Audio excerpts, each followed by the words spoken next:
fatalo fatu le ta fo le lofa malanga le yo le tua u tanto lia le solua la so sfurtasi al masi na mati lua fe lus furu mo le lima o le wonanga ma le tautua le nei si fongo le mua ta lofa lava ya lo mai lo tato sa ngalo to le ta au te le sunga le tausi mtanga luenga Reverend Fetua Uputaua mai le kalesia me tutisi sa moa nai ye usi mai alfa fonga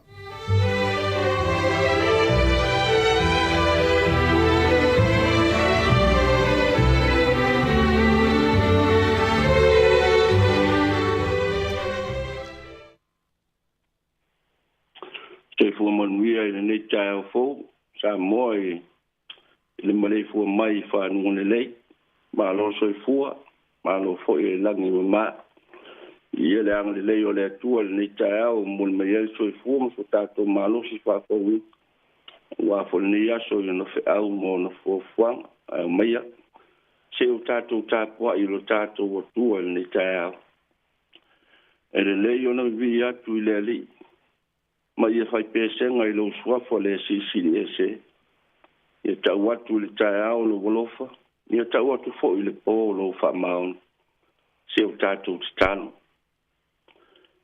ma to fa tal talia tu fa tasi mo lo watu nu le nei ta au le ie lo ma to tu o le tapu inga ma to se taulanga ia watu le taulanga o le fa tai si o matou sula ma whaamanuina pēr le alofa sisiri ese o oilo o matou tama. Ina ua e whaupopo ma e au mai ane aso. Pai tau ane ai lo wang le lei mo i matou. Alofa mai a oilo o matou watua. I whapelava ona matou whai ale nei tāpua inga i le anganga ma le whaamao. I lo lava suafa Yesu Keriso o matou o le matitalo atua i nei. Amen. Oni nai upo te i whaitawina mai le awhiong pa ia lo tātou o tua. E mataita i nai fo ina nei tai au. E wafo i se whi au mai le atua e whaatunu nai whi au mga luenga nei aso. Mo mai le altusia perfecta o Sakaria. I lo na mata upo e tolu. I le fo i pumua mua. Whaapau mai le fo i po e whaa. A fiong pa ia lo tātou o tua. O ia whaali mai fo i a jau o i o sua le whaitau langa sili. O lo tū i lumo le angelu o le li. O sa tani fo i. O lo tū o ia i lo nei tū tau matau e te atu i a te ia. An whetala i atu lea o le li i a sa tani. Ia o i atu le li i a tu oe sa tani. Ia o i atu i atu oe le li. Ole wa fili i Jerusalem. Ele ole motu ele nei na se ia mai le afi. Wa ofu yo sua i ofu ele. Wa tu fo o ia i lumo le angelo. Wa ia tali atu, ma fetale atu ia na tu mai yo na luma. Olo fa pea. Ave ese ia ofu ele wa ofu wai o ia. Wa ia fetale atu fo ia te ia. Fauta o wawesea wa miole tonu yo lunga o te fa ofu fo ia o le ofu matango fie man miele tu ile na o faita wina mele na fiong pa ia ia tu mau pe ia te ia lo na lava vi inga nani nai mafo fonga fale nganga mo ta to ni ta mo mai lava tu si sa faita wina au ni nai upo mai le foi po fa o filifilea ia au ia isina ma fa ma fa le nganga mo le tai au fa pelo na foi tawina falta o vesea la wa mi le tonu yo lunga o te fa o fo ia o le o fu matango fie o le tangata lava ia le isona totoa e pei foi o le upo e fai le ngata i fale le asa se fai wa ma se mau. E iai taimi le tonu ai, ma le mau tonu ai. E iai foi taimi le atoa ai. Ina ue lalo langi o ang sala le tangata. O i o sua o le au na wala awina. O ia o le fai taulang sili. o le sa au ngai lumo le tua i lon tūlanga wha au staulanga i tonu o Jerusalem. I le whaalinga nei loa i le perfecta o Sakaria. Whai mai, o ia whaali mai fo i a tia o i o sua le whai tau long stil. O lo tū i lumo le a ngelu ane li. O sa tani fo i o lo tū o ia i luna i tū tau mtau o te atu i a te ia. Le winga leo sa tani, ina ia aua le tangata ma le atua. Ia whai ma tangata le atoa. Ia whai fo i ma tangata e asa o na whaiva. Ia whai o ia mo mori mau. Sa tani lea o Iosua o le tangata ngasala. Ina ia aua lava. A ia whano le mana ia. Peitai o le whetalai ngā le atua. O te ave sea la wami o le tonu. O te wha ofu fo i atu oi le ofu mātango o fie. O le mea mauti noa sa moa i lau wha fonga mai. O lo tātou wala wina i le aiso tātou ato toa. O lo tātou wala wina fo i. E tamu whai lava le ali o laulangi. Ina ia le tau lau o so tātou wha moe moe. Ai ui lea. Ua whaali manino le tūsinga le perfecto o Sakaria. E ave ese le atua la wami le tonu. Ina o tātou tamu whai i ala e tusa mo lo tātou wala wina. Le ala fo i leo le whai loa le fia o le perfecto i Isaia. I lona whapea mai. O te matua fia i le li. E oli lo loto i le atua. A wā wana wha ofuina au i ofu le oratanga. Wana wha apulpulu au i le ofu le hami o tonu. Mana tua fo i Samoa o Isaia. Nanga tete le fefe ma matau. Ina ua ia wa ia ma malu o le atua i le malu. Na ia wha pēa ni ai. A wea unei ai a whano. A wā o le tangata ngasala. Nana lele ane ai le se rafi ma i ofi o iai le malana ola. Wha pa i atu i lau nguto o perfecto o Isaia. Ma ia wha pe atu. A wea toe ang sala. Petalai mai po i le atua. O ai se o te awina atu mo i mato. Tali perfecta. Ina awina atu ia wa. O le tangata awina po le tangata wala awina. E tua i le wha oli ina. E pei fo i o Sakaria ma le tala i a Iosua. E tua i le wha au fuina i ofu mātango o fie. A wā o ia o le motu na se ia mai lafi. A manatu fo i le tamai lo nā tali i wha mamau oa. Ina o ia wha pia mai. Au mai ia le ofu tata puwai au pito le lei. Ma wha ofu ia te ia. Tu se mama i lona lima. Ma wha se i lona vai. A wāro watali ina oti. A uto e ola mai. O lena lei loa. A uto e mau. Pai mai fol tusi o whaalinga. O ea i lātou nā. O i lātou nā o e o mai le popo ngā tele. O tā fo i o lātou ofu. Ma ua whaasinsina ina i le. O lātou ofu le toto le tama i māmoe. Pai mai le autu. O le nei aso ma le tusi whaitau aso o le metis. E tutu tangata uma i luma o le atua. Samoa. Malau whaafonga mai i le nei taia.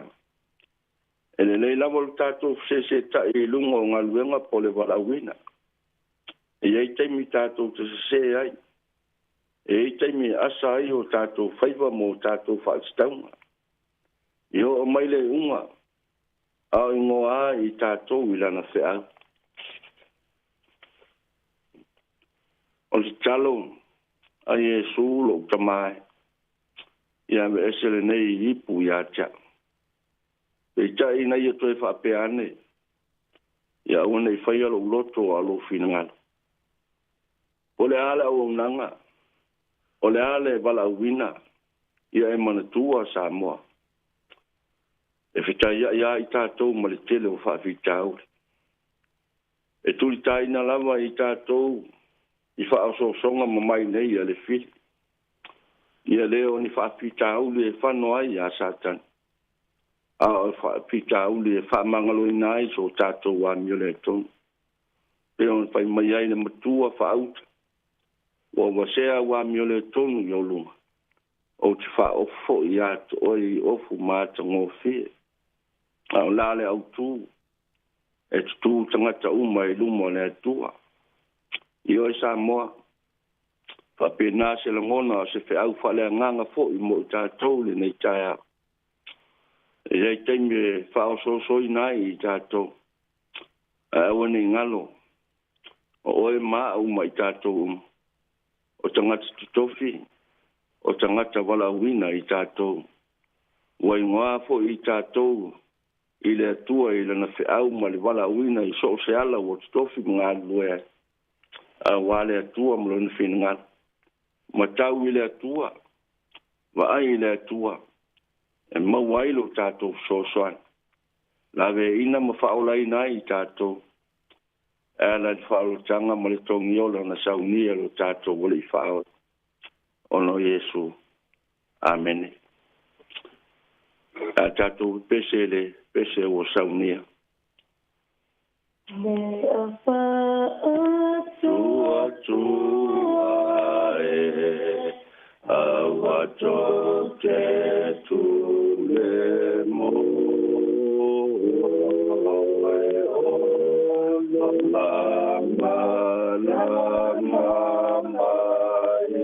ole au asata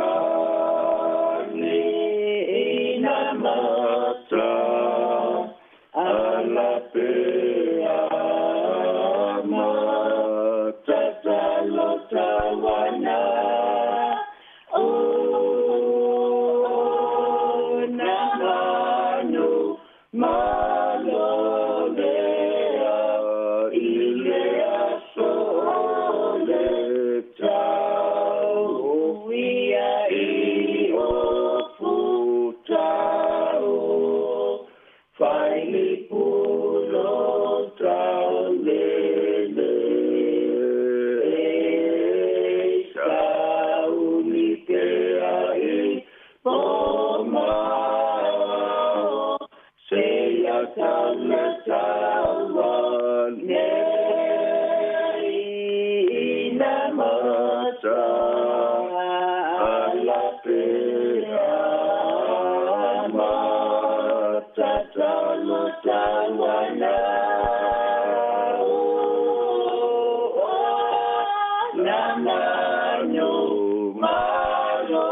tātou stalo. Te le lava upu I manu ai titu upu I mana. A wā o tala leo malie le nei tae au I lo walofa mo lo tau singa ang le lei I le soifua mo lo mātou wola. A wā le tua soifua pēr lava la ua fionga. O le sa tau si alo faina lo mātou iai tō whanga I le pō o mau atu. Fotu malama o le tae au mo le aso fau. O e whaupopo matulu I pēr I le ola o tangata. I le a fua mai maunti tele se o lava e nai o mātou whaina witi. Lo wang le lei e ala iau whamanianga I ala ese mai. Longo le lei ai le tala ia sa moa maunga tangata. E ui ai le ngasi a malo ai le whaititia le vi inga ma le whaavitai e sula lo wang le lei. A wā lo walofa e ale tu lava le. Ve ai le nei tae au. Nei ala leo whaasara lau e whai ma sota inga le soifua mo lo mātou wola tāpua I ato e. I nei tae au mātango fie wa e au mai. Ia tu mau lo mātou wola vi ma le awa o mai pēr o lau tala lei e whaatonu ai o mātou loto I ato e. Pātai le mālosi ma le ola ua a lau suai le nei tae au I whi au mga luenga I māsani el tangata. Le pesi fo ia whaama mtangi malolosi wa whaina inisi atunu. Ao sa moa mao te aronei o mātou wau mau mga lue ai. Wa malia le alofa, wa whaaftai le angi lei. E uina tulitaina I mai lei a le li o lalangi mana au. A le mawai lo alofa tau muli o oilo mātou tamai lau whanau. Whaaftai tele I tāleni mga waa. O whaanga wa aina I mātou I so se ala ma so se wala awina. Ma ua au mai e pēr le whaminatu o e lavo le atua e te le tu ula fwa I mai lava. Teimi o le whaingo fie ma teimi o le whaingo tā. O e lava e te tautai mai. Ma moli atuai le whaaftai tele o nolo olofa ma lo wang le lei. Ia le ali ie mātou te whaapea ne ai. Ia tu mau pēr ia atu oe le vi inga le whaamanu ma le whaane tang. Se ia o lawa I le whaamavau. Whaatu e se mo mātou whaamau lalo atu le nei tae au. E li ie whaamole mole ia e whaamangalo mai I mātou. Tangatanga sala lawa I mātou nei. I lo mātou e so I ate oe. Ina ua vanga o mātou roto I tui naunga ma fianga o le laulang. O tau fo I masitoa o mātou winga mātanga I lau wafio. Au I mātou o lau tangata. O ingoa I mātou I lau tala lelei. E panga lava lea. O tau mamao o mātou roto le telo o taim. Wa o le aiso mātou whaamao ni atu I ato e. Le tuae. Ia e whaamangalo sa moa marana whainga malo. Ina walangona le I uleo e leo oe na fuaito whinga. Eli ie tangata vai lava ma whaatau waa lava I mātou. O to I lalo peo mātou manatu mo mātou langona manu malo ina I pēle tū mo te mai o sa tani a te I mātou. Ina ia awana I tonu sa mātou wa mio lo tātou wāno fuai a maisalo mātou walawi. Talo le nei tae au. Ie whamangalo o mātou soli fo I au polo inga mo mātou le tausi au tū la fono. Wao tangata lava anga sala I mātou le wala au fo I ato oelo mātou o tu. O e lava le tua le alofa fua, le alofa muti wai. Le alofa tu no I Yesu Keriso. Na I saunia ai le whautanga le soifua ato toa. Ina I maliu mo toi tu manu malo. E whai mo so tanga wā lata le tangata I toi fo I ato oe. I le sala mumuni. Ai meiso le whaalatanga o umana e saunia. Ia le ali ie. Alofa mai le nei tae au. Mātou langona lava o e lava o le atua o manuia. E manuia ia mātou whi au ma mātou ngaluenga. Le ola mso mātou malosi whaafowin. E whaatino ina ai le au nanga I so se ala lo mātou wali ie. Mātou talo lava I ato oe le tua mea Ia whapena na iai le ange lei ma le tausinga alofa. e te malu tia ina i pēr le soifua sa moa mo tangata. Mai se fo i nei tafo le laulangi o mātou au mau mga lue ai a to oe mo lau whiringa.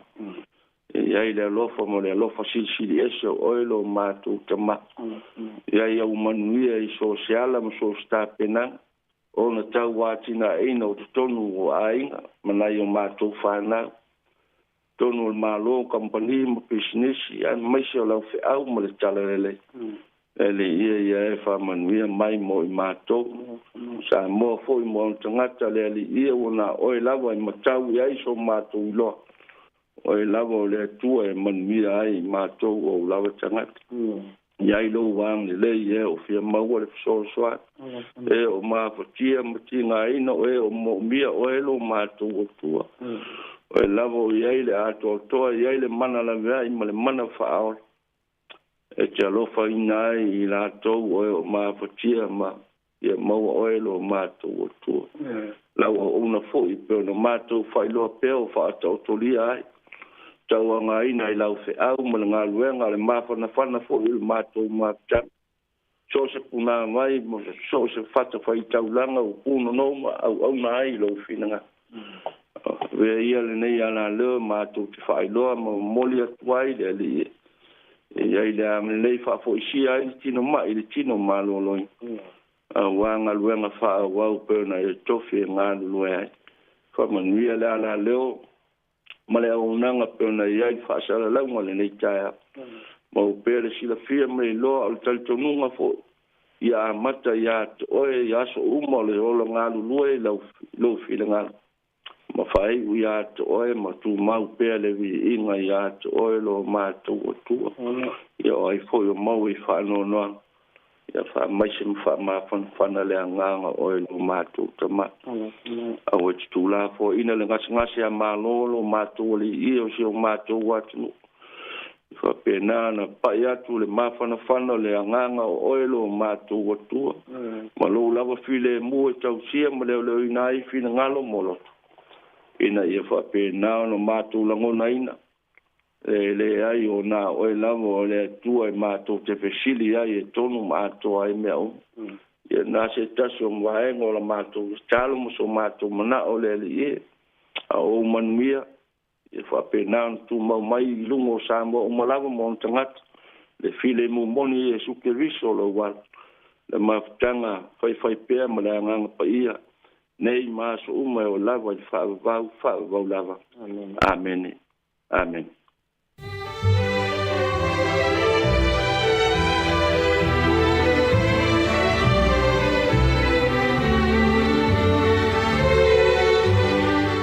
Na ua whaafonga le tunu o le tātou sauninga lotu o le tau nei na teita ia le sunga le tau simtanga luenga Reverend Fetuao upu taua mai le kālesia metotisi sa moa nei nai. Mo le tuai le nganga le whaafitai ma le whamalo tā pena whaafitai mo le tātou sauninga lotu o le nei tai au ia o le talo lava le tunu o ia le im whaaminu atu le sunga whatua no whaalo mo le tāpo inga le kālesia manuia tele nei aso mona na singa fuafuanga o le whenga iai. Whaafitai tele lava, mahalo tā pena. O le taimi nei leo lusifu 5 minute ua te ai le fitu. Awhal fitu o le tātou porkalame o le ata o le tae au. Ia usi mai al whaafonga le vi ingo le tua. Ia mai le kālesia me tutisi mai saina i whale ata. Ia ona whanga solo leo le tātou porkalame. Ono i whaafonga mai le tautua al si fonga le lau mua. I le tae au le nei o le asolua. O le aso sfuru tasi al masina o mati lua fe lua sfuru male lima.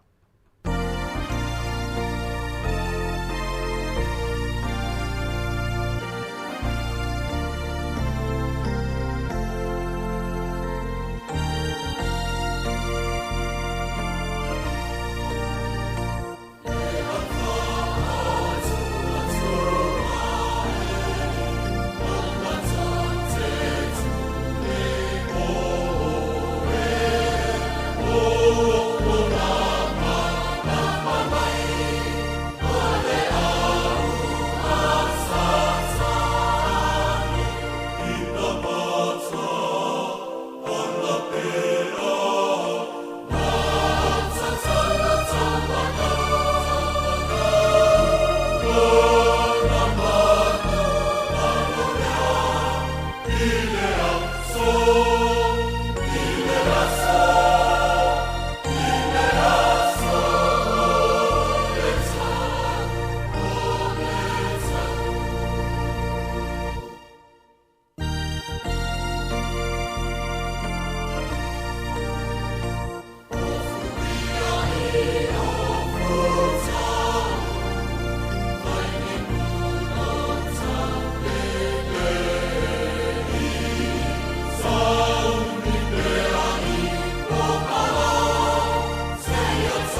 ata o le taia, siu fofonga o le laumua, aso ngafua i le aso foraile. Ata o le taia.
Tātou porkalame o le ata o le taia o le neu tātou toi whei loa I lungo pēr o le ea ma lo le whona o manuia tālofa lava le tātou tunu.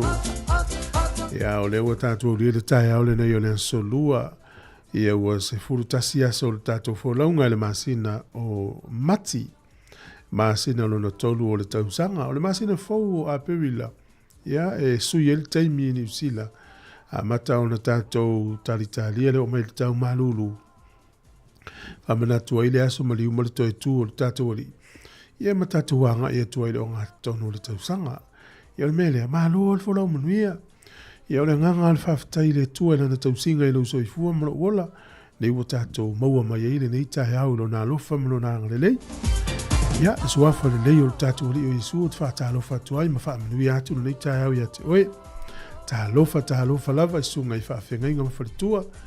Ia o tamari I mawhailaunga, whalitua matausi, sa wao male awaluma, o le malo si o le atunu, mana I whanau, whatalo whaile au ngā lulue e malanga mai, malanga atu, na tātou pāanga umala wala o mau malitau tua I lunga o tātou penga te whailangi, Facebook, YouTube, o le tātou app, ia e maisia le tātou frequency o le tasi ono tesi ma le tasi whamau.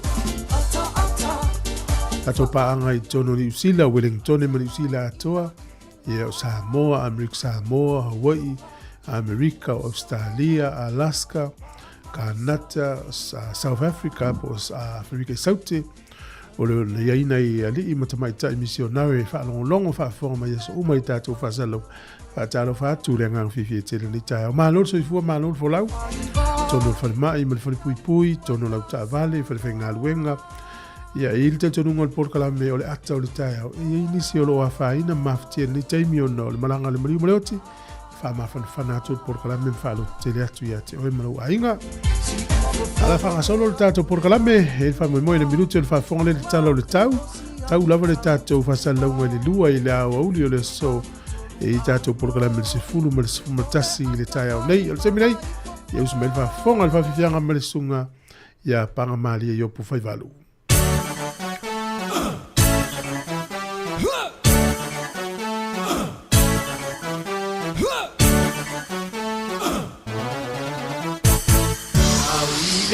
Malanga,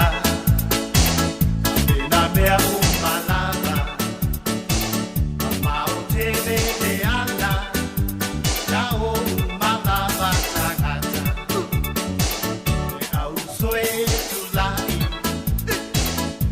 te o matasi, te moni ea betana, tasi de ala de lai. Mame mai ne ide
Talo vala va sumel fa fonga le tatu talo le tau e pe ona failo mai official vai tau le nei aso o le so e langi le tau e pe ona failo mai le aso ata ya e nai timu na matalo ni kilia malangi le tau o le aso tofi tu sa le male aso ata ya o le aso le langi le tau o le sto nai e tu sa le tau le sto nai o taia o male stofi e le te me vai e nai timu e ona langi le o le tau ole wawai le tūlanga o le tau inu ui e ka piti manua tū, whanganui, Taranaki, o Marlborough, Taupo, Hawke's Bay, Mawairapa, ia e langi le tau Marlborough, Taupo, Hawke's Bay, Mawairapa, e whapenat ia Taranaki ma mana watu, whanganui ma ka piti e nai timu inisi o taimi, ia e langi le tau inisi o taimi.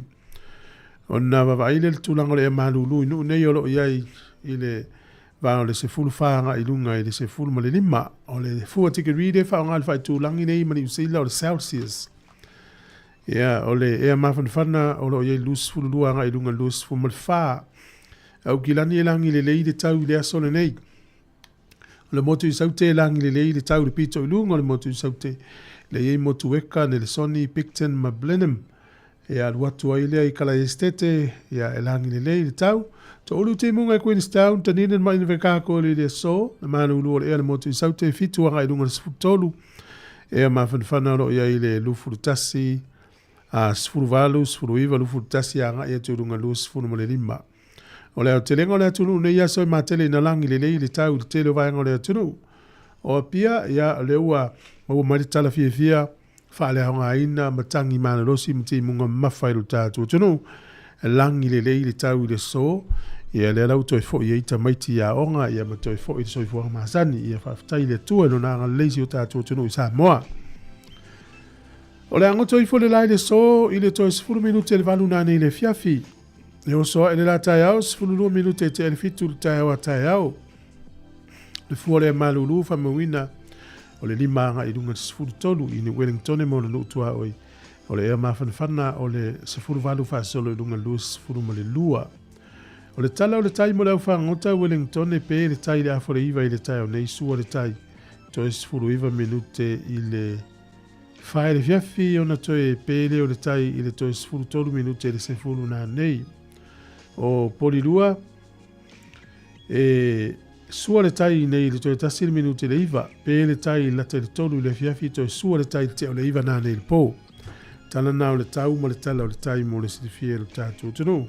Ia manute le ina nei aso ma fuafuanga malo lava. Ia o le swing o le tupe mo la to e la fora to se leni fa malo le anga lei. Tasi tala New Zealand mo le tupe Australia e valu iwa sene. Tupe Amerika e 5 sene. Tasi tala New Zealand mo le tala fiti e tala lua fitu sene. O le tupe Samoa le tala 5 sene le tupe pa umailalo. Tasi tala New Zealand mo le tupe Samoa e tala 5 sene. Ma le paangatonga tastesi ma le lua fitu le paangatonga.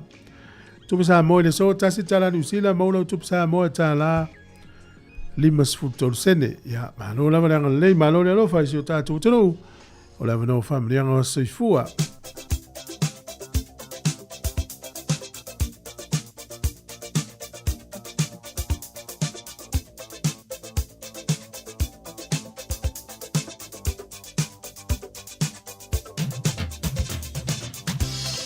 O lava no family anga o soifua mo ilato o mara soifua ne yaso fatala fatu por la mem nuia telelo o soifua.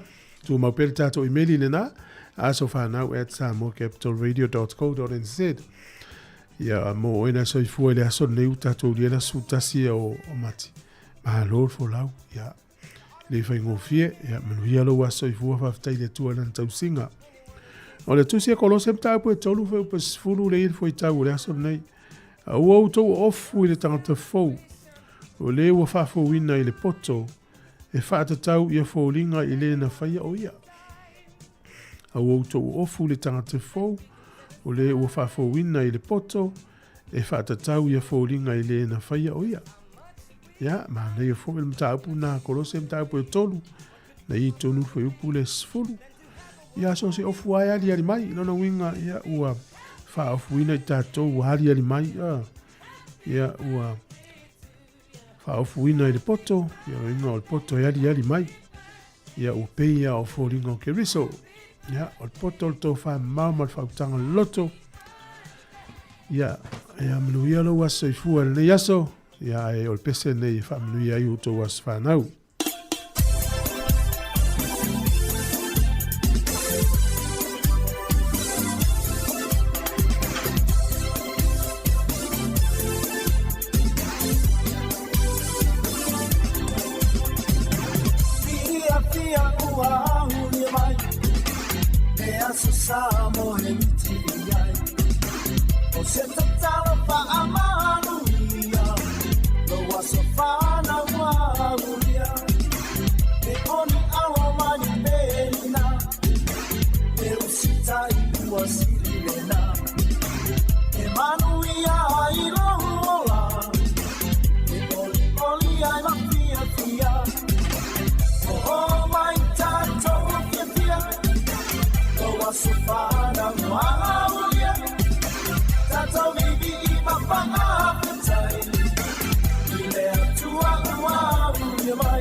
So e ia tau tula mua pe ale atua Whakao atu tau lau maosi Tau tua male wha maoni O mai tātou whiwhia No aso whana mua aulia Tātou vivi I mawhanga hawhetai Ile atua ua aulia mai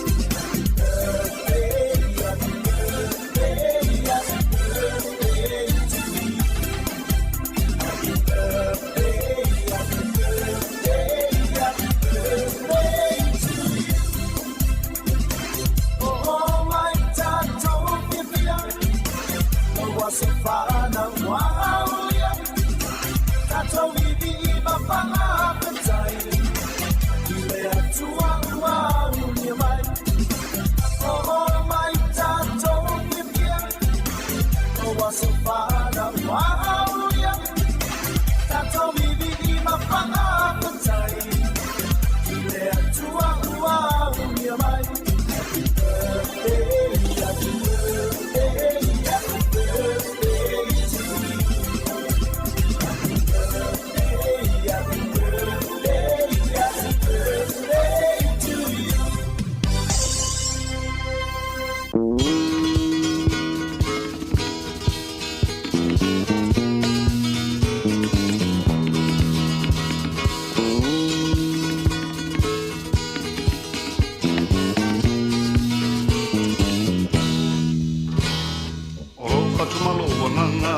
Sili leolana Tua tuna mea umai tasi ole mea ole kule mai lunga Awala paleva ai le siata mea le ai seikuna Ki nei malau sani sani ai te ia ne ua pai puka Aue, aue, aue, aue Aue lolo toe ua le moe Malo fia va ai le ula ia oe Malo fia fai paulo e manua ia uino e se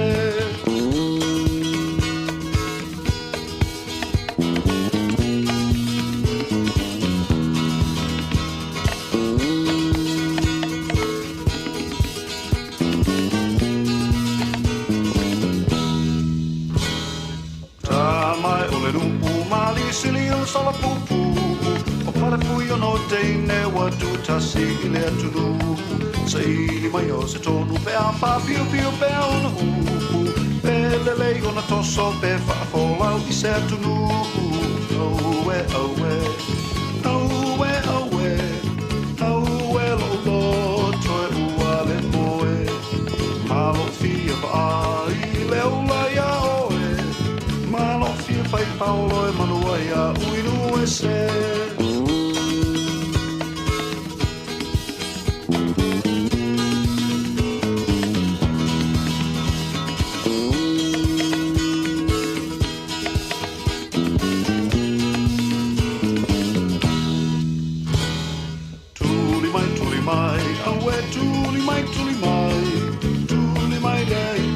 Sau ai a mau ai ai Ke ata sosola ia Ole a sau le lo o matua E wha apea ma le toia ina e fulu fulu Ola na papatua Aue, aue Aue, aue Aue lo lo Toe ua le moe Malo fia wa ai Le ola ia oe Malo fia pai paulo e manua ia Uinu e se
Ia talo falava usmel whaafonga o le wawai le itala o mena tupu la langi nei aso o tātou ulia le aso se furutasi o le masina o mati.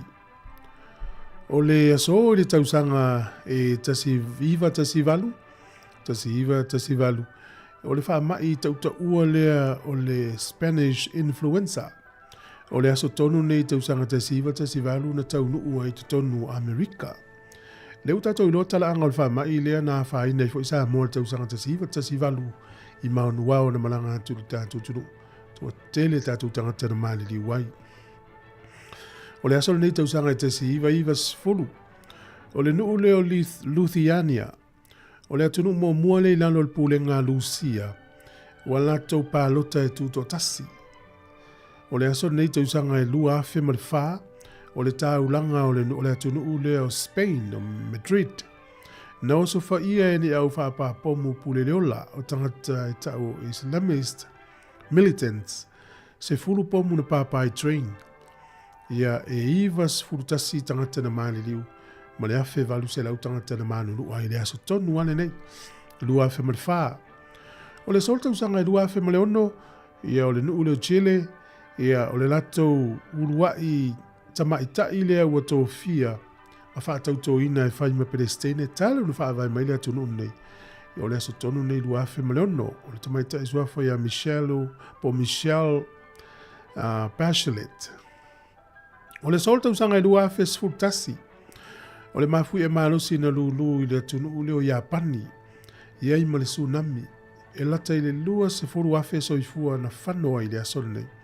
Ma whaina ai le vaenga e te waini ukilia le atunu o Japani. I le astonu nei luafe sfurutasi. O le sol luafe lua sfulu. Na whaalau iloa ai le whalaptonga leo le WHO po le World Health Organization. O le whamai o le COVID sfuru iwa ua avea nei o se pandemic. Po se whamai ua so o ile lalolangi atoa. E le utato iai le nawa i tau luafe lua sfulu ile. Te leo vevesi ma wheme mea i o tangata le mautonu le nei wha mai o le COVID-19 furuiva. Ia lea o loo, ia i pea o na sāsā i le nei taimi tele soifua na whanu ai. Ma mea na tupu ai sui ato i ma le soifuanga o tangata uma. O le sola lua whenua sfulu na whaasana lau alo ia mai lo le WHO. Ia o le COVID-19 furuiva o le pandemic. O le aso nei le tausanga e tasi valu iwa i Samoa. O le taitai o Amerika na taimi le tonu o le Pasifika e suafa i a L.A. Kimberley.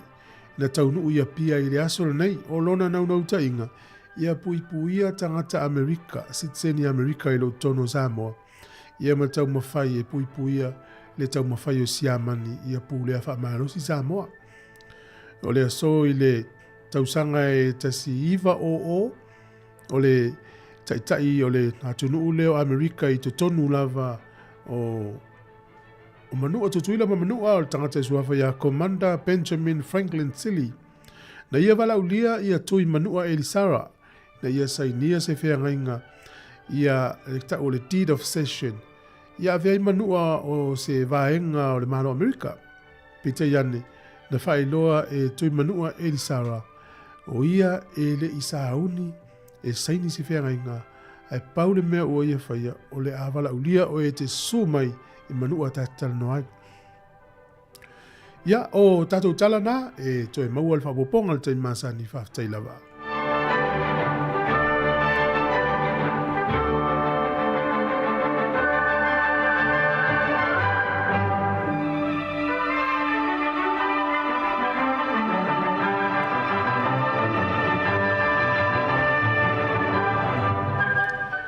O le ua toi 5 minute o na tale o le valu le uta pena mai tatu telefou nei tai au tau tua le nesi fonga le mua toi 5 minute le valu fe fianga ma fe pesa fe tulima.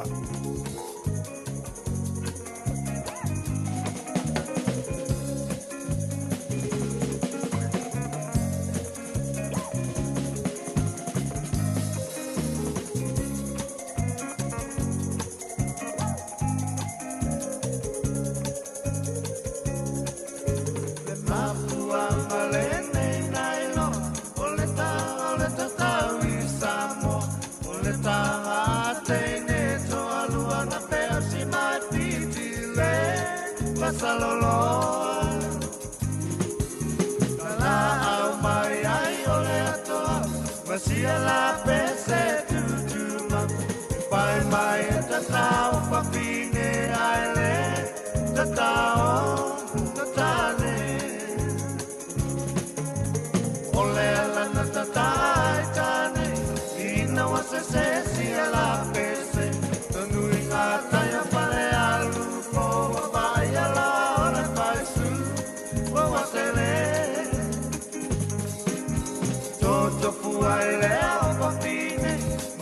sui ai si ala pese Vai vai e ta tao kane ale Ta tao papine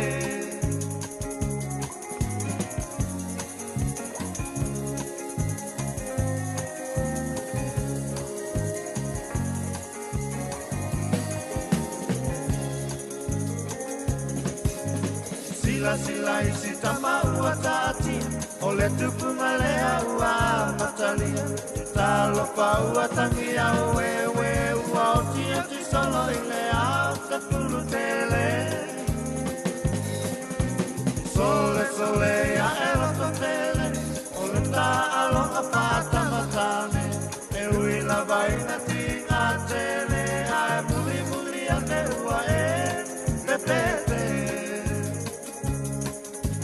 Sila sila isi tama ua tati Ole tupu malea ua matalia Talo pa ua tangi au we ua o tia ti solo ile au te pulu tele Sole sole a ela to tele Ole ta alonga pata matane E ui la maina tinga tele Ai muli muli ane ua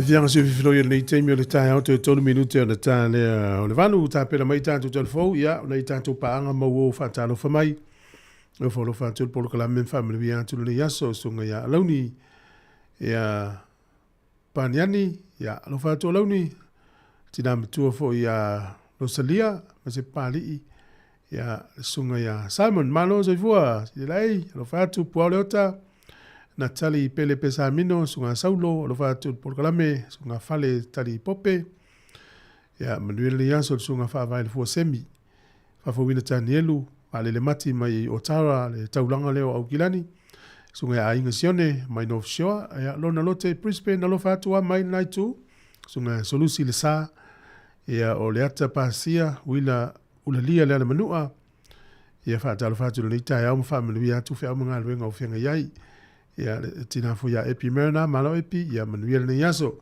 ya ona minuto le fa fon le tato telefo fia le fo le tai au ina mo tala mai sa mo ya ua langi le tau si o tato tunu to fo itanta mas I fo masani ya o tamaiti o le aonga o tamaiti o matua o momori tamaiti le aonga e vai nei le taimine le o ngā runga whaile ana isti nā lai whai sa mo le taimine o le mori tamaiti le aonga mana no fo ile so atua ya umatua wa osi ya malato mafutanga fo I wa wha ua ya nai tina ya wa nofo ai la lola au po I se hola le aonga nofo ya wa so yo ta onga ta ita ile nofo lo tina va ita na le ya nto te alu ta ita ia ile ao ya le tal fo le we ni ya bo paulava o le tano atu sa mo te le lo ine ya ini usila le stina nofo posta mai va ilan fa na ule ao a sa mo le ia o nai matua nofo ile aso ato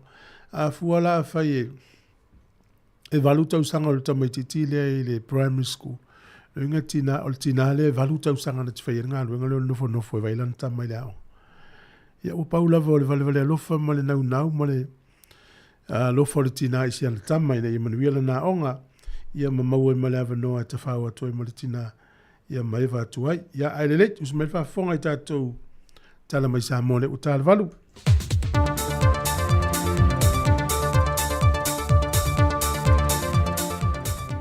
Fatala fatulu tātu o tunu o leisi wha o poponga le neo tala fau mai Samoa o se bai ele wha fonga.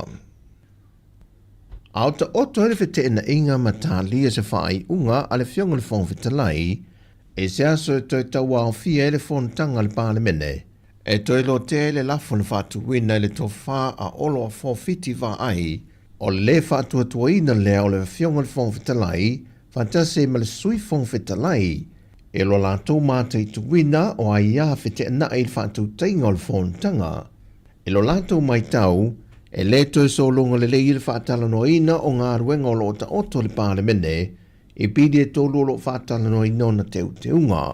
E le whātala no anga le fionga fia mena o mi mata awha malau tu stala le veiasu taruai, na ia whae loai, pe a whai a e manu malo le lafo le ua whātou wina, E mawhai lava o na whiriwhiria mai se sui mai le tua le HRPP. E a vea masui o le whionga papali ili o te eo ma se pau, e le no foa o le whawhawhetalai. Peitai wa whaamaunia mai e se sui whaamoemoina mai le tua le HRPP, wa mai a le whiwhilinga le lātou whaafalitui, ma wo lātou au tase le whionga lo au sola malmalo ke ne te sio, e whaase e le tūlanga pe awhai, o le a le tūlanga o le ai u iai, whelafo inga le pāle mene, e lona toe te liu mai ai se isi tanga. Wa whamaunia mai al komisina mtanga luenga o leo a wa paaulongo i Tino Filipo, e o mai le so e le imaua lava le tamai limas fumaltoto sanga le matua soi fua, mai le fio anga wha ala palau li mo tele sa la whai, sa ngai malonata lii ma se tasi o tamai whaho ngota le polas whareile i le whai ungo le vaiaso. Mai na le loa mai ai, ai o loo saonga le mu le isi to tolu. Pe o da si le fia sa i ei whautuanga mai le ofisa le wa ai tau le whai ungo le vaiaso, ona o le lolo wā le tau lea na vaia mai lungo le atunu. Mai wa mai ta wina e mtanga ruenga, e iei lava nisi a la tu te le o usita ia, e pe o ne iei le wha lave le ua tula i mai. Wa toe whautua ina i le mtanga ruenga le mamalu malpa i o le au whai whaiwai le atunu, ina i o utangia i a whautuanga malapta inga tu ina mai lo fisalwa ai tau, e whasau ina ai le soifua, ai olo o iai lava i ai le sami, e maua fo i le tele o aso e muli mai, pe a whai ai maua tu ma ave se lapta inga, o le lolo wa o le tau. O lo whatau teia niso semina o a onga ma vaenga o kole ninga, e siti ai le to mai maleanga wa o leo whainga ruenga, ale pulenga o whalawelawe te tupu whafo sei. O lo ngā rue whatasi ai le malo sa moa ma le malo Amerika, e whainga whapa anga, le foi o whesoswani mai ei le vaenga le pui ngā le malo Amerika, le Nevada National Guard. E toi wha wawisi vaenga o seminama o onga, sa whatau teia le masino Februari tu sanga o mawhae. O ia o onga e a ngai pe wha pe wheo na lavia ina se tangata mua a fia mai wha lave tup wha fo sei, o le sa i lia o se tasi o le loa mai le vau wha pe fo i le sami, le whatau teia o ngā ruenga i lunga o le tula fono, a to ai mal wha o ngā ina o me whai ngā ruenga e wha tino i le ngā ruenga. O le whanau nongo neia o onga, ona o le maita wina o le tele o wha lave wha fitau le tupu mai e meise o malafa ale natura, e a fia ai i atu nuu o le Pasifika ma le laralangi o fausia ai au onga ma to mai wha apitoa nei e mawhai o na tali atu waifiso soani mo o mia mo i lato wa a fia. Au lei malanga e se atu le fionga le pāle mia malo tātu te nuu ma le au malanga e whatau nuina o na tiu te whantek te fono o le fontanga malo le taupulenga o lo o Swia i Peritania. Awa mai o ne e whaelo mai le autu stala le ngā yoi ngā ale malo le o le a whaatino. E tusa le te ena le fionga le whawhetalai o le maota, papali ili o te euma se pau. Le lafona whaatuwina e le malo o le te ena le o lanata i ta inga, o le whaatinonga o na tiute i le maota fono le pāle mene.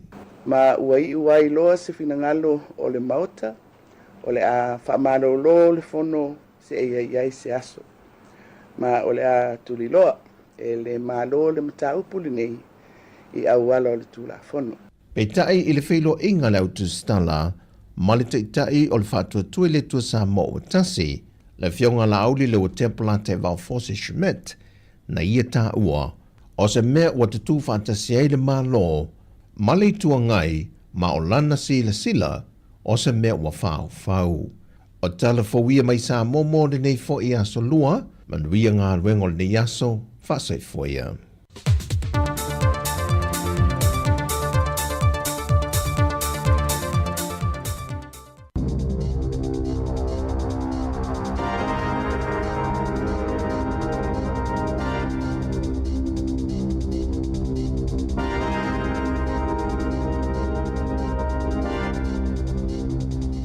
Talo lava i le nei fo i wha o poponga o tala whau o le si ufonga o le lau mua. O le tala mua, o le lipoti tūto o tasi lea sa whala o i tele a nafi e le whala boptonga o le whamak, ua atangi ai o nisi o ngase atoa fo i whalapo tonga tangata lautele e manatu o lea whalapo tonga ale malo e le ngata ina tuwai o na tari mai i mana onga o le tino o ai matele ina tau mawhai e pui pui i la taulawa ma whaaria mai ai mani winga le ma fau. E pei ona sila fia o le whamak o le whaalapo tonga lea e whea ngai ma le whaatau wina mai o vai la au a toa mawhua la au e mana umia mō tonga fitinga o le soifua malolo ina o tangata o New Zealand. Ai o le lipoti tu maoti e pei ona ta ua sa ta pena ina mai ni maftanga whaalea o onga na whaatonu ina le komiti whaafoe o le whamak i le whaai unga o le tausanga na te anei. Sa whaai loma iai le te fono o le komiti whaafoe o Paula Bennett sa manina mai i nei polo kalame le te leo le whaale tonu i le tūlanga te li tonu ina o le whamak i le whaatino ina o ala tau ngā luenga whai. Na ia ta ua mo mia vave o na whai eses winga i le pūlenga ma le whaatino ina o ngā luenga a lea hoi whaalapo tonga ta ua le malo. O le tausanga o mawae e si dia i le sela wafe la whai o tangata na o la tausai nia se talo sanga lo tele sa tu ina atu i le parlemene ia te sema wha talo sanga inai le tatau lea o na wha mawae mai o le tamaita isa vea mo pulisili o le whamak e ngoa ia Sarah Fett. Mai na iwai ina wha mawae o ia mai lona tuwhinga i le masina na te anei. O le lipoti lai pe o na wha i lo mai e tele isi fuafuanga mo le lumanai o lo o wha atu langa ina mai ai mo lea whaalapo tonga le whamak. E tolu miliona tā lale se leni mai le la fonga tu tongi e tangata si mai i New Zealand o le a whao ngā le whainga malo so whaatasi e whaato sina mai ai ni fon tanga whaapis nisi whaale wao malo e whaia mai i New Zealand nei. O le atulanga sa whailoa whaalawo i tele le Minster o le atina e o tulisi o Louise Abston i le asoan nafi.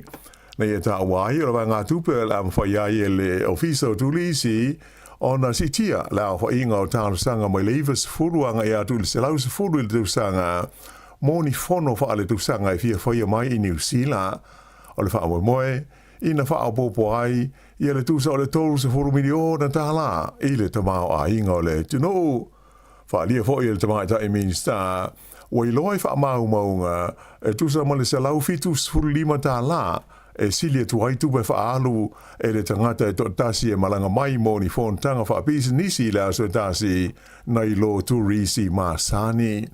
O le nei vanga tupe pe o na fufuaina, tolu miliona tala, e awa noa ia sos whaalapo tonga e au fiai ma universite e manao e tari malo i se whontanga whaalewa o malo.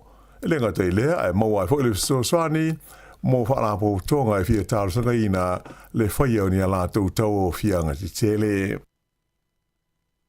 O loo iai i se tūlanga ti ngā ina i le whale mai tele Wellington ia se ti nā e to lua le whanau na poloka i to tonu lana ta amale mo le tolus furuono i tūlā ina ua a fia i se whaale velave i le vai aso na tēnei.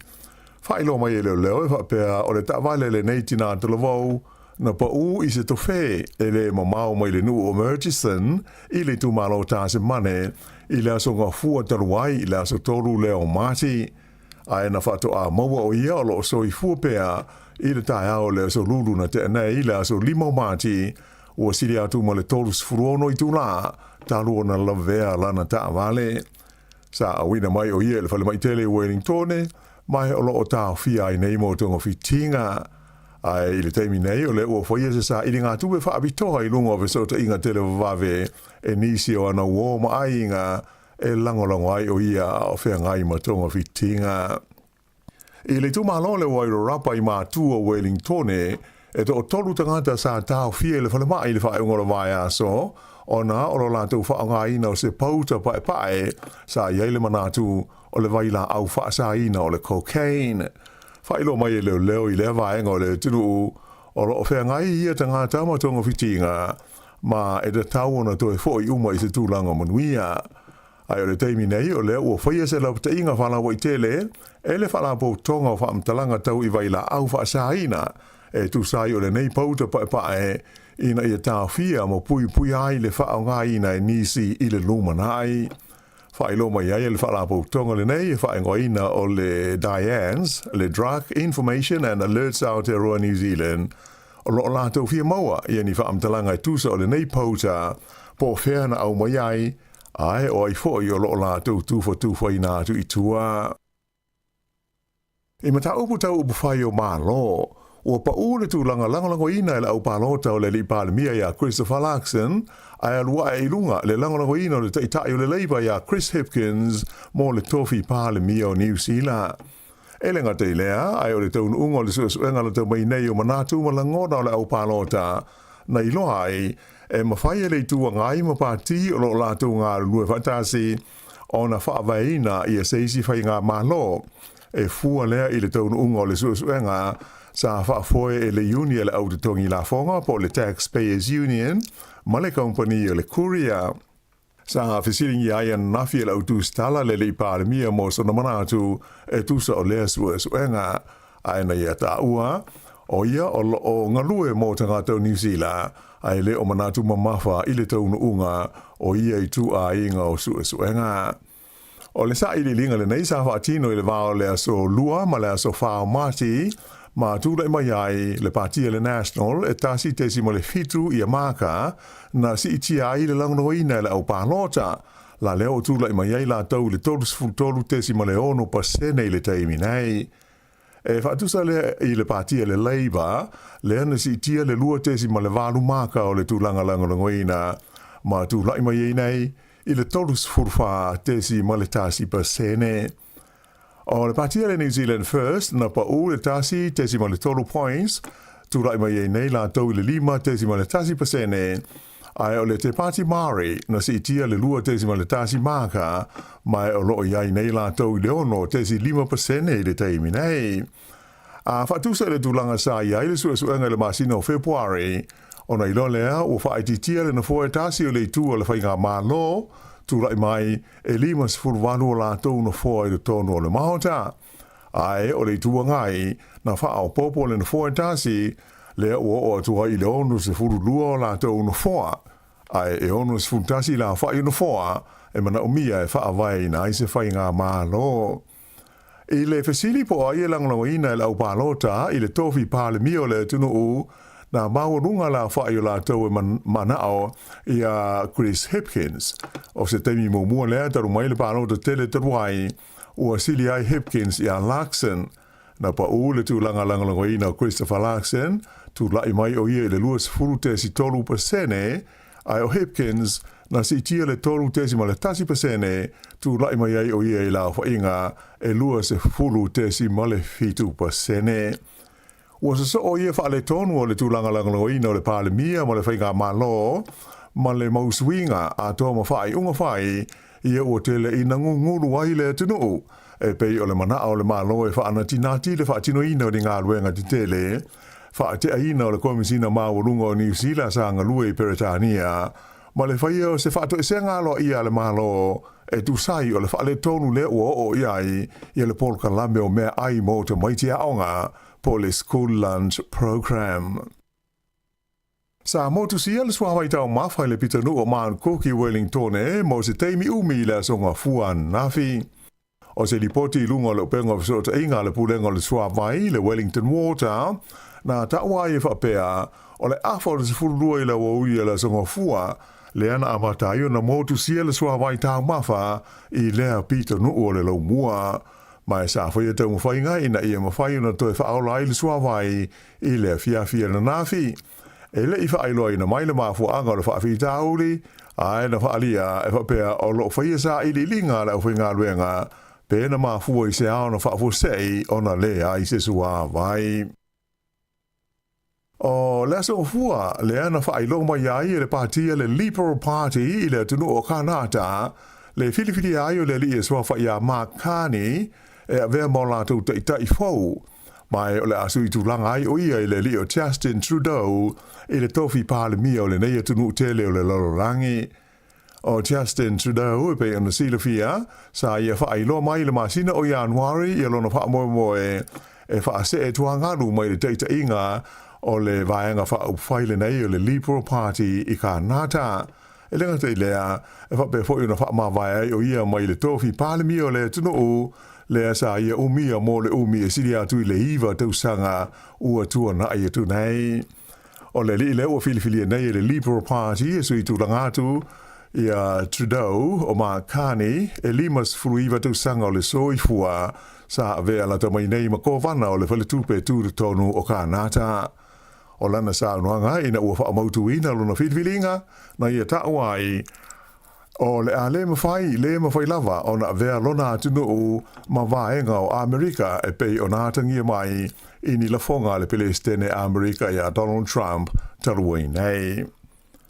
I ta alonga, ua manu le li o Stephen Alka o New Zealand i le tauwanga te leo tanga Apollo le PGA Champions Tour le asa taua ai Arizona i Amerika i le whaiungola vai aso. O le whaato ato e malo ai leo le nei New Zealand i se tauwanga te leo tanga Apollo wha ale vaho malo tanu mai i le tausanga atoa ua mawai. O lona malo le i Arizona na mawai le na whailunga tupe e lima se lau walu se furu afe tala Amerika. I kirikiti whaalama o malo le tupau tamai tai ua manu le White Ferns a New Zealand i le series ma le ausii mai Sri Lanka ina ua malo la tau i lona tolu o ta'alonga i le vao awilua le ana whaia i le ai o Nelson. E lua se lau valus furu ai o New Zealand ai ono le lātou pe i le lātou tāanga o na tuli ai le Sri Lanka mai o le unga na pepe uma i le owa muli ai na o le se lau walus furulua ai na maua. O le ta'alonga mua le series le nei e le iwhaia o na o le timu ai o lona lua o ta'alonga na malo ai New Zealand. Le la o le aso ai nei ma le series i ta'alonga ta ilua se furu owa po le T20 i le vao au nei lua mai o le ta'alonga mua o le awhaia le Christchurch i le Asforeile. Ia o le whaiunga na le nei vahenga o talafau.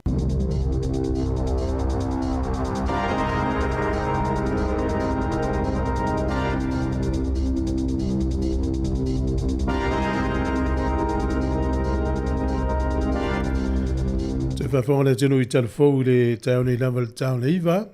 Ma lo whawtai le wei mai e tātou whasalonga o le nei tai au. Ia. Ma lo lava le o le sai, ma lo le tau atai e tiu te whai a mata o le nei aso. Nei tātou paanga ia le sunga ia sangone Cornelio, ia pulea i se eti ia lofte le atu Paul Kalame. Whamenu ia tunu nei aso i fuafuanga o whianga iai. Ia tapo ino fo inga, ia la sunga pasta ma lo lava. Sunga tapo i te whaiono mai Melpone. Ia ma fo ka lo whātu Paul Kalame. Ia ma lo lava. O le a tās tātou pese, e inisi o tautua e whalau loa. Ia manisi o waunanga e tau ona sirifia e le tunu. So i fomenu e le uso ia o kalangolango, lo fate le atu Paul Kalame. Siva vai ngā walesi, i inga o le awhianga papa i puleia. Ena ua sifuru iwa minute te alvalu tautua si fonga le raumua.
E le fai mo fiele toi fo yatu o le whanau ia onga ona o le taunga tau le soifuanga wo ye nei. Ai ua te penaina le Teachers Hour se whaapitoa. E te ono manu malo ai I whaelonga ta I lima se lau tala cash e se fulu. O le ase ina ia so for rate taitasi. E lima whaelonga ta I lima se lau tala mo New Zealand. E lima fo I whaelonga ta I lima se lau tala mo Australia. Lafo nei loa sau top up luas fulu tala pe silia tu foi mo soa manoe te manu malo ai. E te anga wha foi pe a e whaonga ina le waunanga le ClickX. E lafo ai lau se leni le mai cash al tiji sao li Samoa, fiti tonga ma Vanuatu. E iai ona ia inga whaapitoa, mo nisi whaamtalanga, asiasi I le www.digicelpacific.com. Seki a Digicel. E tusa malo mātou tū langa e veai ma ofisa whaasalalau, mātou te tau sisia tū la whono, wa saunia le Broadcasting Standards Authority, a whaia sau whaasea I se mata upuna e whaafofonga iai, e le Samoa Capital Radio, e te tauna la whamailau whaasea tusia, e le tua tusi, lima tasi, Mancavan Avenue, Porirua, Wellingtone, po ole e-maili mai, tealu.morrissey@samoacapitalradio.co.nz. E te tauna whaia I te tono le lua se fulu aso whai ngā luenga, talu ona whaia le whaasalaunga, a whai e le o whaamalieina oe I se whai unga ua tuina atu. E mawhai ona tuina sao lau whaasea I le te mana whanonga kai baho po le Broadcasting Standards Authority. E mawanisi whaamatalanga I le whaanga solonga e whaialoa I ai lau whaasea I le upenga ta whailangi bsa.govt.nz whaafetai. Maro whaafetai, tautua tiu whonga le mua, ea leua matawina fo pisi la wala nei tai au na I mātua mori tamiti le aonga, e marito tele la unga lue, e lo whaatu se silia tu ingamala mālo mafuta mai. Ole taimi nei le waitau ole tausanga luafe lus fulu sa whenga ia tatu o tunu New Zealand. Ia malalangi ma le vaenga nei ia pol whamai lea o le COVID-19. Ia o lea lai o te fia fasiringi ia fo lea tunu ule nei tai hao pe a toi manatu itua pe toi manatu itua le luafe lus fulu taimi nei. Pelo mtau mua la for COVID na lia e lua felus fulu ya February. Fa solo mai ya matina maua ya na tangata New Zealand tangata wa maua. Ya ese foi mata tia o le puipuinga o suafa mai la tau na maua COVID. Pe a fu te mine ya la vera tangata COVID in fa lo o lo fa tu la test o le positive. Le ufa maunia. O le taimina na. E matua le mafaina le tua fa mtalanga o tangata o maua le fa ma i le ilo po ai. E matua loka mapuipui le tangata mai awane i. Pisi atu le fa ma ile na tato ye lava le va le lockdown po o loka ato le tunu. O le fasili fatu manatu la. O ali le sona na e maua le taimina le utato le lima tausanga o le COVID la langi mani usila nei. Ato ini fa ma i fa pea ile lumana wa o le langi utato i loa e tau te le lo folte me to sa usi fa ma. O ali le sona ta ua utato o ina mai le COVID lua felu sfulu temine Februari mati perila me unifa solo me iluma se tema oktoba le o mal temine o le lavolo ma liu tangata le COVID sfuluiva. Ya o fa tolu val lima lo fa tasi tato noa. Pe le nga fol tato fa so le o lima tau sanga o COVID ni usila ma le lalang. Ia ai o hani le sonna na e maua mai ai pe ato ini fa mai fa pea. E to tupu le lumana. No risi vai ngai fa tu mana tu foi tato fa so ai pe fa so mai. O ali ni tala foi e de na taimi sa le iloa e tangata winga COVID ia nana e silfia. Sa fa fe o e male ai. Ia wai tatu mo mauta i tai e tonu o lo ta inga a. Ile tapu e po e mau o fa mtalanga so i fu malo i no fa tai. Te lo le fa forma ile tonu o ile. Te le fa mtalanga ia na tau sa ili ni tangata ile iloa le ngana fa pe tania. Ele ainya la toa o nanga ta toa ia Samoa. Sa matua watu fa sa longa lunga tato ritio. E lapata ia ile atunu o le ale me tauna fai o nanga so soani o fe maua mai ai so soani. Se yo o ana maua tu yo COVID ma mata on fanga solo. Ya le sai fa fonga lunga tato ritio na maua to i fa matalanga. Ia pe o le winga na tato tal no ni le sona taua. A to e sauni fa mai fa pelu manai. O ani le sona taua e maua. Ah, tato o ina mai. E fa la tala le vai sona tene. Mata no mestasio wo. O le ta penal malanga siona inga yo i Amerika Samoa. Ai na upikia mai na ufaile tala le mai el mela le lo finele. O le alba tu. E o tu fa mai wala mo mia la tutuila ma manu pe por COVID pe malanga tutuila. E o tu fa mai mo tu e fa mai se pe pa fa mo tu yo tina. Ele ai ma se tu ina fa ia. Ia wale alu tina wa fo ile Italia yo. E o fo i fa matalanga o la tau ia e o inga lunga fa vai taimi. E wa inga lunga fa vai taimi le o tutuila mamanua. Na fo ia fa ina ia ona ua le aini pepa tui. Ia fa mailo maletala le teine lea na va ia le computer le ifa momongo. Le tele tamari o le fa yo tuia si o torua le ma ia na fiu ai fa ia tuia. Ia le la ule mfaina malanga. Pe yo nisi na vaenga ya fianga ila tau sa le tel tonu na taimi. Ya le la o ma le taimi ne o tūlanga na we. Ya lo fatu waita ya taua ya. Ma lo la verso ifo maua malangi mal na tu le tunu. Maua tala fia ya o mo mali atu le fa a Feleti Alfred. Ya o le meu tupu. Ya o te le lo longa isi tu Australia. O le pesa ne tu sia le sunga ya Cornelio se montafa. E o le whawhiwhianga o le ala whaafonga mai sunga Cornelio mai Australia le temine. Lo whatu programe la sunga a whatonu le walu. Tau tua le neti ufonga le mui Wellington e. A whatonu le walu. Vili mai le o whatonu walu lima lo whatasi tātou tala noa. Nei le sona tāu or COVID. Ia a tupu mai me whapelu mana. Ia o ani le sona ua tātou mau e nei. Temine.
Ol pese le wel tata vrau malo se fu talo fa. So como no ia tu fu le tai au. Alo, wa mai le ne yaso.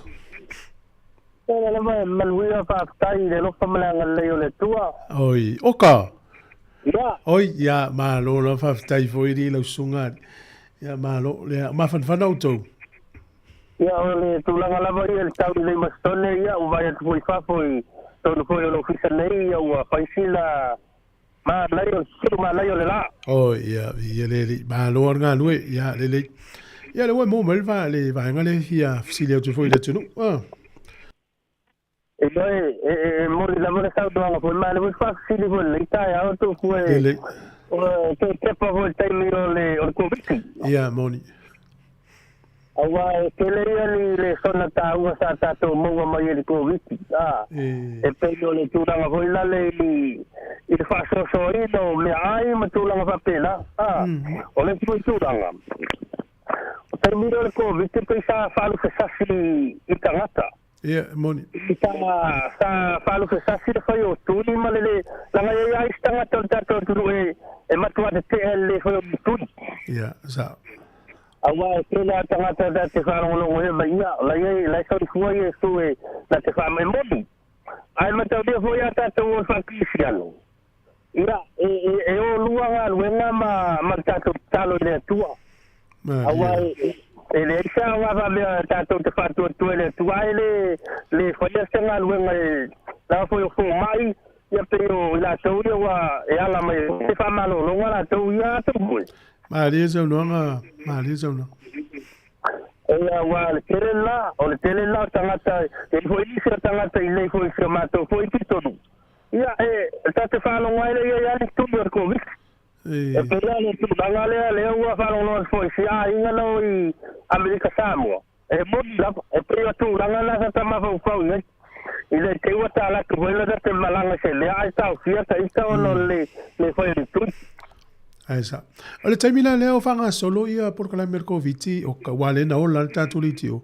Sa auto mo mai tatu fa sa longo le taimina i fofuanga le malo, ma so fu mano lo ina.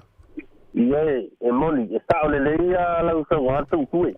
E peo rungo o le kio samo, peo ina le sama lo si mai le pue foi a sia tatu de lu, mai moni ia.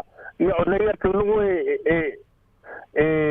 ai mai se lava la yo tatou matua ma e fia mo se tala foi la le covid ia e pasai foi le o danga le tio sa mo po le tatou su fongo la mo Wellington le lava sa longo ma tau longo mai te so tatou tulu ia le sa mo i matou ia e mai se foi matou ia le e foi sa mo tu ia na fa sala la ua ia mai se lava ia por kala me lu so i fu malo no ina mo malo fa tatu te pai tu yo le sona ta una piona fola ya ole ta una ole o fa no ma termina le tele o tala se na fa i don social media e mo de lava tu ku e me te foi o lesio o video i sitangata ho le tu mai no Facebook ya no ta le no le ya esa tatu tata baba ya ta ia po ferve mo di male e pelo o le tino la le tatu ya le sa falo lo to te ma po kala me se fu malo lo ingo tu ku malo fafta ya malo o ka fafta mo fa so ya mnuia fa mo ngalo ngofenga yai ya fa pela fo tu ku pero foi le yato ya mala bastanga ya va se foi se mo ngalo le yato so fu mo ya so fu la sunga o ka le vala uma i le no le o mastone matango fie yo le ato le foi no ye mana foi mota to no foi nei le yo isi tu ni sila la tamai mana ye foi yo sin ule le o tafa wai macetone ya po masteton tal tato pese msunga konelio o fa tolu valu lima lo fa tasil tato le na tala to lo fa tu le ya ta au me gilani after pastel ma futo mai lo fa mo me la inga sunga po sala fai ya mano po sala lu te le ina le yaso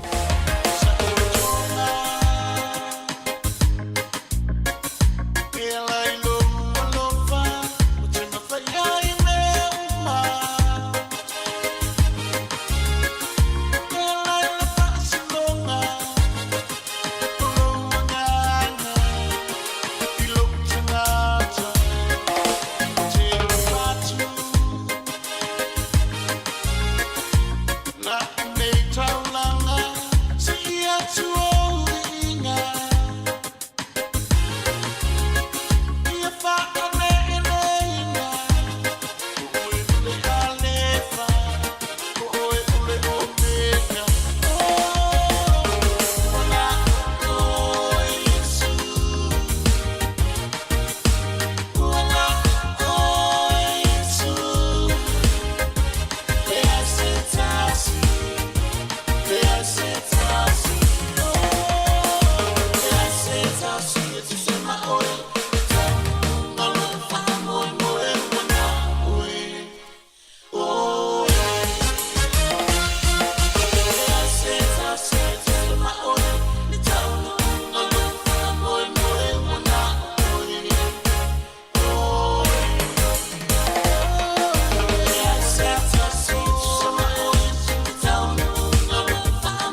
Bien, je fais le thème de taille, on a Oyesu Melsunga, il y a Cornelio Seu Molutafa, Tama Maifale Alupo, il y a Molpese Lena, Malo Love de Tawatai. Il va son tene, il va son le nei. On m'a fait voir meilleur tala son la foi, donc on se sombiria. Et à faina ici, à Sauloto ici, est la fotala. On le mena tout fa ali fuel cough, on l'a passé le nous il est tonno le tonna pompeltania. On l'a naïa fayala naïa saunoanga I mo pin fisili manitali. Fa tau de silfia o le tantale o Donald Trump, le tulanga o le tala fa so le pito. Ia a tuli atua I nei usila la no fo mai o fa te a Winston Peters. Ia Winston Peters o le sui pa mio I foi lo minister va fa for mano di usila. O le vai so nei ia fuala I tala I tala I Donald Trump. Ia tulo la vai la to lango ina Donald Trump le alan fa tul tala. Ia faina isi pe faita la isi au isi sa loto faita la isi le ase me fai. Al matua le fitau ia langi le tau te. Ia tato ia o I tato fa na uma o ia fa alo matau tala. Ia istanga te pala la vale so na la fotala lungo social media la faita wini tanga tama tua nei fai fe au. Ia le tato lo ai o ai tanga mau tofio tato atu no ia. O pula e maniti e tino pe fa longo ia so ia al mele ia o alfa so ato asia tato wa mio. Mena mai le tus faita o ta ia nei. Kolosena tolu foi o pasful. O ofu o tolu tanga fo o le ua fa fo wina I le poto. Ua lava le poto manungai. To fa mamau mal fa to tanga lo loto I fa ise mea.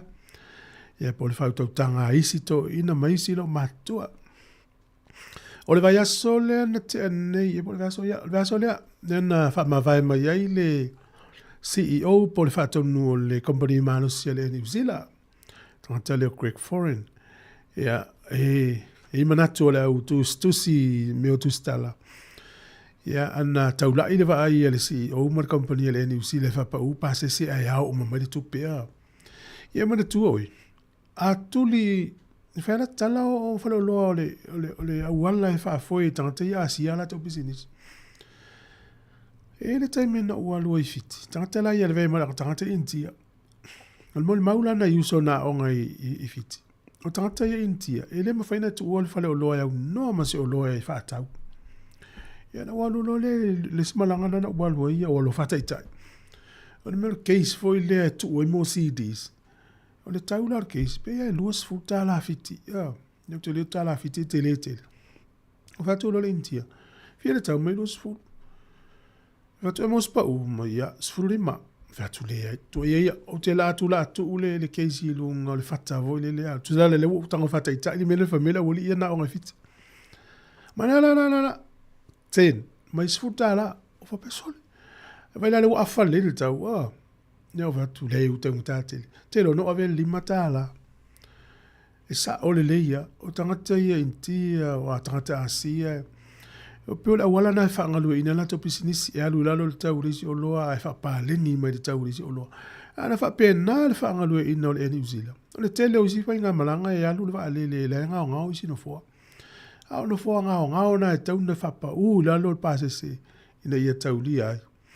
Ia o tato waile nei teimi mele fai tato e company vale le o isa moi o le New Zealand ko taunga ta o malanga vale ya ale la ua fai lo mai ele la to si o la fa ma vai ai tu mo pel to finga se o ele masina o ke topa mana to la tu si mani stanga fai to fa ana tau mo fai fa pa ulo pa se ya lu pe fai nga malanga ma tu mo pe vale e tato nunga fa son sol manuia ya e lo la pois tangata o le rile o foreign leu whama vai o ia sa pule company tele na le Walmart tonu o Amerika o le tele o whalo lona pei o le warehouse tai whapena ia ngai le lei tele ana o loa toi tele o loa toi tele whalo loa whape o ia sa pule tangata New Zealand lea ia lea na sa ulova aile New Zealand lo no inga le la o aile la se e mal tofinga lea o le vasa hole nte nei ni wha vai tangata le kovana o le whale tupe whale o leo, Adrian Orr.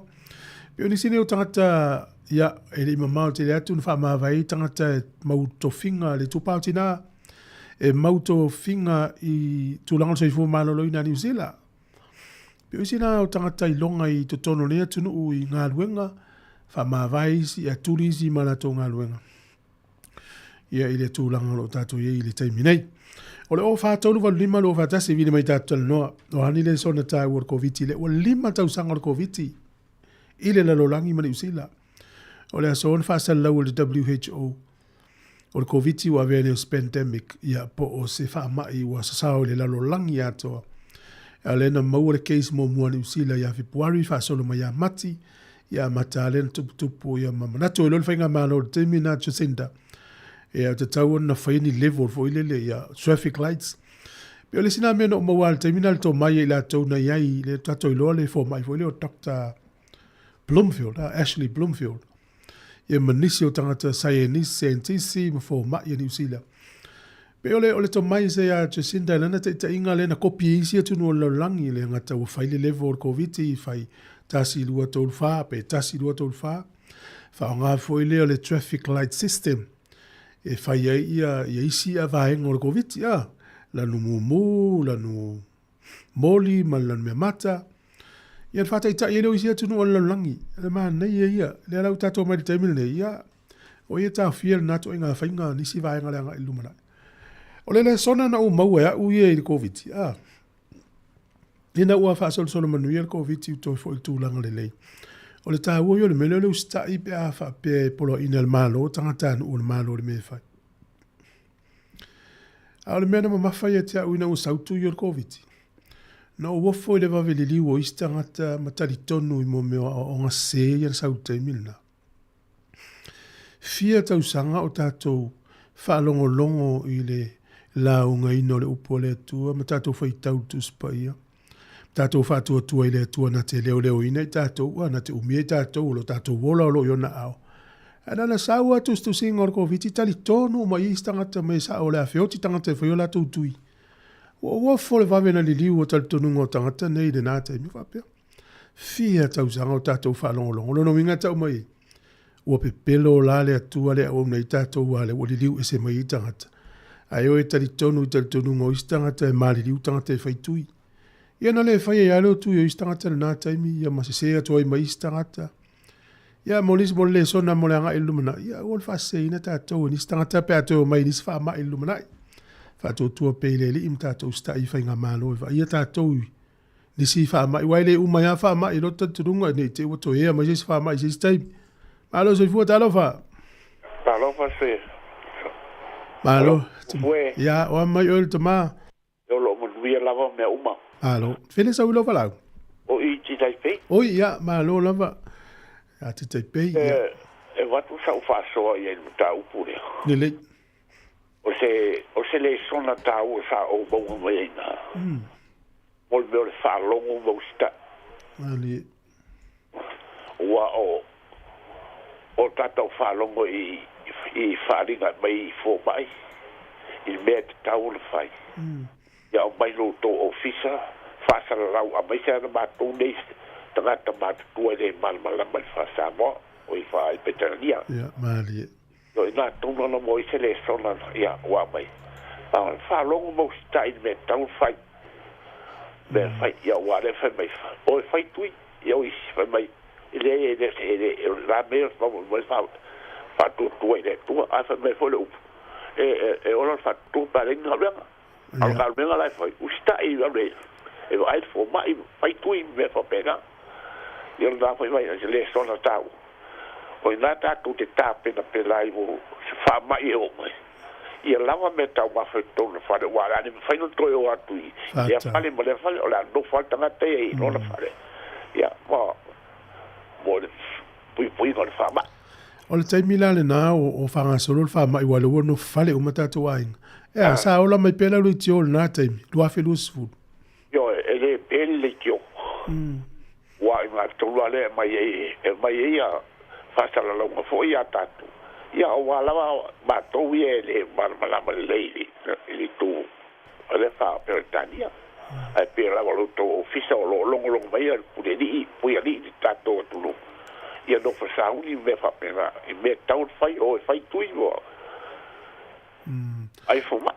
Ma lo lava ia fafta ia le sona mo le anga i luma te to sa se fa ma ia le wa ta to lo le me tau no fai yo le na ia fa bu ia lava le to le ia so mo se ngai lo suma tu foi ma proclame ia o le alo tele mo te ma fafta le vala mai afta lava ia bu ia ma se ma tu te minata foi ki o male ti o tangata a TV tangata pe a fai me filo ingal palmia tu la mal pan me tail officer yo Bloomfield ma ila to uma fia tu sai ena na sau fa ringo koviti ya watu i telefone na taimi ia le ngate le fa sa le mo tantu di tio fa tel no atu fo mai tai yo fa la tonga tai yo kalesia ina ia mau e tangata uma lava ia le tūlanga o koviti na ia wala na to te pai tu lo ma fa na taimi le ile no fo le popole ma le mautonu o le to tele o tangata yo tai yo le ulo lo ta inga na taimi a martina va ingo tamiti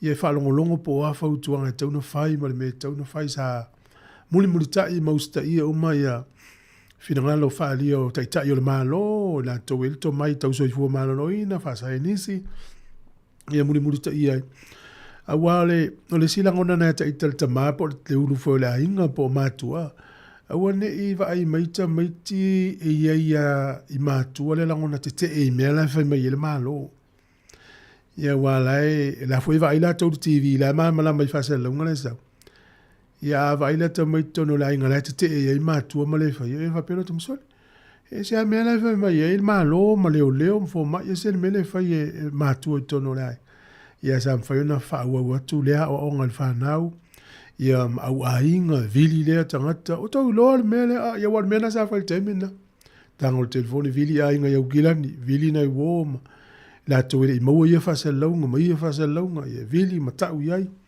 fa pe na fo so ta inga ainga sa mo le na taimi ma la pta ia ya le uta to le tempe yo to fa so le taimi o le ta u mene yo le sona ta u mo ni me wo mo na topu atal pese so ma vani atoloa tupulanga ana tule mai to vale minuti ona tano leiva tau tua ti fonga le moa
tato pese pe ma el valau ma no se fu talo fa le tato valau malo se fu la sua de dia talo pa yo ma yo toma ia ta dai ia le ia sa no ya para to atu te mantau le o que da pe kile ile tato lo tio inga vai kai ni na ka de i me ia ka ko lo fe ka ngui ai ke la chi me e un mi la io va lo ia mon fo tra na po le wa la ka o le ke le o kala pe dai o mo kuia e ke ma ia pe ku ia mon ia fa ia ai ta se lo ta ma po po ka sa ka me ku ka ko ri ku ai mai fasi o mai ne tão mon e tá mo foi na mai tenia e a que o foi aí Sa ora o te tau o mai vai mai ia kakta ba dai ka volele ia vo no pen ka ku i mando testo i hasa fa na mai a o ka su ende moni ka te ya na volele ile hasa ka ta ko pe ngai ngai mali ia te le fo na mai volele tatu politio volele ma ka sa mai po ia ma to volele pa lo ia la besna na fai ia mo o tino no fo para un longo o alme te una fai po filme te un wan ia mai al na mai te o mai nei ia le ai e fai o tu yo le o le covid ele o mo wala fai a ka so mo ala fsilia tu ya te o te mat pa i wale fa longo le tio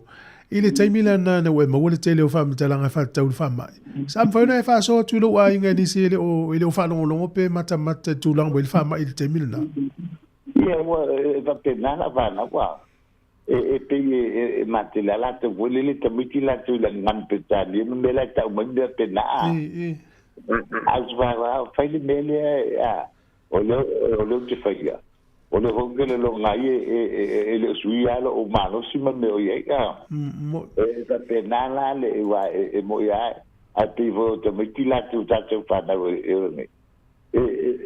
fo voilà e pe ta la to le ngana pe ta dia ita e bela pe me ia moni e pe vo ta tu na ia ta tu za mo ma ta tu la ta inga ne pena mo e te fa ia pa da fa di mele pai mele vole le foi ia moni ia da te foi ni se la fa na mele o tui oi ta ku me karia ko le o ka no fai tui a ku ia ku mai ia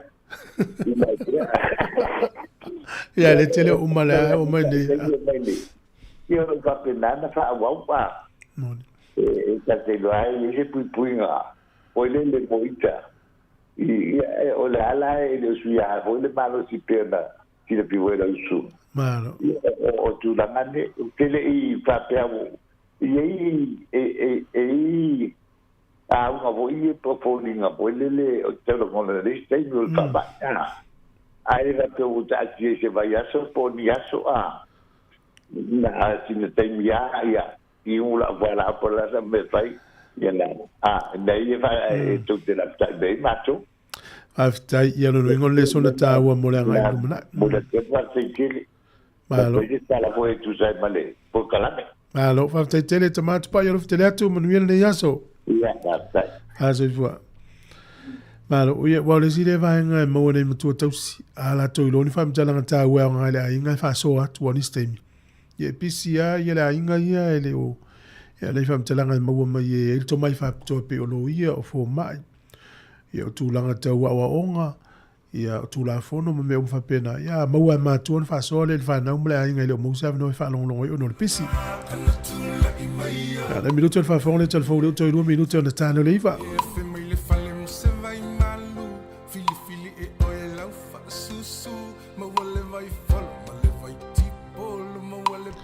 Ia le wei lista te walaununga leina, malo so i fua talofa.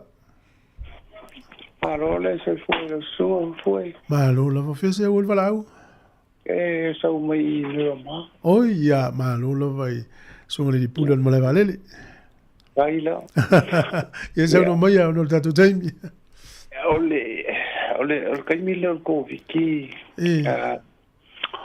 Ole mo moya o ke fas kai mo moya ko le tio. Ya vi ia le.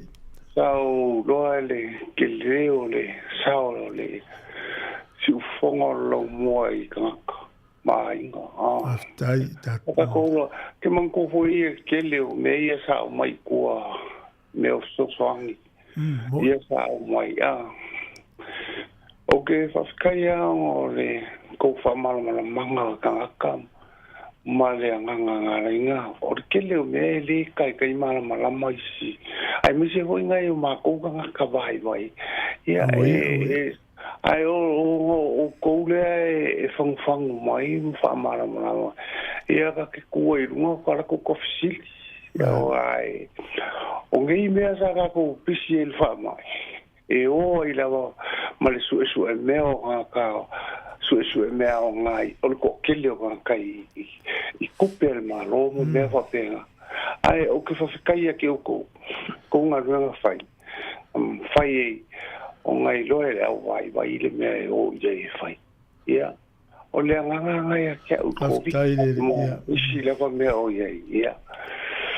O lo ko nga le yo ko nga sa ma ko fia o kambala malama I le me I le ko fakingonga ia se ia o ma ni ka ia no mo la vale nga ia fa ai malo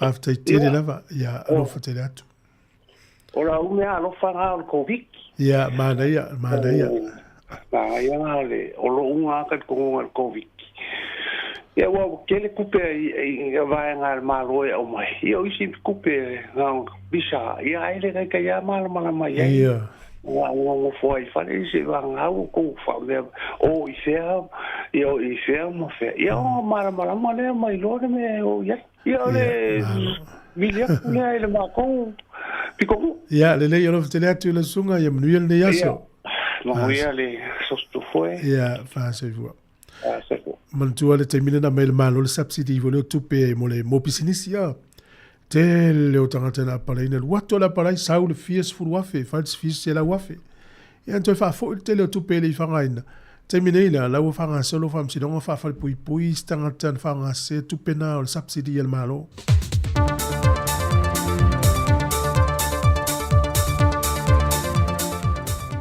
Fatalafatu lo tātu o tunu o leisi wha o poponga le neo talafau mai Samoa o se mai ele whaafonga. Ao ta oto ele whete ina inga matalia se whaai unga ale fionga le whong whitalai e se aso e toi tau ao fia ele whontanga le pālemene e toi lo te ele lafo le whatu wina ele to wha a olo a whawhiti wha ai o le whatu atua ina lea o le fionga le whong whitalai fantase ma le sui whong whitalai e lo lātou mātai tu wina o ai ia white na i whātou tainga o le whontanga. E lo lātou mai tau, e le toi solonga le lei le whātala no ina o ngā ruenga o lo ta oto le pālemene, e pidi e tolu o lo whātala no ina o na te unga. E le whātala no anga le whionga whia mena o mimata awha malau tu stala le vai asu taruai, na ia whae lo ai, pe a whai ai manu mālo le lafo le ua whātou wina, e mawhai lava o na whiriwhiria mai se sui mai le tua le HRPP, e a vea masui o le whionga papali ili o ta euma se pau, e le no foa o le whawhawhetalai. Peitai wa whaamaunia mai e se sui whaamoemoina mai le tua le HRPP, wa mai a le whiriwhiringa le lātou whaafalitui, ma wo lātou au tase le whionga lo au sola malmalo kene te sio, e whaase e le tūlanga pe a whai, o lea le tūlanga o lea ai u iai, fe lafo inga le pālemene e lona toe te liu mai ai se isi whontanga. Wa whamaunia mai al komisina o mtanga ruenga o leo a wa paaulongo I Tino Filipo e o mai le so e le I maua lava le tamai limas whamaltoto sanga le matua soi fua mai le fio anga o wha ala palau li mo tele sa la whai sa ngai malonata lii ma se tasi o tamai whango ngota le polas whareile I le whai ungo le vaiaso. Mai na lei loa mai ai, ai o loo saonga le mu leisi to tolu. Pe o da sila fia sa I ei whautuanga mai le ofiso le wa ai tau de whai unga le vaiaso, ona o le lo wā le tau lea na wa aia mai lungo le atunu. Mai wa mai ta wina e mtanga ruenga, e iei lava nisi a la tute le o usita ia, e pe o na iei le wha la lave le ua tulai mai. Ua toe whautua ina i le mtanga ruenga le mamalu malpa I o le au whai whaiwai le atunu, ina ia utangia ia whautuanga malapta inga tu ina mailo fisalwa ai tau, e whasau ina ai le soifua, ai olo o iai lava I ai le sami, e maua fo I le tele o aso e mulimuli mai, pe a whai ai maua tu ma ave sea lapta inga, o le lolo wa o le tau. O lo whatau teia niso semina o awa onga ma vaenga o kole ninga, e siti ai le to mai maleanga wa o leo whainga ruenga, al pulenga o whalawelawe te tupu whaafua sei. O lo ngā lue whatasi ai le malo Samoa ma le malo Amerika, e whainga whaapaanga, le foi o whesoswani mai ei le vaenga le pui ngā le malo Amerika, le Nevada National Guard. E toi whaawawisi vaenga o seminama o onga, sa whātou teia le masino February tau sanga wa mawhae. O ia o onga e a ngai pe whape wheo na lawea ina se tangata mua a fia mai whaave tup whaafua sei, o le sā i lia o se tasi wa le iloa mai le vau whape fo i le sami, le whātou teia o ngā ruenga i lunga o le tūla whono, a to ai mal whao ngā ina o me whai ngā ruenga e whaati noi le ngā ruenga.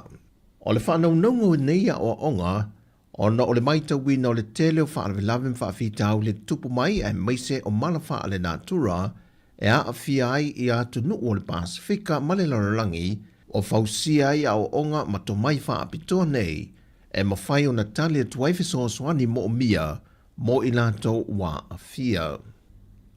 Au lei malanga ese atu le fionga le pāle mia malo tātou te nuu ma le au malanga e whātau nuina o na tiu te whātek te whono o le whontanga malo le taupulenga o le o Sui i Peritania. Awa mai o ne e whaelo mai le autu stala le ngā yoi ngā ale malo le o le a whaatino, e tusa le te ena le fionga le whonwhitalai o le maota, papali ili o ta euma se pau, le lafo na whaatu wina e le malo o le te ena le o lanata i ta inga, o le whaatinonga o na tiute i le maota whono le pāle mene. Ma uai loa se finangalo o le maota, o le a whaamalo lo le whono se iai se aso. Ma o le a tuliloa e le malo le mataupuli nei i auala o le tūla whono. Pei tai i le whilo inga le autu stala, ma le tai o le whātua tui le tua sa mo o tasi, le fionga la auli le o templa te Valfose Schmidt, na ia tā ua, o se mea o te tū whātasi ei le malo, ma le tua ngai, ma o lana sila, o se mea ua whau. O tala fawia mai sa momo le nei fo i aso lua, manuia ngā ruengo le nei aso, whasai foia.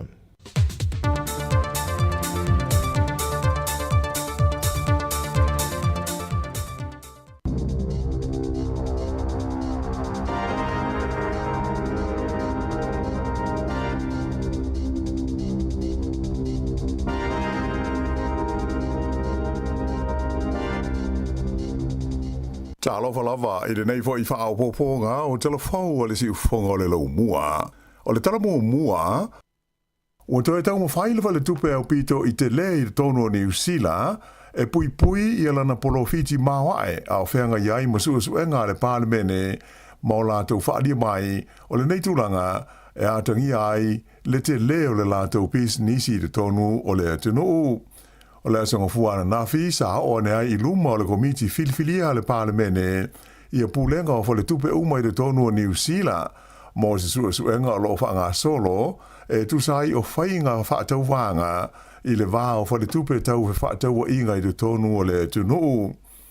O le whale tupe o le ANZ sa wha mawina le lātou polofiti mo le tausanga na tenei e lata i le lua tesi ma le tasi piliona tā la. Mai na whaalia ai le te maita i pule ia Antonia Watson, e malamalama o ia i manatu malangona o tangata e tusa o lea polo fiti te le.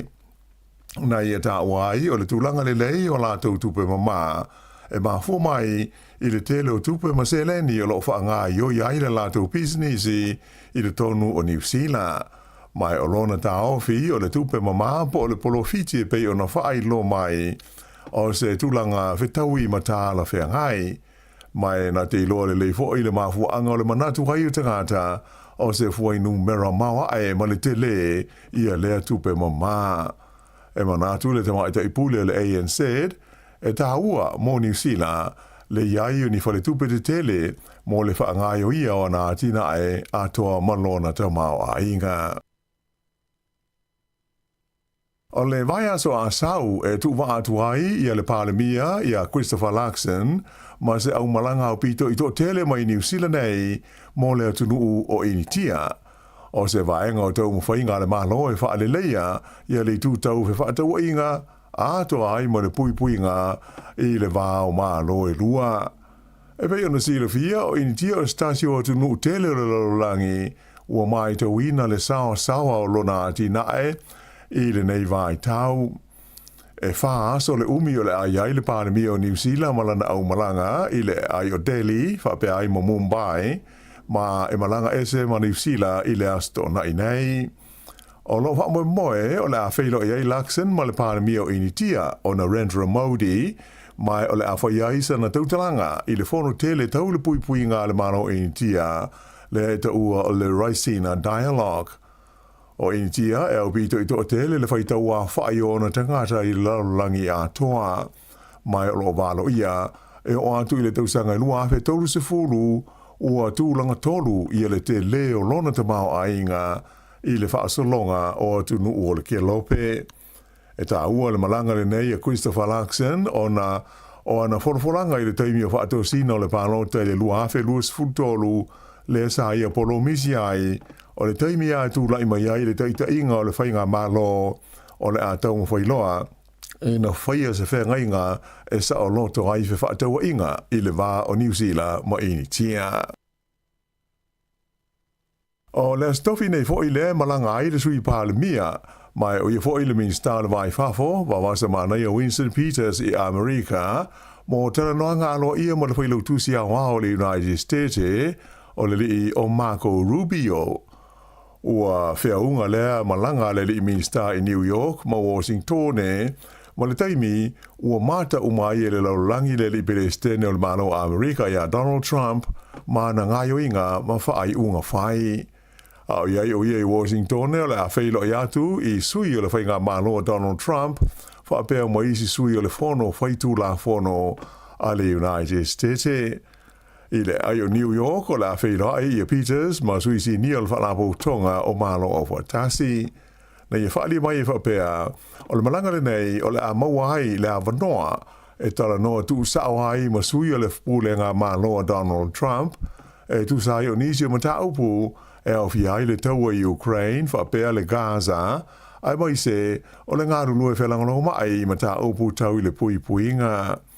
Ua whaia nei malanga, ai le 11 nei taro na fo i mai saina, i a wawasa mana i a Winston Peters, sa i e fo i moni talo noa ngālo ia, ma le minsta na mai whafua lea malo tele, o le li ingoa i a Wong Yi.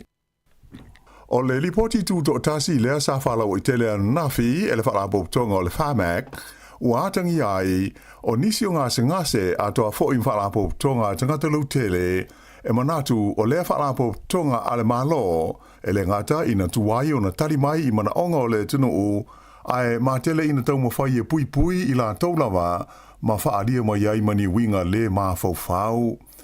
E pei ona sila fia o le whamak, o le whaalapo tonga lea e whea ngai ma le whaatauina mai o vai la au a toa mawhua la au e mana umia mo tonga fitinga o le soifua maloloina o tangata o New Zealand. Ai o le lipoti tu ma oti e pei ona ta ua, sa ta pena ina mai ni maaftanga whaalea o onga na whaatonuina le komiti whaafoe o le whamak i le whaai unga o le tausanga na te anei. Sa whailoma iai le te fono o le komiti whaafoe o Paula Bennett, sa manina mai i nei polo kalame le te leo le whaale tonu i le tūlanga te li tonuina o le whamak i le whaatinoina o ala tau ngā luenga whai. Na ia ta ua mo mia vave o na whaia se swinga i le pulenga ma le whaatinoina o ngā luenga a lea hoi whaalapo tonga ta ua le malo. O le tausanga o mawae e si dia i le sela wafe la whai o tangata na o la tu sei nia se tau sanga lo tele sa tu ina tu i le parlemene ya te sema fa tau sanga inai le tau lea ona fa ma vai mai o le tamai ta isa ve mo pulisili o le famak e ngoa ya Sarah Fett mai na i wai ina fa ma vai o ia mai lona tu finga i le masina na te nei o le lipoti lai pe ona fa i lo mai e tele isi fuanga mo le lumana ai o lo fa tu langa ina mai ai mo lea whaalapo tonga le whamak. E tolu miliona tā lale se leni mai le la fonga tu tongi e tangata si mai i New Zealand, o le a whao ngā le whainga malo so whaatasi, e whaato sina mai ai ni fon tanga whaapis nisi whaale wao malo, e whaia mai i New Zealand nei. O le atulanga sa whailoa whaalawo i tele le minsta, o le atina e o tulisi o Louise Abston i le asoan nafi. Na ia ta wai o la ngā tupe la mwhaiai e le ofiso tulisi o na sitia la whainga o tānu sanga mai leivas furuanga ia tu se lau se furu i le tausanga mōni whono wha le tausanga i fia whaia mai i New Zealand o le wha moe ina wha popo ai, ia le tusa o le tolu se 4 miliona ta la, i le tamao a inga o le tino. Wha lia fo i le tamai ta i minsta, wa i loi wha maunga, e tusa ma le se lau fitus 5 ta la, e silia tu hai tupe wha alu, e le tangata e tasi e malanga mai mo ni fontanga wha pisi nisi le aso tasi, na i lo tu risi ma sani. O le nei vanga tupe pe o na fufuaina, 3 miliona ta la, e awa noa ia so es wha lapo tonga, e au fiai ma universite, e mana o e tali malo, i se fontanga wha le va o malo. E lenga te lea, e maua e fo le so swani, mo wha lapo tonga e fia tau sanga ina, le whaia o ni a lato tau o fianga ti tele. O loo iai i se tūlanga ti ngā ina i le whale mai tele Wellington ia se ti nā e to onua le whanau, na poloka i to tonu lana ta amale mo le tolus furuono i tūlā, ina ua a fia i se whaale me lave i le vai aso na tēnei.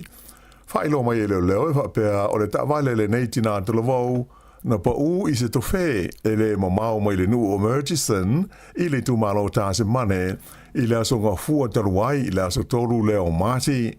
Ai na fato a maua o ia o lo so i fuapea i le tae ao le aso lulu na tēnei i le aso 5 mati ua siri atu ma le tolus furuono i tūlā talu o na lavea lana ta vale.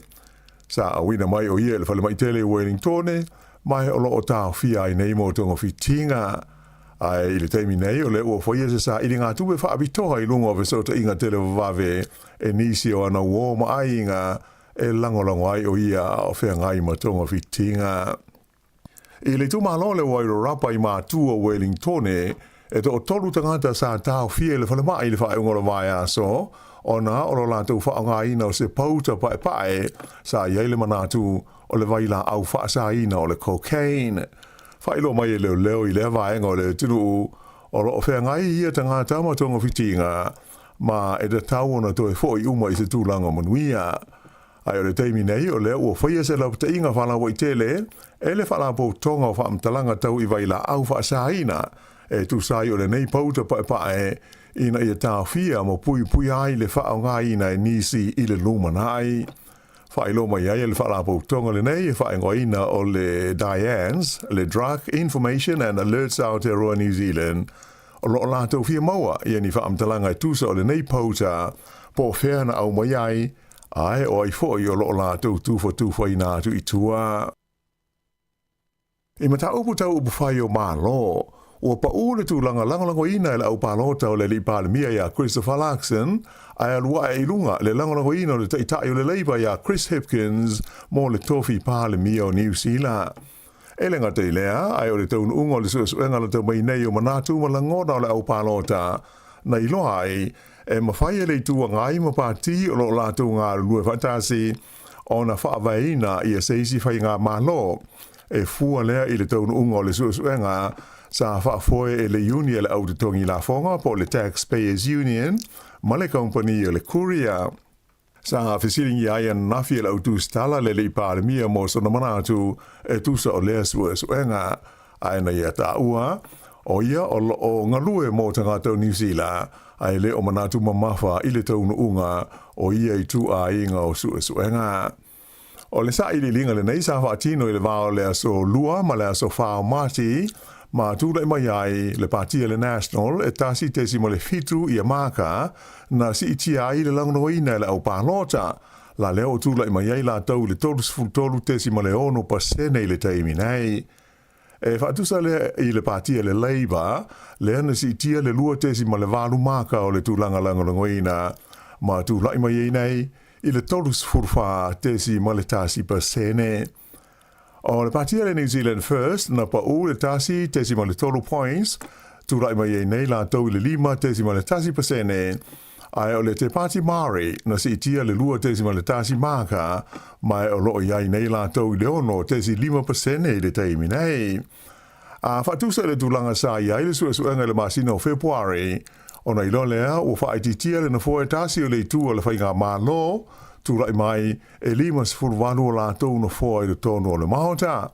Ai o le tua ngai, na wha o popo le na fua tasi, lea ua o atua i le onu se furu lua o la tau na fua.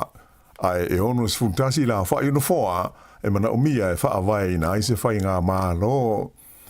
I le fesili po a ia langalongoina e lau pālota i le tofi pāle mio le tunu u na maurunga la whai o la tau e manao i a Chris Hipkins. O se teimi mua lea taru mai le pālota tele taruai ua sili ai Hipkins i a Larkson. Na pa u le tu langalongoina Christopher Larkson tu lai mai o ia i le luas furu te si tolu pasene ai o Hipkins na si tia le tolu tesi ma le tasi pasene tu lai mai ai o ia i la whainga e lua se fulu tesi ma le fitu pasene.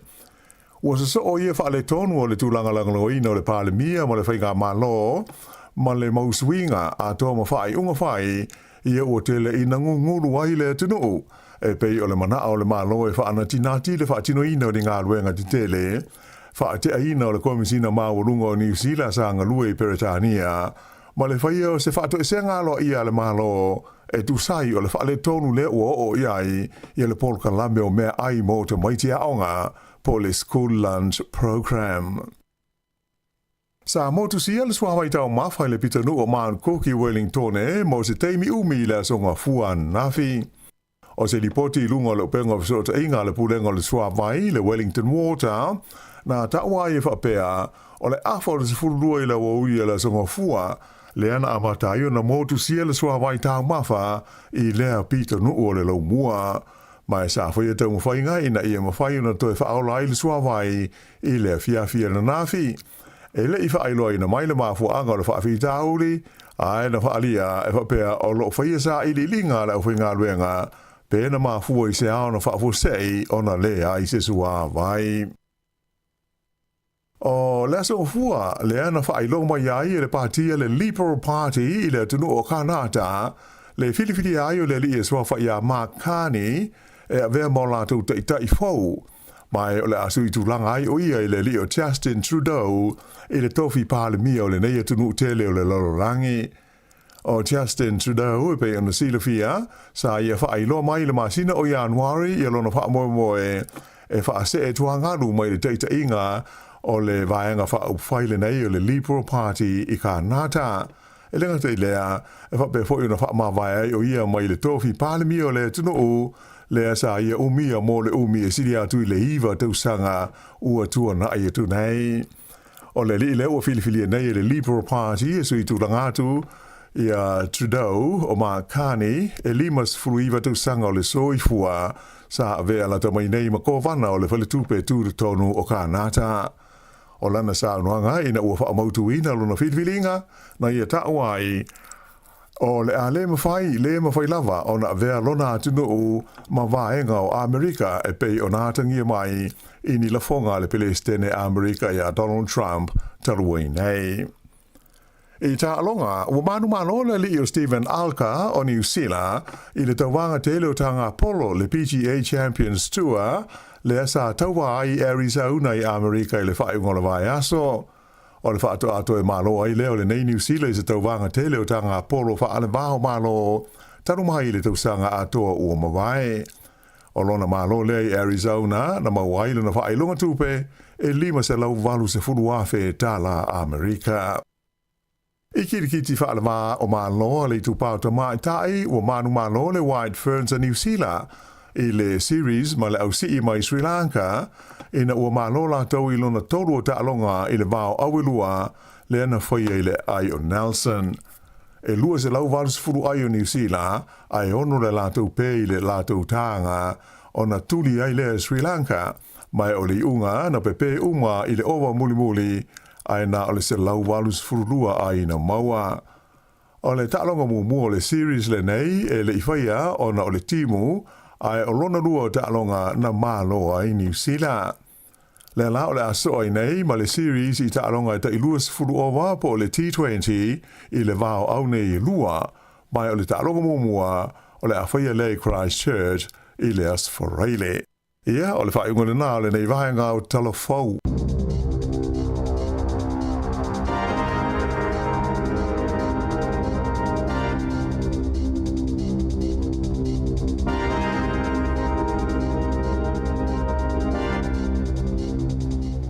Mano whaftai nau whaafonga le tunu tātou telefouto e mauna vanoi whaafonga i le auli le tāo le sifuru mo le lua.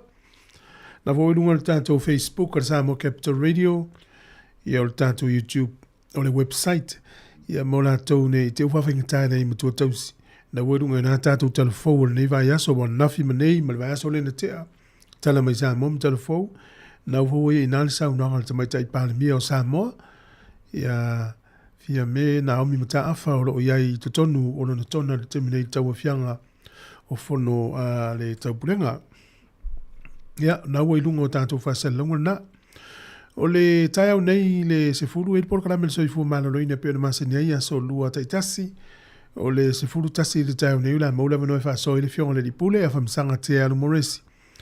Ma le pule nu o porirua nika peika. Anita peika sa o te fasa watu. Ia o le sefuru rua telefon fa fianga o le auli le la. Se mai a suilo tatou whinga luenga sa velina ma ana tautua. Se i pa i le tāu le lua, ona mai ale o le tātou tautua mō le nei aso. Whaftai tele le tunu.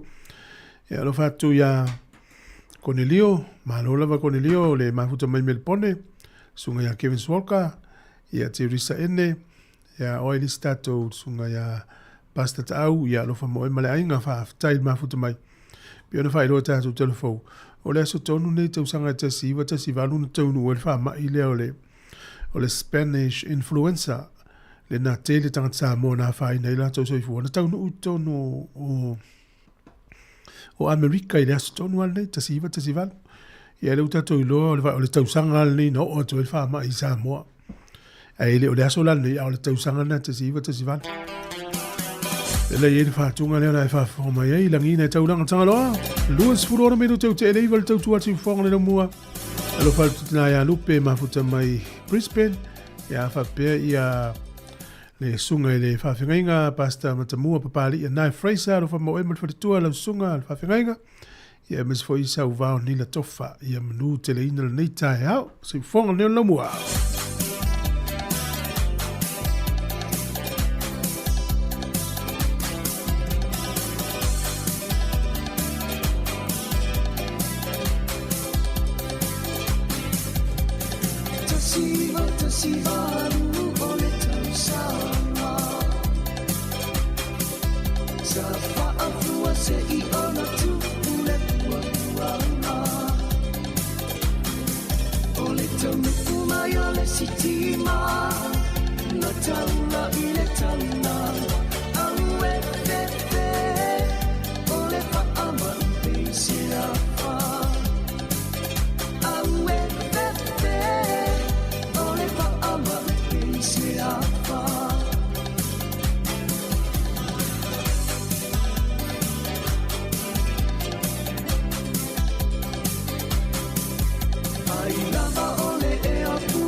sina o matua ele ai se te ile vanga au mai iluna ele ai se te ile vanga au mai iluna ia ngalo la vale tamsala pa atapea isenu ele o anga na etanata ia ngalo la vale tamsala pa atapea isenu ele o anga na etanata.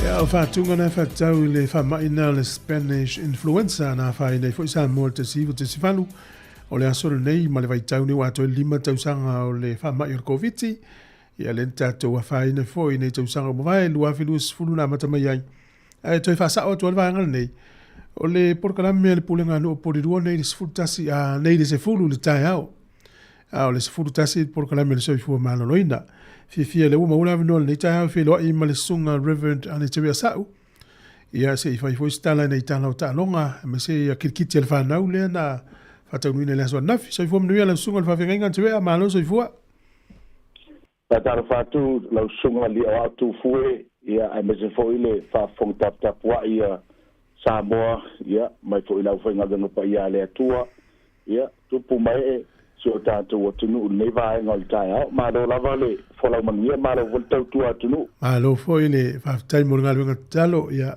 o mai si o tonu I le nei aso mal ni tai au le o va le mator la tini a lo sabili vili madu lumai ya tu langa na e te tau puawa mai nei ya matou e te le lo atu la le lo atu I si vai ngo pitonu ya matou lo hati au wai no ya e fa penalo na poringa vai el telo tei ona ole si o mie atu maunga ia mon tasile anu esel matango fio ni usila o nui ia e faftayo le a fio foi le msulta te fono mla sungo mal tele o fa finga ngam tang sa moya mawai ai ole le fa mo le ana na fi sile tu pe reverend de mane foi lo family no tu longa kiti el fa now ia sa ole lona lua le o taimi wa mfaya na fatino ai fa mo le to tonu a onga le sa fatino tau sanga le sa mabaya fo ia November ia ai le ito tele ni au sa mfaya na awa ia onga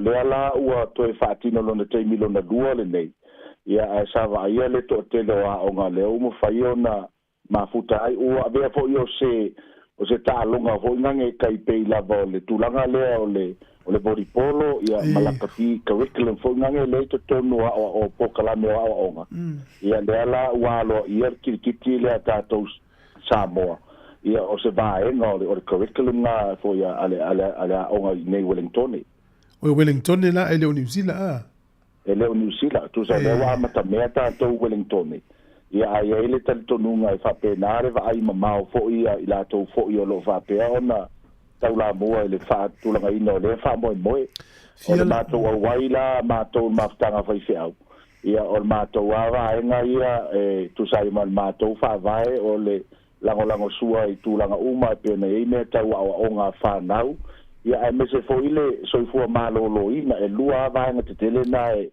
o lo nga lu el maftanga fa fiau ia pe vo le na covid le na tala no mai foi ia sam fai voi na va tu el ma to lango na vai tau moni fiala onga na ye le wa le stala I tono fa mo yo ki tel fana o ana na fila vai e se foru ma le tasi au sai ai ia e tu sa la e ono au ali ia ai lima au te mai tai ia o tu langa la na ia I pe sa ia na fi na ia foi na korisi sa tai lua onga ta ia la tu au ali ma le au te mai tai ia pe e korisi la wa no mata ma Polilua College oh so le mana ia o na fa wala ia e tu longa tu la fono ma ia o tu la fono ma sanya o tatou liki Samoa e ona iai pauale le se senga le iai le o tau vai vonge kaka ia uma le au o ngai faisi umi o le fainga lea ai ta fa o la tau le ono se furu polo e ono se furu polo e fate ai tonu o le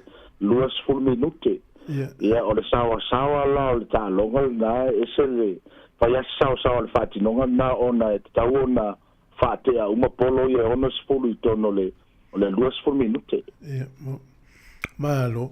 E ala sau mai tau foi e sui le maftanga fifia tamai til talo. Ma e ule le tūranga le mai tauina e lau tal tonunga lo tau sanga fau. Ia ole a siti e lunga nu me la kolisi e mafuta mai ai. Ole mai tau atu i suafa fo ima ingoa i o tamaiti na mai siaonga. Olo iai male au fiti intia ma toke lau ia ma meo afa palangi afa Samoa. Lo inga la fo ia manai maoli le tono talonga. Ia tal tonunga e mautinoa lava le tūlanga e pēna iai. Ia ale fo lau fa tūlanga le talanoa le pamoe faise se liki fo le fai ungo le tausanga tamaiti aonga. Ia e tue fa mautu atu se teimi o iluma le nā tūlanga. Malo, o me sili na fia tamaiti ta alo le talonga. Ai o le lato saonga le mula o fa fena na o ina tamaiti le ia tula fono le talo. Tono potu aonga? Ia o le lava sa fanga solo lava ia o le leina o na ia onga ia.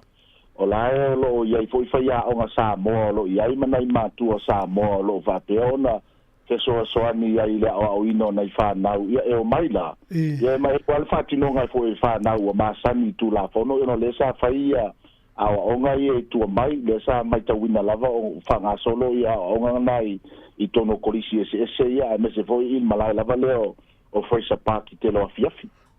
Fai ni la tau lape.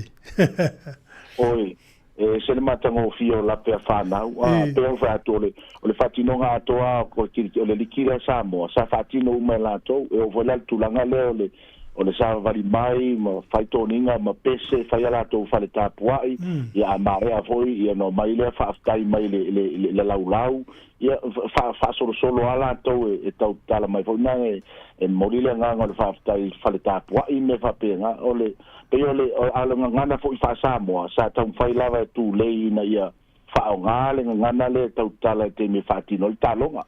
Ma nei e te. Ia, au te rona ua lau sunga ia tau manga o tūlanga o tālonga man whaiunga. Po e fia whonga i mai. Ia, le lei o le tau unga ia o le tālonga na whaia na whi ia. Le sa su e champini ai le au le a St. Bernard College ia ma St. Pat Silver Stream. E lua la au a St. Pat sa au mai ua whaingoa ina le silato au o le pae. Ia, au le silato au o le lanu moana.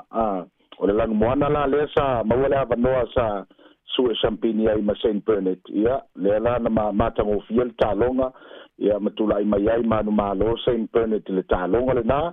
Ia, ai tūrua tu iai St. Pat Silver Stream, lanu moana. Ia, ona so atule le tālonga su el tōru ma le wha. Ia, le sa ta alo ai nai college. Ia, mawainu mata college. Ia, le sa manu malo ai nai. Ia le la talonga na su engol tulanga toru ma le fa ia ai tulanga mulmudela io na o le aua pori rua college boys ile tulanga pe na ia fa solonga mai na ia ma St. Pat lanu pai ile va ta mai tai sa ta alo ai St. Mary College esa ili ai sa faila ele faila fo ngangi ia talonga le ta mai tai fa pe o aua sa e tele la to malo ia o auna e 5 point ona le ilava le teimi sa fa tulanga ina le lana tula I mai ai manu malo ai ia tamaitai o St. Mary's College ile la to talonga le I fa tulanga o point ia as so ai wai no mata college girls ile I au ia tamaitai ia fa solo toina isi au o lava o au ia sa mafaia ma futa tu iai o Sacred Heart College, ia o Aotea College, ia ma Porirua Girls College, auna ta mai tai e pe ona iai le aso nafi, ia le lau manu malo ai, St. Mary's ile I au ta mai tai. O le sturanga matango fie, tu fue le tournament there. Ia pawale le tournament, le fai mea ai, tu lou lavare, ia sa fisiri ia fo I mai ele awari, ia mai Sport Wellington po te fai ni mea ai, sau fai atu iai. Ele ai se me la tau fia I me ai o talonga ia fa Samoa lea e se me la kapi ma vot e me fai ona fatino pe tau maftanga pe na I fa na ia sa fa so u malava ia u mai sa ia nafi ale tulanga o tau mafai mo na I fa na o lo nga fo tau sang fo ia tulanga na ia provide lava ia lunch pe ona ia talonga le pe ole tulanga ese na talonga ai o le matango fia o le fia to tele foi nai matua na watu mai tawina mai moina ia tau fainga la to fana ia ai ma eule le fatinonga e fana fo i o le talonga ai ele manatu e inisi ona tula i mai mafaiona nga i kiki palangi e ava ai le sao le sa fatino ai le talonga e tamai ki loso minuti a sao ai le se la uma le tolu tu fue o le record na le talonga le na fi o le sao le fate ele mapula le fate ya ai na no ye se la uma le tolu le record le ngo yang na fi le aula St. Bernard. Si me mai le tatalonga o mai tu o lo lua to le inta puele le poloka sa saua i te uma. Ya esa saua i te uma a lua kwa wa misi ya fa foi le white si na la fo a fa pe la ko mamau ya o mau le ai ya o le tulanga na te na ya e fa ke umala la fa ke nge ke o ke le white ke le ai le sia ya sa o le ya ese mal matango feel atmosphere ya sa fa pe voi na po i te meti a to le lei ia e toi whaawau pēr lo mai tau mai foi ia au pāla langi mai lato ia te whape ile whatinonga tātou whanau o le amio pūlea ma tau safia ia pe o le winganda sa vaia foi nisi o whanau ia makua whaia kua wakule fue le fue a soa akule fue ia mo atu sa whai lalo ma tau tatala wha sa moa ese ma tau fia o le vaenga le uo ia i whanau le fia man nao e au ina le tātou tū maanga hanga whanua. O te loa o mātua fwoi nei, tele mātua nei ai, alo whapena i nei mātua nei whanau ia e leni Samoa, ta alo tatalonga. Moni le atu fwoi, pena ngai e whanau a whakasi nā o e le sa iai le, e ai tātorunga o tamatiti nā lea o ngai St. Bernard. Ko jiki a se laka le varu se furu ai ngā kār, ka mai kikirnga. So ai ma faula ia e fai o le lei o le fate o le palangi o le afa ia ai o le sao o le fate pe o vai fa ke ai o palangi ia o le ka foila ia ele e ka ele linga e fai e su e mai ku le fa ai kai o le lila na e il tanto non è e va pena per captain na o tangata na pina mata ina le lato tu la i mai ile talonga le anafi le mai tawat ia tamai taifo ia ele ai e ofo ia tamai tai ia fia na ia nei afafiti ma nei maoli ma nei tokelau ia al ma nei na talonga ia le o ma fai ona fa o wina tono Sport Wellington ia o se part fo ngange ole o ngale la fa nga solo ala tono tato ia el tanto nunga fai ona vai to lo original ia ona fa solo to ala ia ma fai ona au fa ia to ai nu sila tato talonga le ma nei etel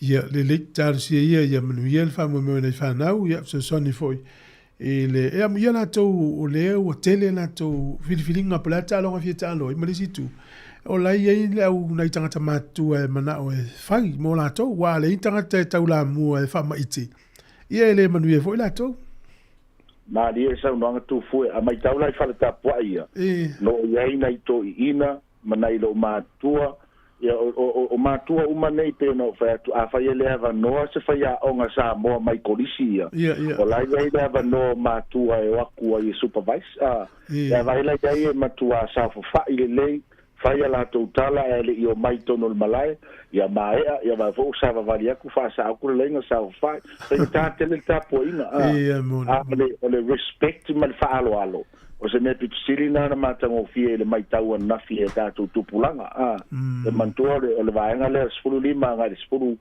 varu tau sanga le tonu a onga ia ai al tanto nunga man fa mo io la fa la asili atu se isi le bo mau lunga po ua le fa to a lua ne tau sanga tanu fa nga solo le kamisanga malo fa tai reverend e se vai ngo toya ta tele fa to fa malo fo ile tau la mu la mele ia ele mole toale ngang faftai foi ono le mato wa noa e fai loi foi ia po kalame lo nga luel maftanga fai fiau e pe le mato nga ruenga ia ele na le pule la ia au mato la mai fafo wa meta waile ngo sa moa i le tono New Zealand nei ia le mato wo foi le batu ile la ngolango mfa ma popo ono le wa ia e kalesia ma community o lo matou ngā rue ai ia whawhai ngofia ile nā o na maua le lango mai le malo ia me te foi tūlanga pēna ia se leni e whaasoa mai ia au nanga ia tātou wha Pasifika ia ai mo le toi le ngang whaftai su fonga lau mua lau sunga le awao ia o na le avanoa ai mo le nei teimi ia whaasoi fua inel tātou whaasoi fua inel loa ia soi fua mo le nei teimi whaftai lava matango fie foi whaasoa mai le sunga le whawhengainga Reverend Anteria Sau ia le whaile utusi leo le maftanga so whatasi e whaifia Wellingtone pēna lango fo il whamumau le whanau ia la tō kirikiti whaasa moa wala a statu o tunu tau ua sa moa ia na whawhiawhianga i tu tono nea tunu malalangi le hoa se e mai ia matau na langalanga tātou ta longa sa moa i tono nea tunu ia i loa i leo sa moa le van kirikiti ia e pau lava e se whawhiawhinga o tātou kirikiti o na wingala ia o le iei whanau sa moa e isi aso uluma i on whaeina foile e kirikiti ia e tele tupe mawai ma mawela tōru manai o le stala fifa popo tu i talo talonga o le alo sa mo foi le Thailand mei le sa fa sala ile au le pentas fa le nga ina lana kon kalati ana fina vese ai ia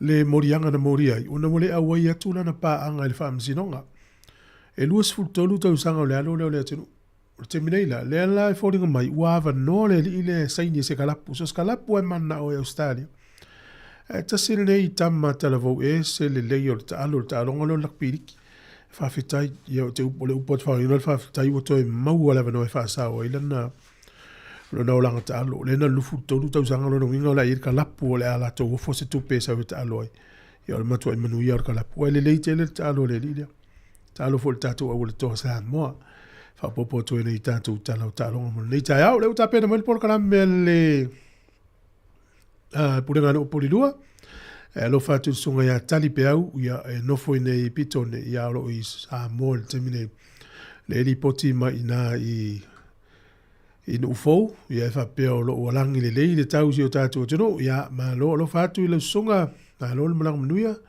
le mafuta mai sa mo lo fa sunga ia edi pasta edi lo ftele atu programe manu tele ina nei taiao fo fanga fenga yai le wana se moi mai ia tina ya lupe ia le pesel nei ia langina e alo mafa nau po grandchildren kasiano mai tale moa ne usmel fa fonga o le ngol pese fa taile atua motina taurunga tu por kala mel atal taio ne yaso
whamanga loe.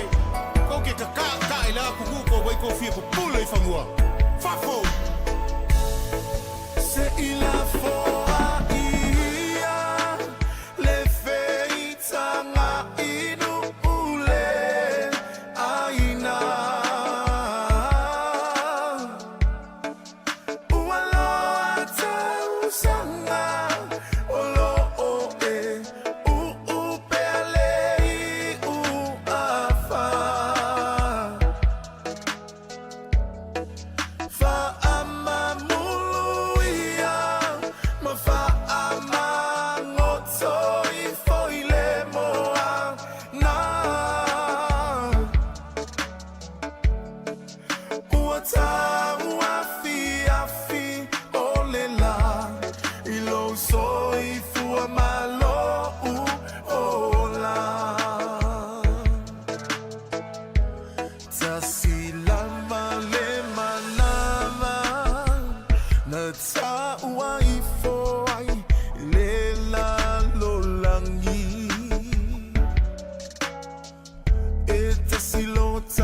Asino manga otsa ele o fanua masuafa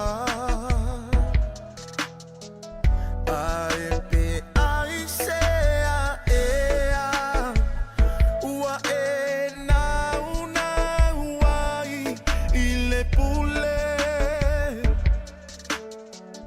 uso e sili le alofa Nailo le fawalunga I oa matupe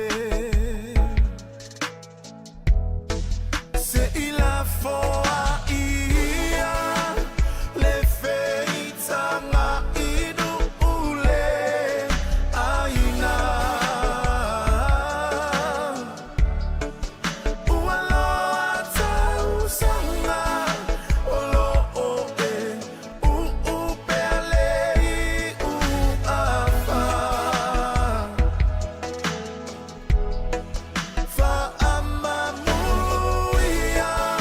My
rise again. You said we go again. Life is short, Polilua to the end.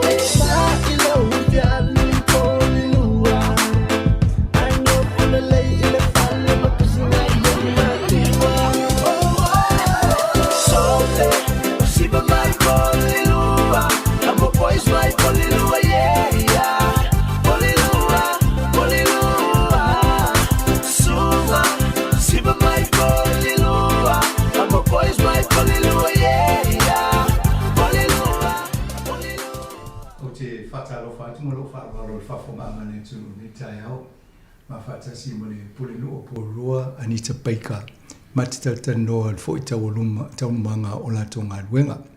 Talofa, good morning and welcome again to Samoa Capital Radio. And your city. Talofa, thank you very much. It's a little overcast out there, so it's lovely in here.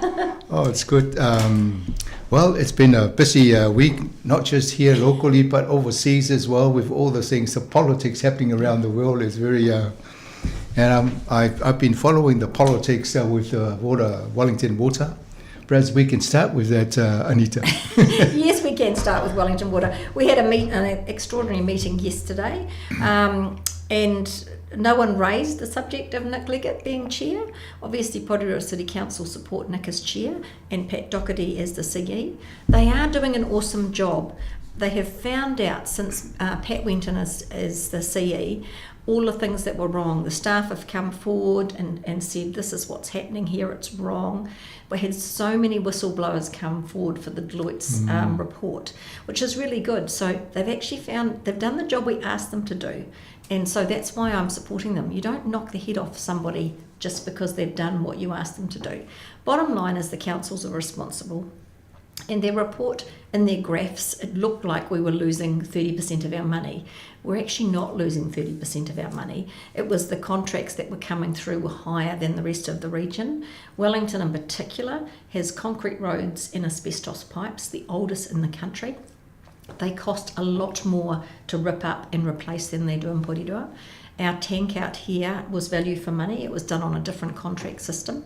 So I'm confident that we're on the right track. They've said they're going to look at local contractors for us and see how we can make them more available. But bottom line, it's value for money for the ratepayer, which is what we want. And they'll come and talk to our council, and our council's going to have a chat about it this Thursday in our meeting. So that's the end of the discussion of Nick Leggett. He's there now. Well, I would think so. We've got a meeting on Friday, excuse me, but I don't think they will raise it because you have to have 100% of the mayors to support you, and I will not move. And nor will Campbell Barry or the iwi. So they can't win. So it was a political game for them, I think, because their councillors turned up yesterday en masse to the meeting. They were very quiet. They didn't raise what was in their letter. So I think it's done and dusted with, in my point of view. That's good to hear, because then you do the real work. Yeah, and that's what we want. Yeah. We want our water leaks fixed. We want our money that we have to put in. But bottom line, we actually want reform. So we're coming out with our annual plan. We want reform. So we need people to participate. Right, thank you. Let me talk about that. Ole tato por kalame le foi fa talo fa felo ile tato pulenu ya Anita Baker. Ia amata rota no ngal taia o ne ile mata upu tau le Wellington Water. Ia male lato saidininga le na mo e inisi o ne tulanga fa le tonu o ia ile i tau whainga o ni le peina o paipa ma la vai tonu o le laumua. Ia mo ne no tua o i mai ele tatununga e pen fa ma na ina ile li poti. Pe whai asi na taunga ta o le tau o lo whainga ruenga i le pulenga nu i Wellingtoni. Le lawa mai a yelo le ma le lafa fatu na tu ina atu le pule nu ma le pule anga nu o Wellingtoni ina ia ave sea Nick Leggett ma le tofi o le taifono ia ma tau ni voi o Nick Leggett sa pule nu foi nei porua telefon talta no atu lunga tatu le tiu ia ai pitai o ele i Italia e Anita Baker ia le lafa fatu mai le Wellington le pule nu o Wellingtoni e fa pena mo le pule no o lo hate le hotelie fo ia ma iwi tangata o le tulanga la ia o le wa lo na fa no le no fa ta non ta o le ta ti fa pena ele o lo tu mau pena nga wenga Nick Leggett ma le mau ni te paika o ia le na mo wanga le sa di linga le la lo lan ta inga o le la o ia no fo to fo mo fa le to no le na ia wa le fo na ia Nick Leggett to no nga wenga le ina ia toi whaalelea. An me siri le ua fo ile ma le tatununga fo ina utoi vai ni ili le tau o ngā ruenga I pulenga nui po I Wellington. E alan tangota ona o le te leo le whaale tono le e mena te e maulunga le tongi o ngā ruenga whai I Wellington. Ia, me siri le ua tau toa whine mua mai le vaenga. That's good news for our people. Now they can focus on the real work. Absolutely. So doing the politics. So true. Elections.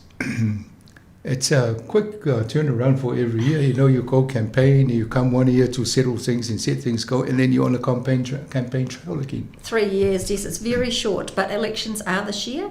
So we as a council stop. The 1st of July is the campaign period, so anyone who's wanting to look at running can go on our council Facebook page and have a look. We've got plenty of documents up there. Or you can pick the phone up and ring me to have a discussion if you want looking at becoming a councillor or you want to know what we do. There's plenty of us to talk to. It's important to make sure you're registered, you're on the roll, whether that be the Māori roll or the general roll. But if you want to have your say and vote for the people that you choose, you do need to be enrolled. So that's another big thing. We will be making decisions in September about water, but when it comes to the pre-election period for the mayor and the councillors, it's the 1st of July till mid-October when the election finishes. So you won't see me on Samoan Capital Radio from the 1st of July, obviously. Yeah. So we're not allowed to. I can still do my job as mayor, but you can't promote yourself. But we can invite you to come and be interviewing your aspiration for the next term. We as a candidate. You probably could. There's rules around things which are very strict, and you've got to be. Oh. So yes, I'd have to look into that. Because if there are several of you running, I probably need to ask you questions about. Yes, so you could organise something like that. You can as a group, and we can go to organise things. Yeah. So yes, you are right there. But they are quite strict on those things, so we have to be careful. And so I think the rules around it have changed for people. It's not the old-fashioned days where you have to put out hundreds of flyers and billboards and everything. These days you've got Facebook, TikTok, all those things to talk to people a bit differently. Yes, you need the other things as well, but it's not that hard. It's a matter of getting the numbers and the support to get yourself elected. So, you know, it's always nice to have new people at the table. Maybe ole vainga le tal no nei ole tulang ole fainga parota le lo mane il masina October. Il tau sanga ni ia mai le ye fo isui fatu le o tan no fai puli o le puli nu. Ai ni so tatanga te Pacifica fi ia le fi fai puli. Ye me fai foi ona so ta ia to ona so ni le fa ma tulanga e ma fai e ona nga va e te alu le palota. Ye manisi o tan no nga ye malama le tulanga ia. Mai fai ona so ni ia fo ia tato sui.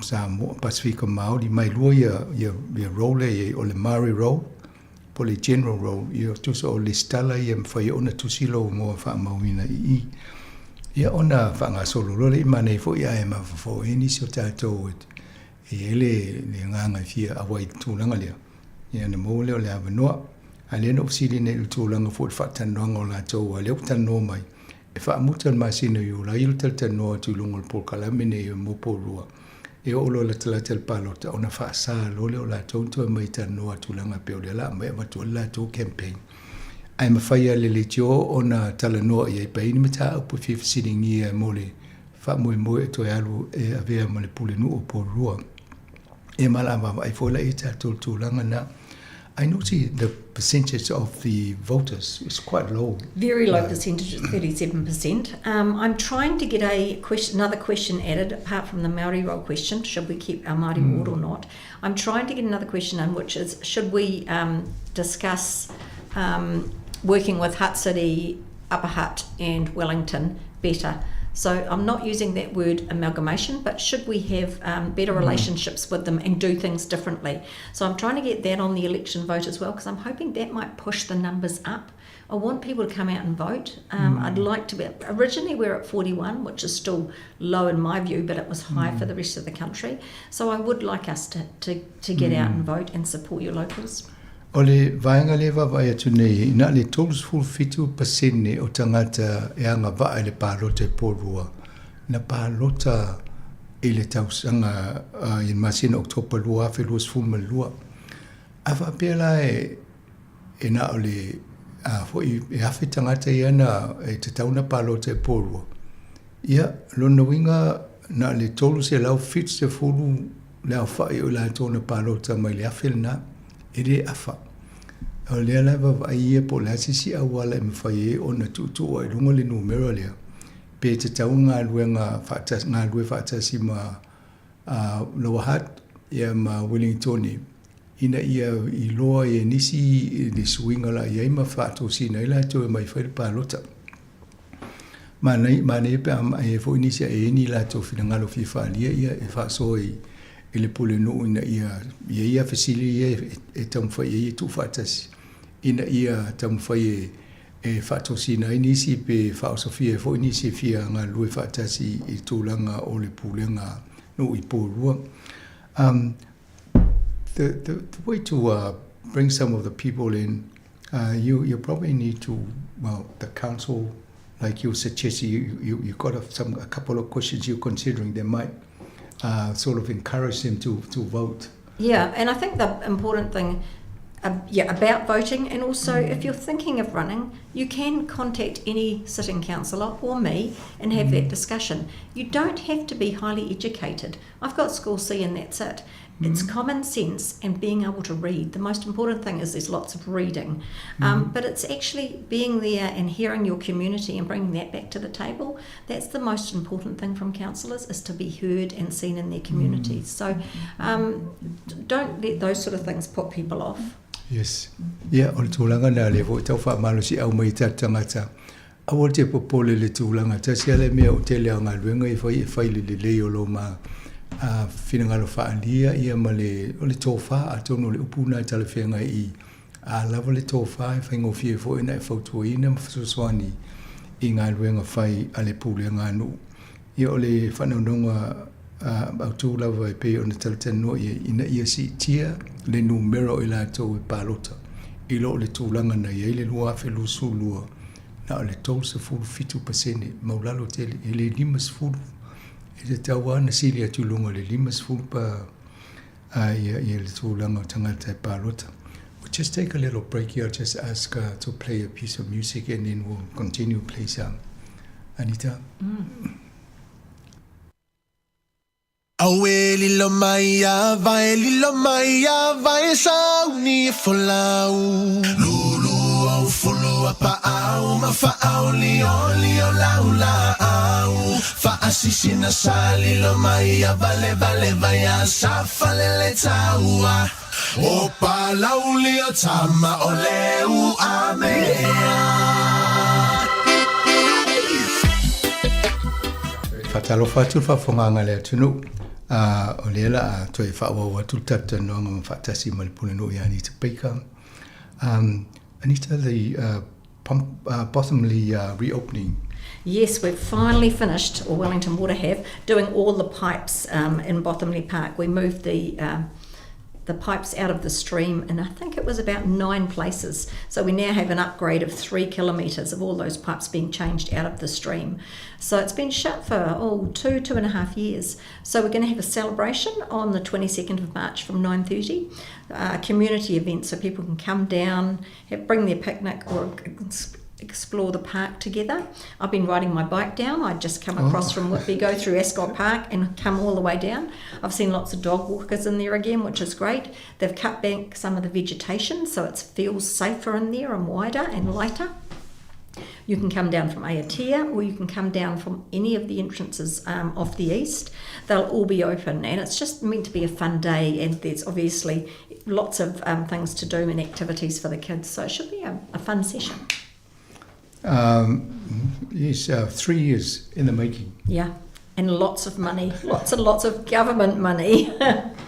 Oh, well, at least it's now finished. Yes. Ole vaenga le tala no ole Bothamley le baka. Ole asolus fulua ole stona ila solusu luon masilo mati. Amata mal afoliva.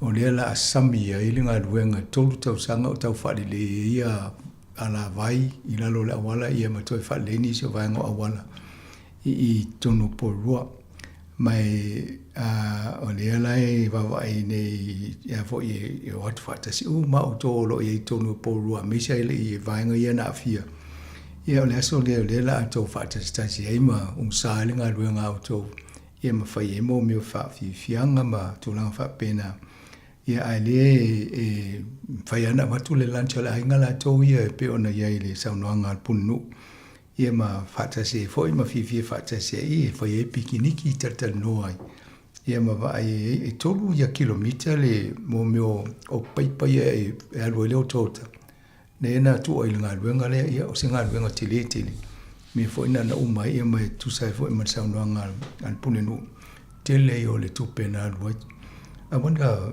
I don't know what the budget was originally, whether they were on budget or whether no, they were on budget. They didn't spend any more. And they're good. working on the wetland as well at the moment. So they're on budget, which is always good to hear. That's very good. That's unusual. In this day and age it is, unfortunately. If we look at the transmission, Kali, keep blowing out there. Yes. Keep blowing out there. We've got some good contractors at the moment. Pleased to hear that. Yeah, on vaenga I've seen net tulang ol paketi pena tu mau tonu ol paketi in fa vai mai nga luenga. Fa tulanga menga luenga I tulanga na yai on budget e luenga le isi stupen tu na mia. Ia mala o fai male wetland I o le si vaenga le fa lu fo vai. I tonu on mele na I fai ngo fiele tau singa o le meanga I vai tonu porua. That's a good story. I look forward. I might join you on the 22nd of March. Do that. I'm racing back from the airport. Okay. And the Pacific Night Market is starting again this month. Yes, it's been a slow start to the year. So the 28th of March they start again. And then we've got them in May, June, September and October. September, October is because it's closer to the election period. And this March we'll have them, our staff at the market, because we're doing an annual plan consultation as well. And elections, so that people can talk to them about both of those. But it'll be exciting to have the stallholders back, the music, the food. It's always a fantastic market. I'm not sure I'm going to make it because Pātaka have an opening at the same time. So I'll see if I can get out of there first and race up there. But they're really successful and we love, the market. So I'm hoping everyone will get involved again. Perhaps Pātaka and the market, you work together rather than I suggested having a clash. that. I wasn't very happy when, and they said, it didn't go down well in my diary. I was not happy. O le vaenga le tano nei o le maketi fo le oto I le Cook Island Hall. Ia o le fa moe te tala lo ia I mo tausanga nei I le asto wharei le asolusu valu mati. Ia o le na so elo le mo le masino me, Juni, September, ma October. Pe tasi le aso le masina te talai. Ia lele mo mai aso le masino me, Juni, September, ma October. Ia whai loa tu pe a la talata teimina. Ia o las wharei le la solusu valu mati le la talolo I el tau maketi ia o le fifia o le tanoanga pulinu. Ma nei el tau tele tangate o ato I whata fole le mafutai ma whatau iai ma whalonglongo fo I musika ia fo I whale ainga. Atono le si vaenga le whio iai ma whio iai ia tatu tangata Pasifika I te tono porua nei. Ia o le tūlanga na iai o tau o whola le masino October I o te tono a misi September October o te mina la talata le palota. Ia e o ngā whole maketi e talata no ai ma tala no I tūlanga o Polkiki. Well, see, pump track, you've got another... We've been really lucky. So over the last 2 years, a gentleman called Daniel Heath has been working. He approached us 2 years ago and said he would like to build a pump track or fund a pump track somewhere in our city. And he's been working with our parks team about where that would go. And he has fundraised through... the Lotteries Commission, Mana, all the charities, and got the money to actually build this park. So they're going to build it on the unutilised land at Post Cape Park in Whitby. So it's close enough to Bottomley Park, Ascot Park, and all the suburbs in the east for people just to walk down Owen Ferry Street, and it's just behind the BP. So it's going to be a fantastic facility. The bike track is a proper one which is solid, lots of twists and turns, so it's for adults as well. You can put skateboards and scooters on it, but completely fundraised, so no burden on the ratepayer. You know, and I've had people go, oh, why is this being done there? Well, it was the best park to do it in. But if somebody else wants to do something similar on a council reserve, approach the council and work with us and see what we can do in your area. This dad spent over 200 hours getting all this work done, and he's done it all with the Mana Cycle group because he had to have a group to fund the money through. So building starts in early April, so it's quite exciting. That's very good, especially when it's not costing the ratepayers money. Absolutely. It's funded by, you know, an initiative from a local resident. From a resident who could see that there was, you know, he has 2 boys, so he wanted something done for them. Brilliant. O ye le vainga le lo fa mo e fausi e tono porua. Le faingo o le pump track e mawhai o na fo i whaonga e alon whanau fo i ta whao i lunga i lato wheeler me wha pena ma skateboards ma scooters o mea nai tō telefo la whanau talavou e telefifie me wha pena i le me fifie le punu e wha alie le ngā ruenga lea e ele tamai wha engo ia Daniel Heath ia ma le Mana Cycle Group o la tōna la na ofo mai e watu se ava no e whai e la tōna ngā ruenga lea ai so tupe so e la tōna tupe in tau sanga le I to ngā tupe foi le te ngā tupe le lottery mai si e le la e le si tupe le pule ngā no e alu e po le tangata whai la fonga ia o to ngā mitanga na pule nu e le la e ofo fo e inisi e avo e mana o whai ni ia fo ni ngā ruenga wha apea wha o ngā ise whanua o le pule ngā no ia ona tata no atu la ia ma wai pe se me ngā rue wha tasie ina ia mawhai ati na e whapene I porua ai taungo fie mo le au whai la fonga. So building April, this is when the building starts. It starts in April, yeah. And I don't think it takes that long from what they said, so I'm thinking 6 to 7 weeks. Right, okay. Oh, that's very... O le ngā ruenga le amata le amatanga o fo I o le o ngā tono apelila. Ia o na le pia mo le ono vai aso e whai e o na amatalole na whaonga e alo whanau loinga tō telefo I e alo whanau su atu o ti so loi ale o le scooter board skateboard I no whanga leo whaamo mo e whai. Thank you. That's another initiative for the young people. Yeah, that's exactly. where you'll find them. Yeah, and that's good. All right, so let's have a look at your annual plan. Another part of the... It's something we do every year, and every 3rd year we do our long-term plan. So it sets the direction for the city, and it's something that we do have to do. We've struggled, obviously, with high rate rises. We had that huge one last year at 17. We've worked really hard on this annual plan, and we're down with a 6% at the moment, 6.7 I think. We're coming out to ask residents what they think on 3 things. The proposed increase for raising the fees at Cannons Creek Pool, whether we raise paid parking, and whether we cut some grants in the city, or the Chamber of Commerce is in there as well. 3 things. If we cut all 3, it brings us down to a 5.5, I think. Not hugely, but we've really chopped within the organisation. You know, staff haven't been replaced. We've got rid of consultants. We've really pushed our CEO. So we have cut back. It's great to get right back. And if I get back next year, there's more cuts for next year. We can't keep going out with large ones. Even at 6%. Or 6.5, it's still high for people. I know Wellington and Hutt are 12 or 13. Yes, yeah.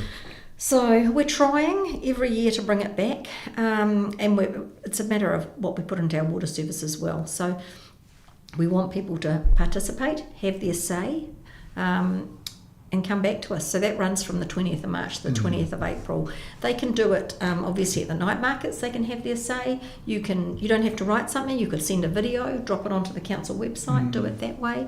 So you can come and sit in front of the councillors, you don't have to, you can do something in writing, whatever's easiest, but please have your say. Last annual plan, we had a huge Pacific turnout. They went up there and did videos, so it would be great if we could get that again. Okay. So when you talk about the 6.5%, that's an increase on the current rates. Yes. Is that correct? Okay. Yeah. So every year it's likely to go up for most cities? All cities have got rises every year with water. When we lose water, they'll end up with a water bill and that comes off their rates. So things will change. But at the moment, everyone is having increases. Thank you. Ole mainga le tana no nei te sanga umai fale la to fofuanga mo te sanga. Ole le ta all annual plan. Ia ona fata ti rola ia o ngadwenga tau na fai ia male tau. Ia o miala le ole fi fata te no male mamalu fo le tunu tonu ne po rua. O to le olo malana papa o po rua. E o to le asolos fulu o mati. Ole e amata tu la solos fulu mati o tu la solos fulu apelila e tala no ela ia ma o tu langa o be tau ona ye tono ole fa ole foi ole annual plan ye ona faile fu fanga al pulenga no le lanta o ni te pe ko tau sanga vai tele oni si tanga te pasifika na fa o tola to finanga lo isina pu ela to videos tu langa fa pena e va to e va ela to ye ma manatuna ti ai ia ona tu fatasila ia o le fufuanga e mawhai e fo le latou a fatatau ma se latou whaiunga o le vai latou po le pea e o atu le ono te si ma le 5% e ono si ia la fonga i porua ia o tau sanga umai atu e lunga mo le whatupenga ngar benga whaia le pulenga nu e le o whatupea le malo ia leva vai o tau sanga tiona tua o leva vai ropo i 5% pe a pe si fo lunga a le tau fai ia ina i fa mama venga o si pulenga no le nei ta o pe o ni tone male han veli o si lai o to se fulu 2% fa popo i lunga o le pesene tu o le fo o le la fongo lo i te mini ia atono le la ta o le ta tu va vai o lunga fo le porurocity.govt.nz/ consultation e mo e fo ilava no mo la to e lo fa ngalo penga fa failangi e ma fai ona anga ina ia matusi la lo to fo fo ngai e fi e fa tala no le pulenga no so it's another it'd be a challenge given it's an election year, so you'll be out there trying to tell people and you say I'm trying to bring this down, but it's hard. I never try and bring rates down in election year because people go, oh, you're just doing it because it's election year. But we realised last year when we did the 17 that just broke people. You know, we had people really struggling. I pay my rates every fortnight on automated payment. It's the only way I could do it, and people are struggling. So even though we increase the rates, they're not getting an increase from their employer or the government. And so it's a tough one. We all struggle with it. Yeah, I don't know why I don't know why no I see it pulling on ia mo mene o la fonga rates. Yeah, it see ia ndi tongi na tanga tol mena lai o stuk tu tele te fanga wenga. Ele o mo si tanga la tu tongi so ni tu langa le. Yeah, I follow it. Ele ia mo si me fai tamo fai fa pa le ni le paketi ale pulenga no. E fai inga wanga fai a wala le tau to ina o tangata. Yeah, I don't know why ngale tau tali a wale na pule no le pulenga no ne o lo tu langa le. Yeah, o lai si u mai si vang. I know we got our latest update in Wellington. I live in Wellington and it's quite high.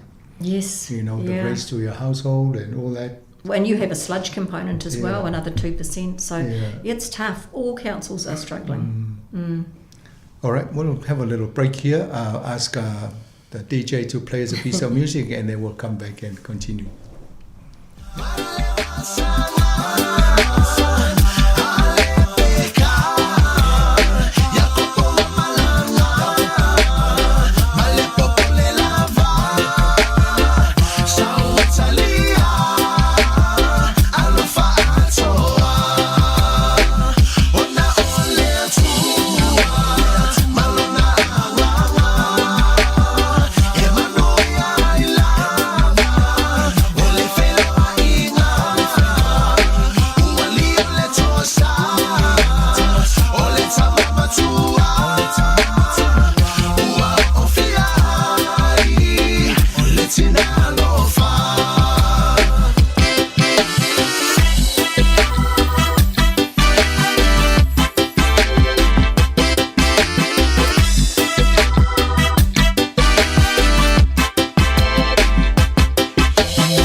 Toi whatalofa tu le tato whafonga matatano fo I mani tato pulinu mai purua I ngā ruenga o whia ngai mai lātou.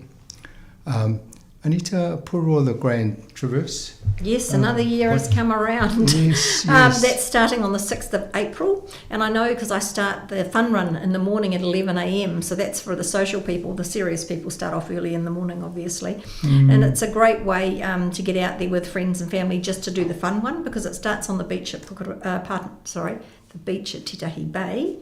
And goes around the coastline and the harbour, and there's the tracks at Whitireia, and then it ends at Whitireia at the campus. And people get dressed up in costumes, they have competitions for the best dressed at the end.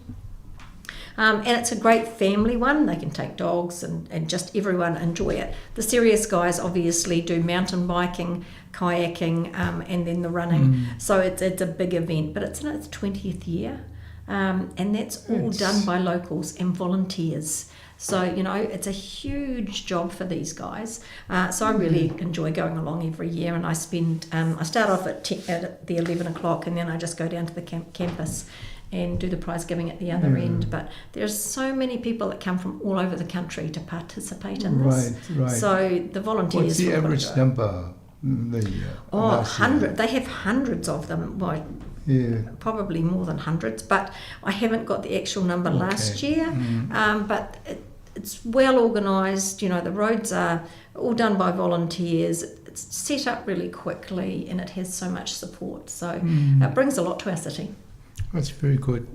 It's a way to promote it for your tourism and that, you know, and yes, absolutely. The bike shops do all really well. They go down to Whitireia, they're ready for them because they start arriving on the Friday night, some of them on the Thursday night, ready for the Sunday morning, sorry. So it's great. Do they go around where they play the Phoenix games? No, Porirua Park. They don't. More traffic control then, no. It's all on the Titahi Bay side. Okay.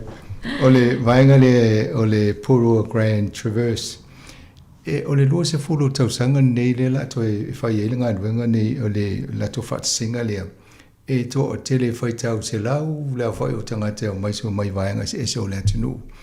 E whatase I ta iele au ta momo le tai au, e mo le au ngā fo e whiwhia la tō tau futuri.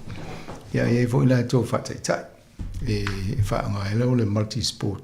Ai peia o le ngātai whale o titai peile whai ia le lato fufuanga lea.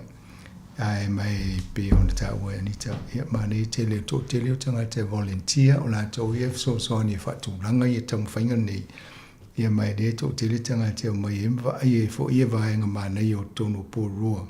I le scenery, ia mai mo te ngātai whale o Pōrua anga I titai pei. Ia mai I le Whitireia Park o nā fo e la vea ina.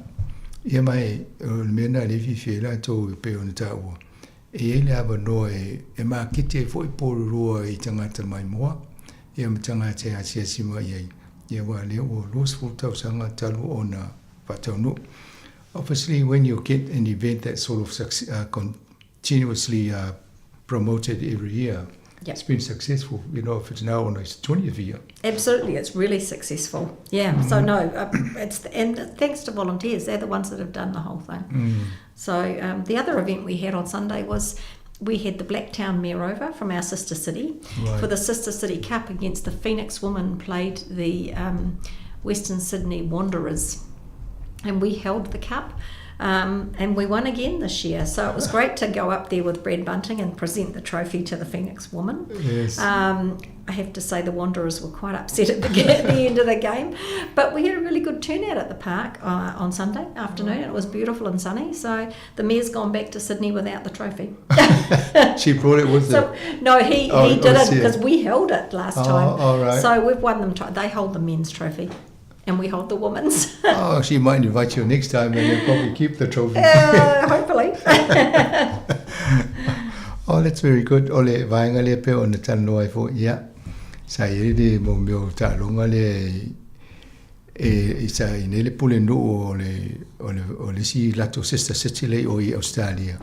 Ia na failelo ta longa soka fo le I le Puro Park. Ia ana malo ile o ta to au ni nei. Ia atono le si mitanga fo I o ia na luta wa ina le pu vatu luma. Ia ai ile se malo na mo pulendo len sa mai o I lato fo ia. Ia mana ia tu langa fa pe tasi ita to nei matata mai Australia. So I was going to tell you about last night because I forgot to mention that citizenship last night. Ah. So we had another 60 candidates through from 32 families. 60. Yes, and there was a good number of Pacific people in there who I recognised, and they're all in my photos. So it was a really good session last night. It's always great when we get new residents coming through. A number of them have been here. How often do you do this? It's usually every 6 weeks. Every 6 weeks? Yeah. So that shows you there's still people coming over here. If you have, I think last time we spoke was about 64 or something. Yep, it's usually very similar numbers. I think we're maxed out at 60, 65 where we have it. So that's the number we sit out. But we had 21 different nationalities last night. That's huge. Oh, well, let me try and read all those people. It'd be good for our people to know how many people have been accepted into Pōrua community. And they can check out the photos, but it is really interesting. And this was last night? Yes. Ole vainga le matano nei mo le au sitiseni. Na te le na whamanui na sitiseni New Zealand whae o na mautono o New Zealand. Ia mesit nei Pōrua. E ono sfulu la tono whamanui ina I tono Pōrua. Ai tons fulu ainga mai I tangata ese be amalusu tasileta o I. Ia o tangata mai Belgium, o Chile, China, England, Germany, India, Iceland, Lebanon, Myanmar, Malaysia, Philippines, Pakistan, Qatar, South Africa, Samoa. How many from Samoa? Oh, you'd have to look at the pictures. I think I'm thinking 3. Okay. But Biamalito Tolu Lato, Sri Lanka, Syrian Arab Republic, Thailand, United States of America. Oh, they've left America already. I don't blame them. United Arab Emirates and United Kingdom. There's a few of them. The mixed nationalities in the city. It is. It's amazing the nationalities in our city. I think so. Every time you do a celebration of this, Anita, is it the same number, similar number? Yes, similar number. Usually we have anywhere between 17. 21's the highest number of nationalities, but it's always 60 to 65, and we have groups waiting to come through. All right. Mana tele ia mo to Pōrua me si fa tai fo po le nga no Pōrua le ma malo New Zealand tele alo ia nisi fo tato le to tolu nei ai Samoa ne tele ia ale mane o ata I se fa no me ni ate tu lungo tato page. Be nice if we can have some of those photos to go on our page if that's all right. Yes, you can have them. Have a look on my page. But I recognise them because this gentleman here, this obviously from Samoa. He comes through, he's still got another child to come through. Okay. The process is actually very expensive and very tiring, I think, for them. They don't make it easy these days. And, over here we say that Samoa has a special relationship with New Zealand, given the history and that. And we also have what they call a treaty of friendship. Yes. But then when it comes to cost of things to come here, it's very not cheap. excessive. I see them as a JP, and I do a lot of application forms, and it's not cheap what we do. You know, we welcome them in, and then the cost is quite high. Yeah, so then we ask the question, what is this treaty of friendship? Yes. It doesn't actually mean... Take that up with Barbara. I certainly have raised it with several ministers over the years. And we seem to... So what happened, even now, sidetracked a little bit, you have to ask her to apply for a visa to come to this country. Yep. And yet we have this treaty of friendship. China has just offered Samoa a free visa for 30 days. Oh, wow. So you can see what China is doing in the Pacific. So New Zealand need to wake up, otherwise... Yeah, they're trying to take over, aren't they? Yeah. So that's something that they need to have a good look at. So let's come back to Porua. Yes, sorry. 60 years. Yes, 60 years. It's hard to believe. And when you look that we became a city with 20,000 residents, and now we're at 62,000. So we are slowly climbing over the 60 years. And obviously we've had some challenging times. When they started Porirua, there was no sewage treatment plant. Oh. You think about that. All those years ago, there was no sewage treatment plant. It used to go into the harbour at Tito Bay. So we've come a long way, and we're working really strongly with Mana Whenua, our Ngāti Tawa iwi, obviously, and they have a council seat at our table. At the moment, we've been online just doing photos over the 60 years, and I was speaking to Ninnis the other day because they've got some really old photos of being first set up. So we're looking at different photos and different events. Try not to spend any money, so at the moment we're on photos.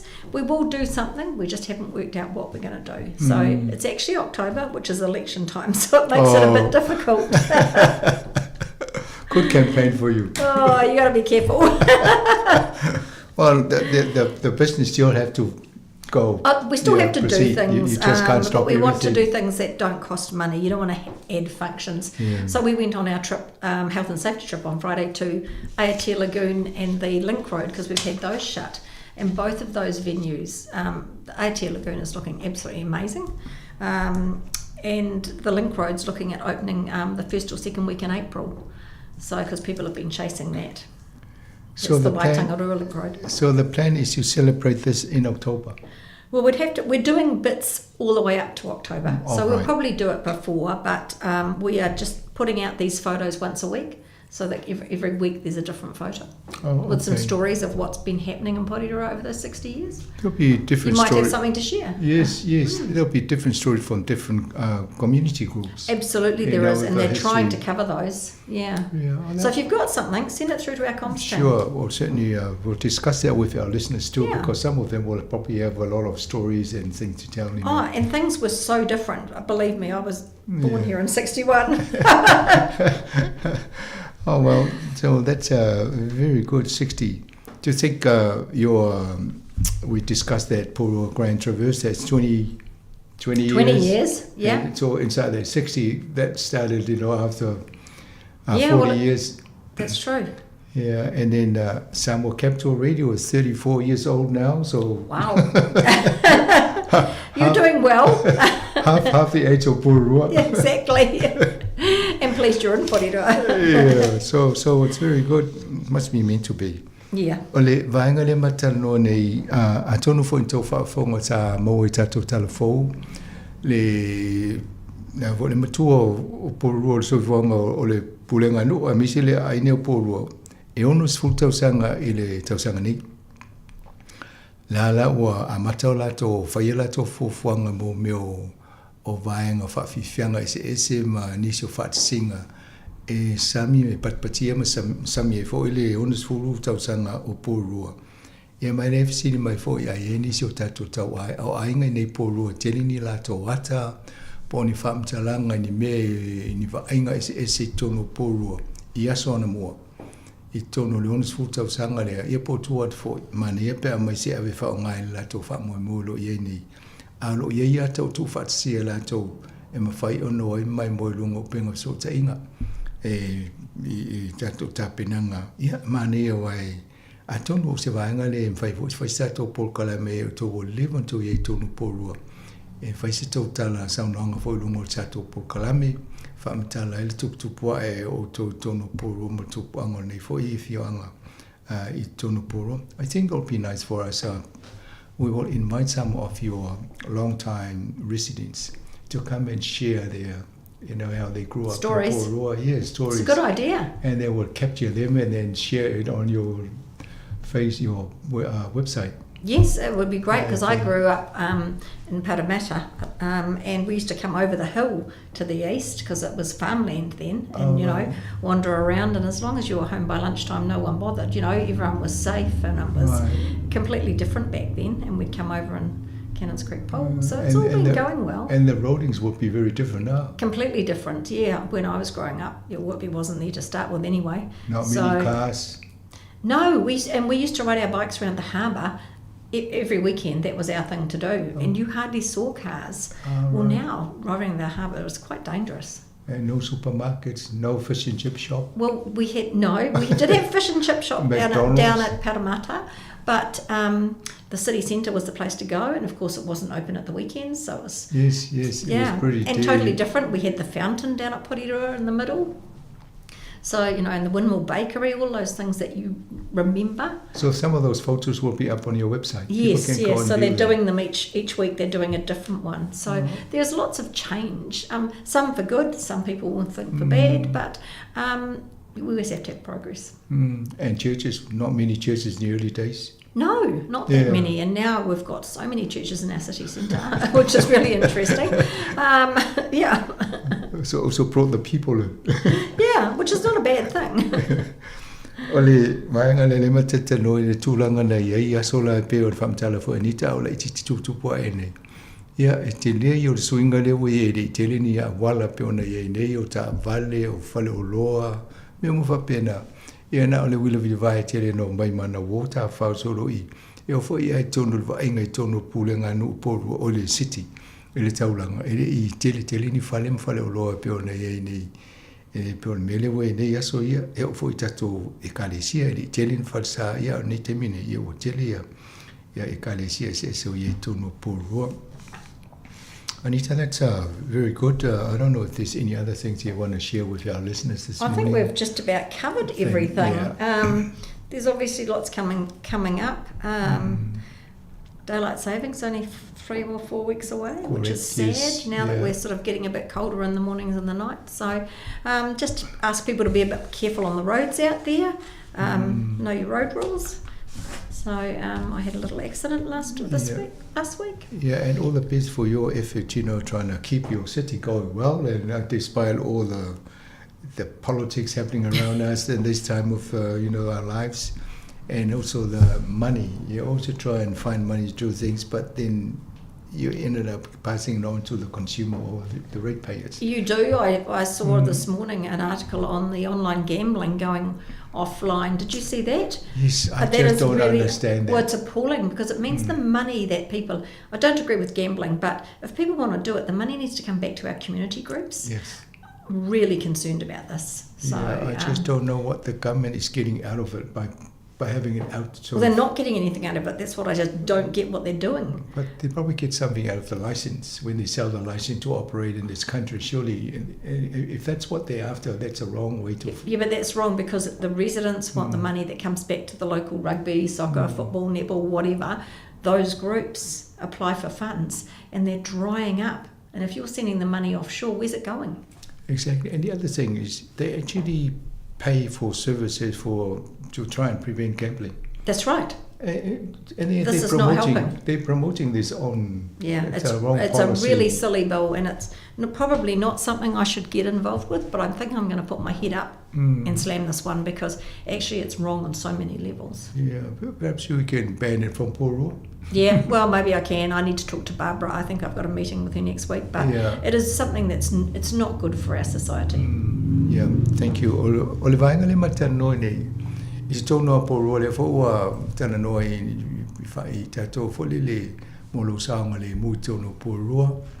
ia ma tala no le tūlanga le gambling le fua mo le sole le tala i le fufanga le malo o la vatu le laisene mo gambling e whailunga o le online po penga te whailangi.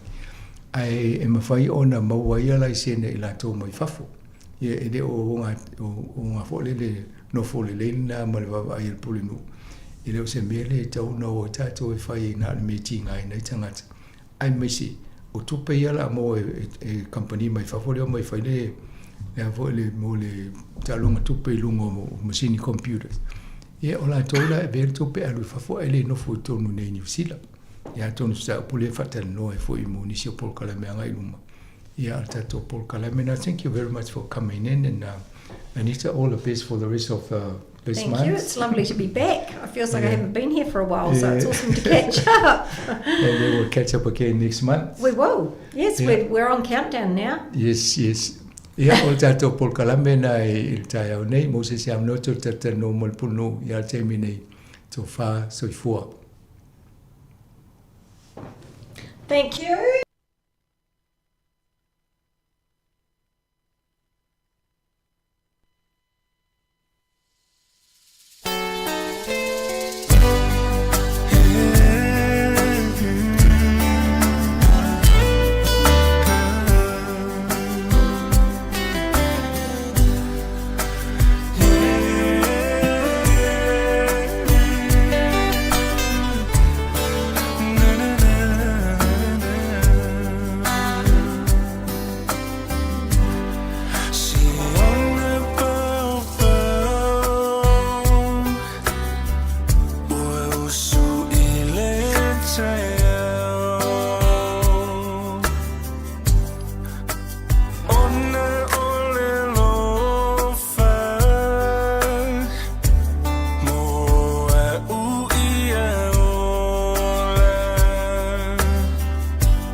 Ia e whaatalo whaatu I le nei tai au, polkala masani le nei o le soifua maloloina, tui whaatalo whaatu ai o le au whaafonga umal si ufonga lau mwai tono Wellingtone, o le polkalame le nei I o le atala noa tuai ma le sunga I le tamaita ipule, o le Pacific Health Service I le Hutt Valley le sunga ia Candice a Belu Marina, ma se tasi o sui mai la lato au nanga le sunga ia Mele Mafi Pota ia mai le au nanga lava le a le Pacific Health Service I tonu o le Hutt Valley. Whaatalo whaatu Candice ma loe le lei Mele Mafi.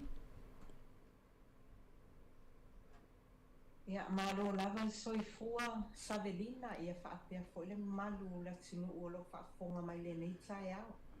Ia malo le usu malo le tau atai. A tono lo solonga manuia fe au mga luenga o le aso e mi se fo I le nei vai aso wa solua. Poli mai wa sparele. Se lo nga luenga le nei tu e se atupele va a se o so Mele Mafi. Ia se introduce for na ia ona toe to atula ile ia o Savelina. Ia Lele, please, are you able to introduce yourself and what's up?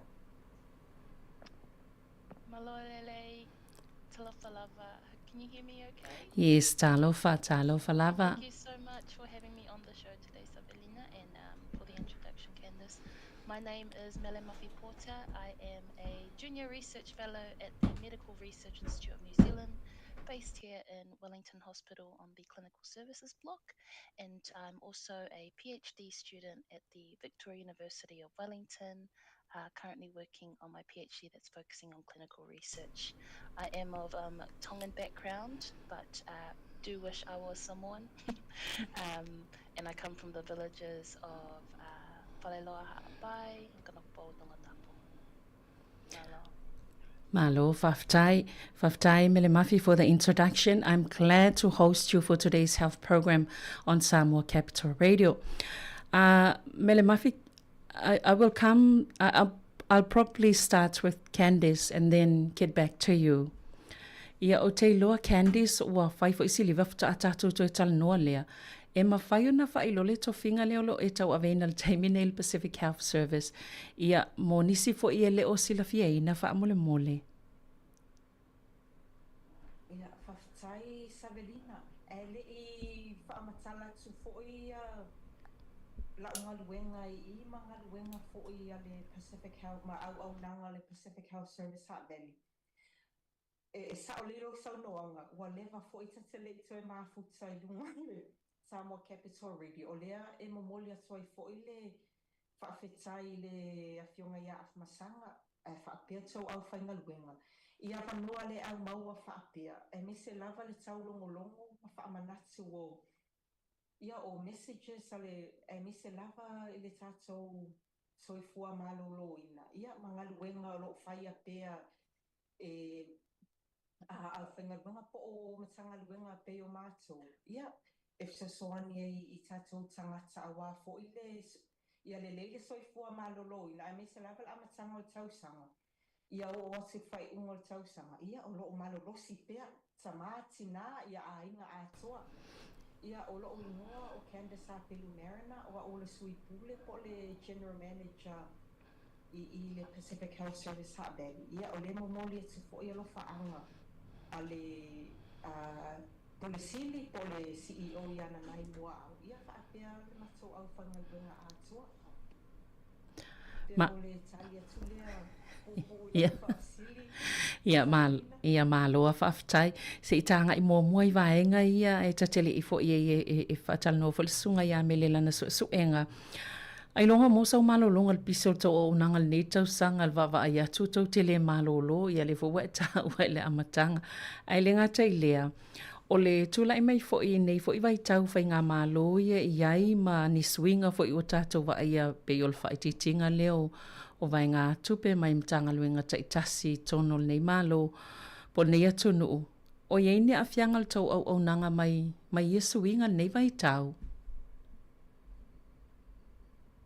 Ia a tonu o le tali popo atu. Ia ele ai ona o le ngaluenga whaia I tele o tausanga. Mantua o le matou au nanga e fuli. Ia, moni. O le a se pitola au le matou au nanga e fisosoani atu ai po o matou tausi soifua I whaino tau health checks o vaccinations po o mental health services whaapea ia social services e uma whaamamalama tupea ia po o le a isi au nanga ai mise lava mo I le mamalu o le atunu o lo whaalongolongo mai pea whaapea e loo maasani pe o loo I loa fo ia matou au nanga I nei nai le Hat Valley. Ia o le ona o le lei o le tau lango sua mai fo ia mātou.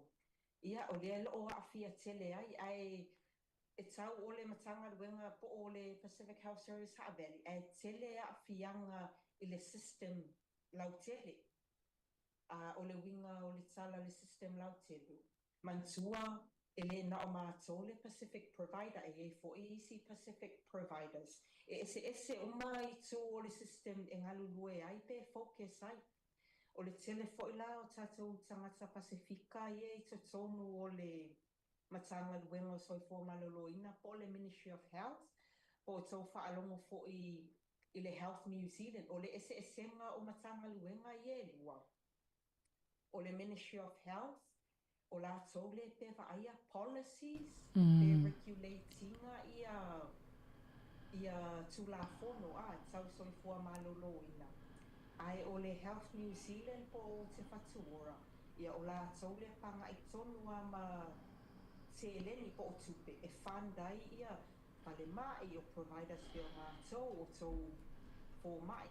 Ia o le tele la o tangata le au whaingaluenga le afia. Te leo te tonu o le te patuora o Health New Zealand. Whaapea fo le Ministry of Health o le Public Health. Ai ona o le mana o mia ma le important o le ngaluenga le whai tua I le community. Ia o le mea fo le tiro mai le malo o le ai mana o mia le sosoani. E pei fo ila o le matou o mai e whaongale nei a whanoa pia na tā ua I taimo te a Savelina. O tātou ngaluenga.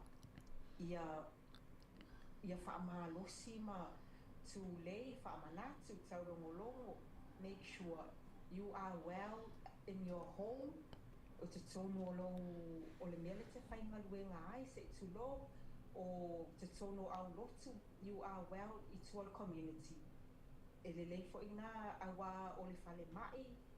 O le matonga o telo o ngā luenga i ma te focus ai mato o le prevention a. Ia. O le pe o le upu fo le tau maasani le whaalonga i prevention is better than cure. Ia. A le lei lava lo so o lo so I fua malolo ina ma le tausi o I tua o I tono lo fale se tu lo po lo ainga. Ia e nei fo se me te alu I fo le fale mai. O le fale mai. E na o mo tangata I mana o mia surgeries o le e pe o le tele I o ngā luenga I e tama whai e whai. Ia na ia awana I o le se tu langa fo ina le matua matu ia. Ia, ia. O le vaina e ta o tono le fale mai se tu lo. Ia, malo. Pe sile ale pui ana I lo le tonga fitia. Pia le tau te anga iai. Le lei, o le sa mo le mawina le tu mo la autopo kalame le na fai le aso. Se fulu lima fo I Februari le masani tau sangata itasi. O ani si pol kalame te tele o le ua.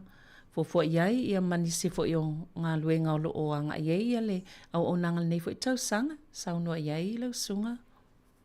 Candice. Sai Savelina pe ona fai atu o le prevention a o le e sili atu puia I lo o le tonga fitia. O le tele au nanga ale mato au whainga luenga po le mtanga luenga po le ofisa nei foi. Ia make sure o nei up to date I au tu winga po o le vaccination a matsa mai lalo I tato tamaiti la iti o pepe tua newborns right up to tato tangata matutua. Ia o le whaia o mai mantua ato o le pharmacy pe tau te o fo I le tau GP po le fo mai e te tongi a o le matou au nanga. Ona o le nau lava ia awane e iai se mea te barrier fo ina le tatou tangata pe la o le cost po le te tongi. Ia o lea la o vaccinations lava o le whai I matou tausi soifua. For vaccinators. E fuli e mawhai ona whai I o lela e tue a matai lasa tofi. Ona so se walk-in so se taimi lava to te o mai e mwhai na whai matou vaccinations ngai wa due po overdue. Ia. E mawhai foi ona o atu lau whainga luenga I tu tono lo maota. Whai e foi tu inga tono lo maota. Pea whapena e lo iai sau taavale po o sau transport. E mawhai ena e sau I le ofisa. E tēne lava awala en whai o nā mātou sasoani atuai.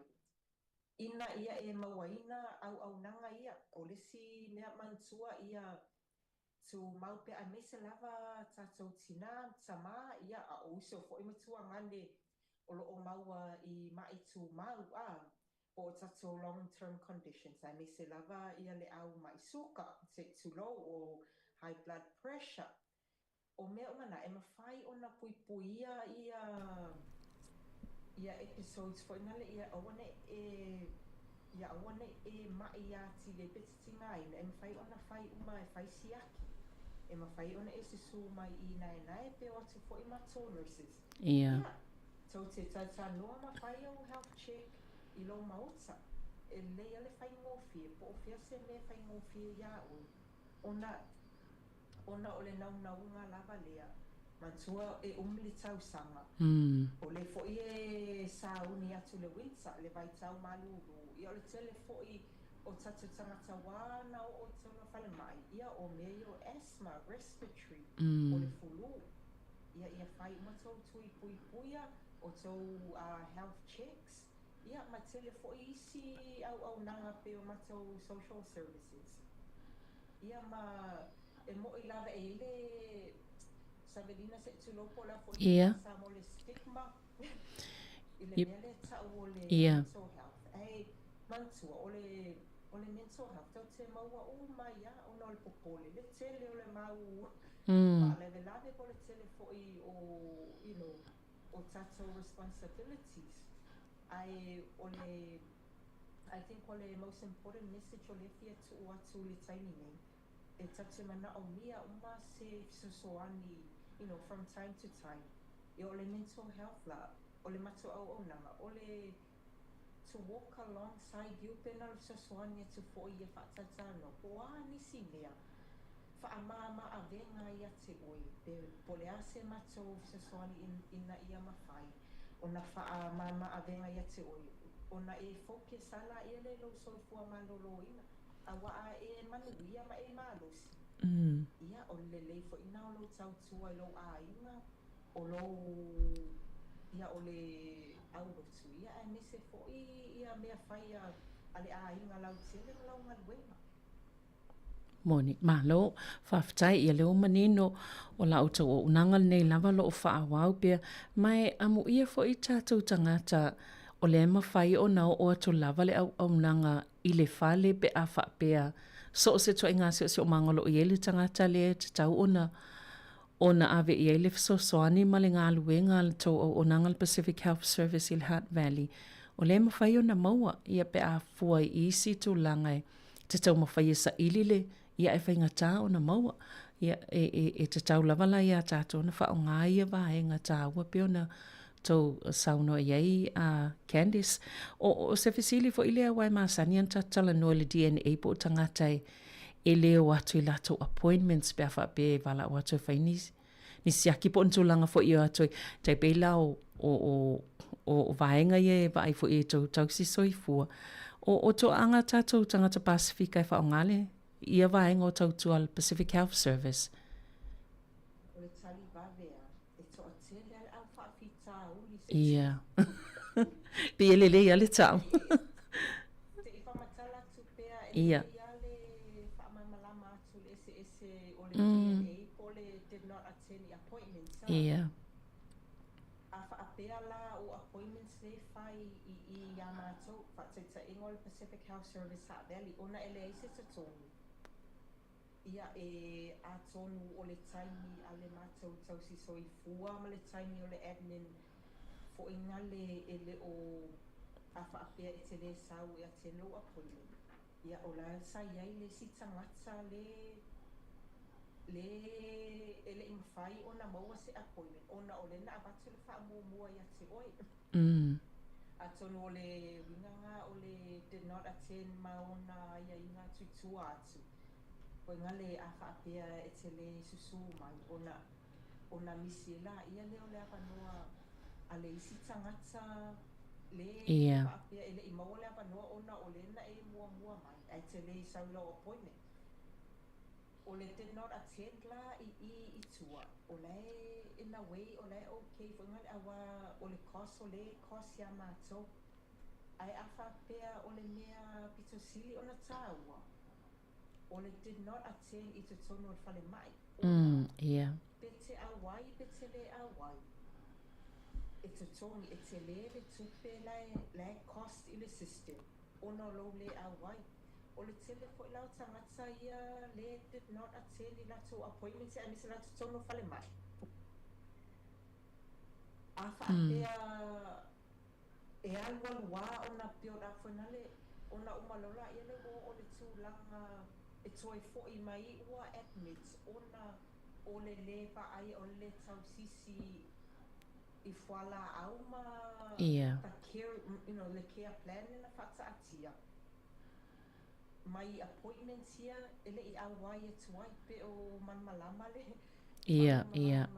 Whamole Savelina. Ma. Ia. Ma lo whaftai. Ia pe o vaenga ia o le tāua na lain fesili. Ia po o to anga tātou tangata wai tasi ale o whawhitau le fo i e ngā solo maina isi a tātou o mnanga i Pasifika pe o se tasi lava leo vaenga o loo. O se tasi o whawhitau li. E o ai so e ngā fo i o le bowel screening. Ia e tasi fo ina vaenga o mai ia ele o e fo i lea e pe e tuaina tali atu tātou tangata. Pe o leala leo whaafisili a vaenga. Ia e o ngā fo i e whaamanatu ai o tātou tangata le tā ua te leo o nanga nei tau taumwhai o le puipuinga. Ina ia wane i o atu isi tū langa tū ngā mamatu i api o nei tā uai Candice i le amatanga.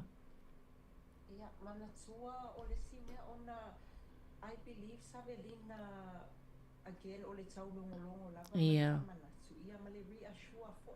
Mm. A tonu mantua o le peila ne ta o le bowel screening. O le bowel screening mo tatou tangata loa tu mai lalo le age. Yeah. Lima balu Mm. Lima balu na iluna le fitu lima e po le fitu spulu. Yeah. Ai ole screening lava ia e pe ole puipuinga ele whaapea ole tele o statistics here tato le mo te vaaia i le health. Pe a whaapea e afe tato tangata ua loa o le age group lea e whai le screening. Ole toa tele, I think ole fefefe whaapea te ua yeise mea. Yeah. Ole most important message, ole toa tele o tangata i e screen.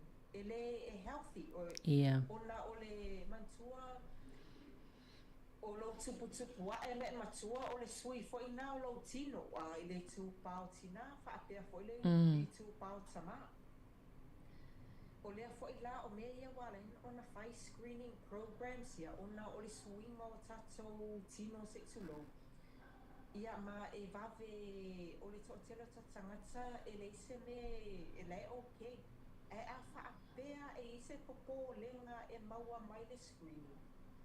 Ona o le tonga fitina early detection ua tele ia tonga fitina fo ingale o loo available le taimi nei ina ia tonga fiti ai. Ona you can still live your full life fo ingale o le popo lenga le wala ina ona fai ima screening ia. Ona o le toa tele o tatou tangata. Ua maua se mea o popole ai, e ua maua at a very late stage. Limited options. Yeah. O mea fo ila le tau whether it's bowel screening or tatou mammogram se tu lo mole tu pau tina. Cervical screening ia whaapea hoi ia diabetes, ia maisuka o le hypertension, heart disease. Mantua o peo mai tu mau ye tele o na mau ai tatou tangata Pasifika. E toa tele atu tatou tangata Pasifika e mau ai mai tu mau o Kanesa. Population. Yeah. Yeah. Whatever long-term condition for whatever health issue. Mantua e iai lava puia po o screening. Yeah, mone. O le lesi fo i mea whamon mole Savelina se i a whaapea ele o mawhai ona e alu so appointment. A whaapea o le transport wa lai ona le mawhai ona e alu i so appointment. Whaamole mole longo mai mātou i le Heart Valley. Pea whaapea na o le i le Heart Valley. E mawhai ona mātou sosoani atu e ave o e lo appointment in terms of transport. E whaapea e te alalai o po lua po o Wellington. La iei fo isi tatou Pacific providers lai fo iai. Pe o tai au manino o waka atawhanga, waka tau tua, Pacific Health Plus. Yeah. O isi uma Pacific providers here e mawhai ona sosoani atu tatou tangata Pasifika. Malo whaftai, malo lava mo le fwoi whamtalanga tā ua fwoi mo tātou tangata o le fwoi e mawal ta avale po le awala a vei oe e whailau siaki ia ai o le longo lava tātou o nanga Pacific Health Service i le Hutt Valley. Candy, se itoi fwoi mai ai nisi vaenga muli e se itu atu lava fasili i se itu atu lava noa le sunga ia mele mafi ia mo lana so inga fwoi lea i entoi fwoi mai lea mo nisi vaenga muli. A mo sila fia pe ona na failo e mele mafi pota le amatanga o yasta mai ta ilo o sa ilo na failo ngal to fa manino ia po le PhD ma lo avea fo io se tama ita isu ele Medical Research Institute New Zealand po le vaenga le New Zealand e so ina ni fa afita ulio afiel so fo malolo ina o tangata lautele ia maulato tu ina mai fo ini moli mau tu o ia fa afita ulio so fo malolo ina o a fiele atunu pe a faiole atoanga leo se vaenga lato so engal mawai atu fo iai. Mele Mafi, can you give us a brief overview of the health research you are currently working on? Yeah, more than happy to, Savelina. Thank you for the opportunity. So the health research that I'm conducting through my PhD and at the Medical Research Institute is investigating the needle links we use to give the vaccine for COVID. our study is called the COVID-19 Needle Link Study, and at the Medical Research Institute of New Zealand, we conducted a previous research or study looking at the skin to muscle distance in people who are coming to get the vaccine, and found that the standard needle length that we use in clinics at the moment, which is about 25 millimeters, is too short for actually getting the vaccine to the muscle, which is where it's registered to be injected. And the other issue on the other side of the coin is that there is an option for using a longer needle of 38 millimeters, but the guidelines on when to use that aren't specific and says that it's down to the vaccinator's clinical judgment, which may vary. And so the big question is, does this affect the immune response or the protection, and does it also affect the side effects that are experienced? Because the population that we found in those previous studies that the vaccine needle was too short for going into were people who were bigger bodied or have high BMIs, and that becomes a huge issue here in New Zealand with our Pacifica community, as we are or have high rates of obesity. So there is, I guess, a risk or a possibility that we may have been receiving it wrong. And so that's a little bit about the study itself.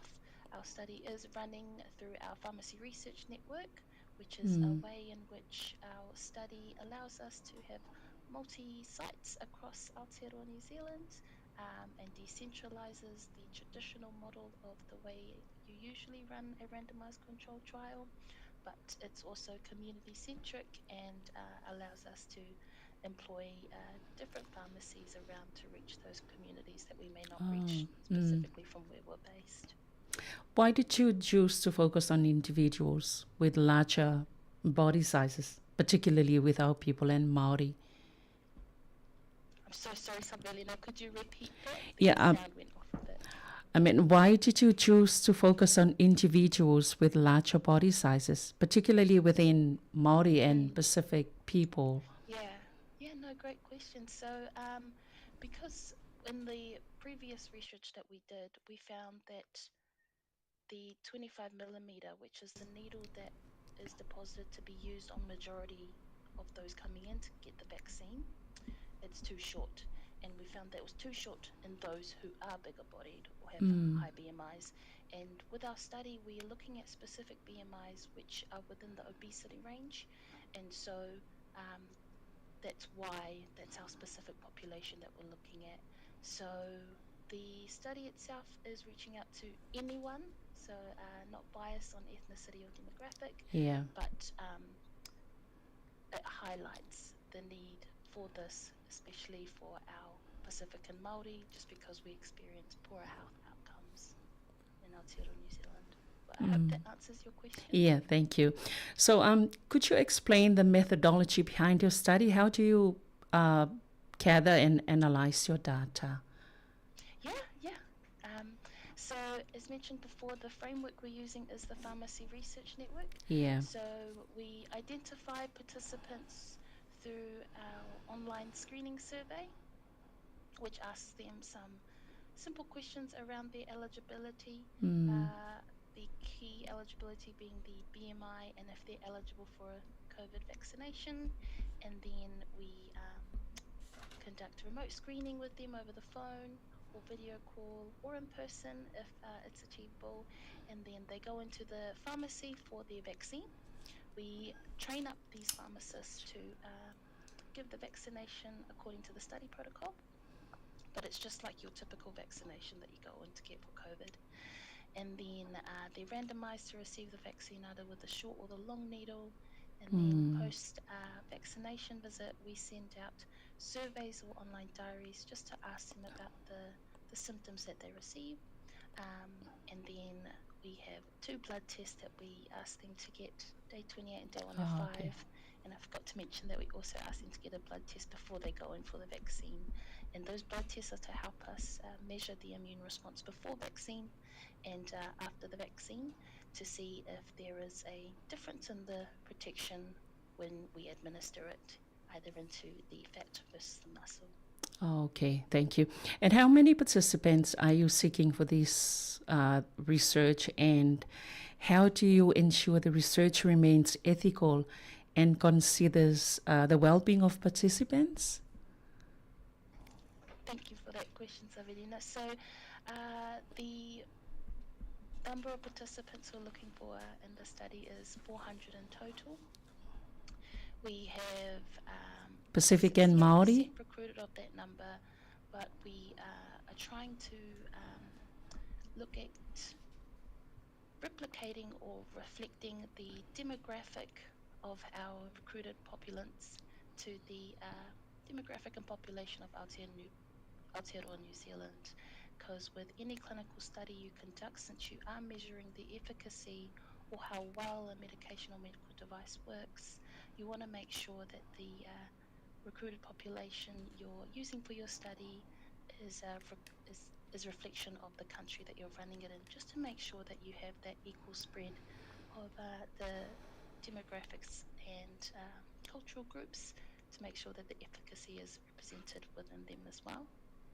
And sorry, I've kind of lost myself a bit, but yeah, we're looking for 400, and we have this issue with clinical studies that Māori and Pacific, specifically Pacific, participation is extremely low, and we don't achieve that 8.9% of the recruited populace being Pacific, which is a bit of an issue because then we don't have that representation.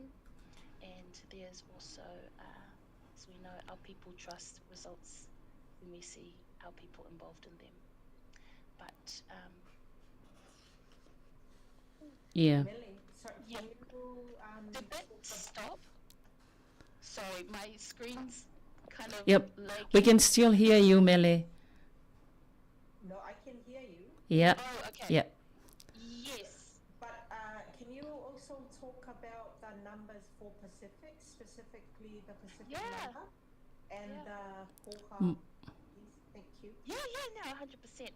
So for our Pacific, we are looking for 40 participants to make up 10% so that we can get that equal representation.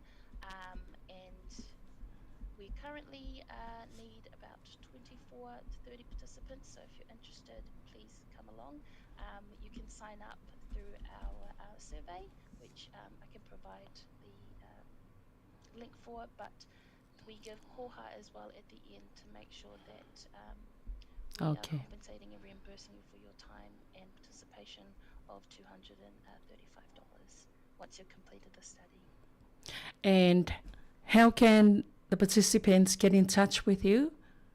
Yep, so I'm more than happy to leave my email, or we have a study site, so you can visit the MRINZ study, the MRINZ website, which will have the link to our screening survey for the COVID-19 needle link study. All right, Vaftai. And finally, what would you like to see happen as a result of this research? Yeah, as a result, I hope that the outcomes will help to better inform these practices, but also just give us the answer of whether what we're doing is right and suitable for all of our populations in Aotearoa, but to hopefully create more awareness around this topic and the practices for vaccinations, and to create opportunities for more Pacifica to come into the space of clinical research. Not necessarily infectious diseases, but vaccination, but just to be a witness to the pathway in which they can follow if this is a career they want to go into. Malo, Vaftai. Yeah, all the best with your research and your studies, Mele Mafi. Vaftai. Yeah, Candice, o te loa a whai te whis, i se vainga te whis au noi fo ile so enga lea le sunga ia Mele Mafi, ia manisi fo i o vaenga o le tau au nanga i le Pacific Health Service. Lo mawai lava noa. Ia.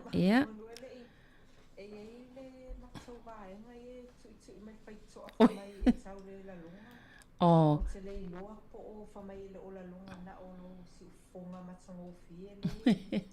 No whai o na wha longo longo ai, ai lo ola lunga mai na ua mamile. Ia, walele, Pena o I le mato I tu po. Ia, se I vavai a fo se I tase pe se o tatou talanoanga. Ia, ona toi tu atu le toi whaawau ai se I. Wa ia tu pol mato I tu po ina a whaamole Candice. Ia.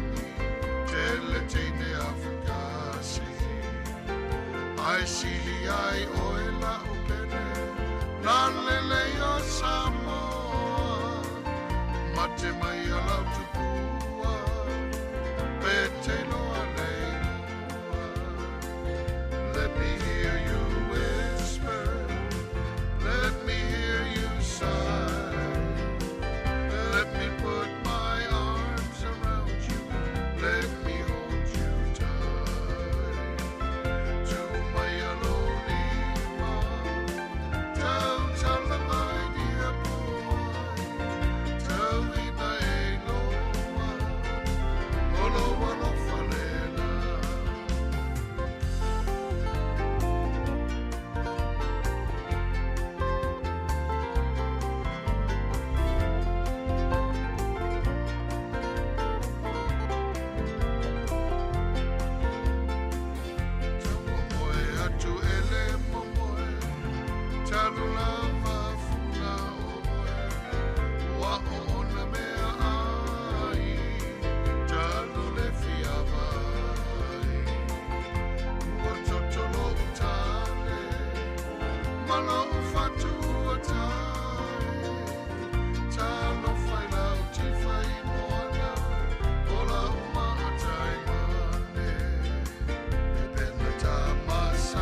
Ia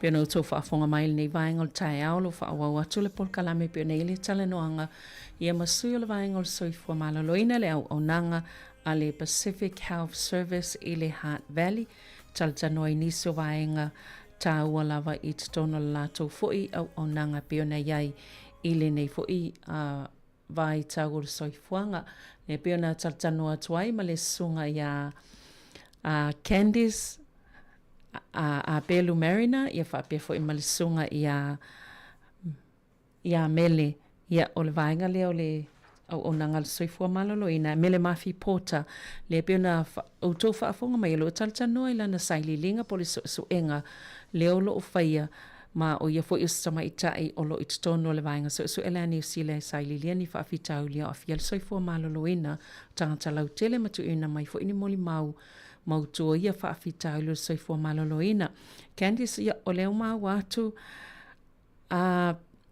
o le vaenga lea pe ona o ia le talanoanga ia a whaia te fia sauno i nisi o vaenga ia pe ona ia le suenga ma le saililinga tamaita ia Mele Mafi ia whaatasi ai fo i manisi o vaenga o tutoi o le o nanga le Pacific Health Service o lo fia whaalawi loa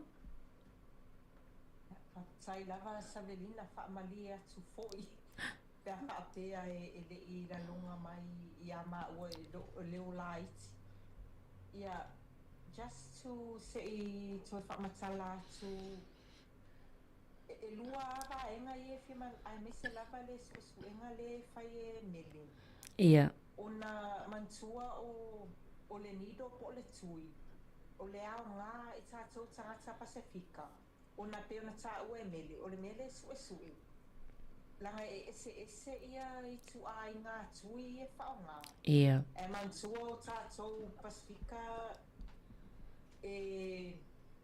o le se tulo ese foi saise sa ia moni pena ta ue ese le malosi o le talo po le ulu foi po le fai e au ngā la ia le suenga lea ia mau ai le effectiveness o le tui ma le effectiveness o le atonu lava le tui le whaonga e administer le vaccine e au ngā tonu lava mo tangata Pasifika e lua tonu lava tangata Pasifika e ia part of the study e mese lava tangata e le i whaia lato tui pui alona tolu po le booster o le COVID mantua loa tasiale tui ia a whaapea la so se age group lava ele i whaia lo tui whaafso tai mai ia mele po le la atu ia contact details e mawhai ona e vili mai ei matoi whaamamalama tili ai ia le suenga po le research lea o le lona lua o le simea lea walai ona invite mai nele ona o te tonu o le Medical Research Institute of New Zealand na o le tuatasi lava le tangata Pasifika lea e iai le tau te sila mai na le tuatasi a o Mele is a researcher ma o le whaila na PhD pa na ona ia fo le tangata Pasifika le te tonu a tonu o le fo e tau mawhai ma tau i le Pacific Health Service Heart Valley e whaalawi loa tu fo i tātou alum whanau le ese o careers o opportunities for inale i te tonu o le health system wai e tu tusa uma ia tu otele tu a inga different roles and responsibilities e tu tonu o le health system e le whaapea no le fōmai po le tausi soifua e tele lava isi ava noa o loo mana o mia i tātou tangata Pasifika ia awai ai awa e important foi i le tā ua o ngaluenga ia peila o suenga po le researcher o le si foi mea la le na matou mana o ia whalawi loa te foi le ngaluenga melu o tu o tele o clinical trials ia whai whether pe o le suenga le whamatala atu. This is just one of hundreds. Se lau o itu I tu ese o clinical trials e fai.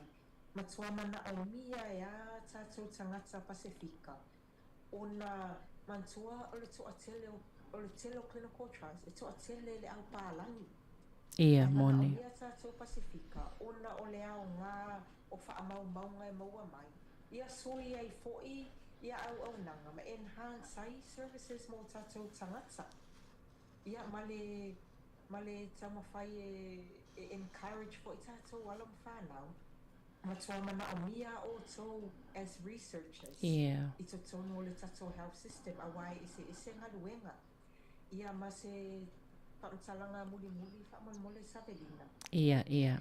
Ia o Pacific Health Service Heart Valley ia walua 5 tausanga le la ale lua ono tausanga o fai apa matato tangata Pasifika ni Heart Valley ma au o vai ama 5 lea o lo au nai tato tangata Pasifika ona ole naunga lapa ia tato. We want you to be well, to be the best version of yourself. Yeah. Ia matua lelei lava lo soifua maloloina.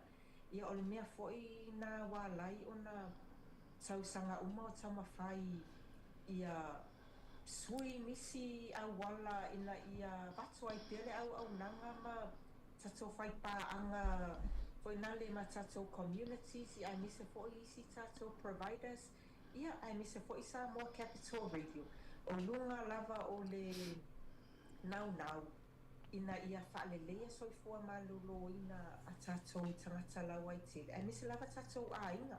Ona ole matua mana o mia lava o le tātou ngalulue, all of us together. Because we want thriving, healthy Pacific families.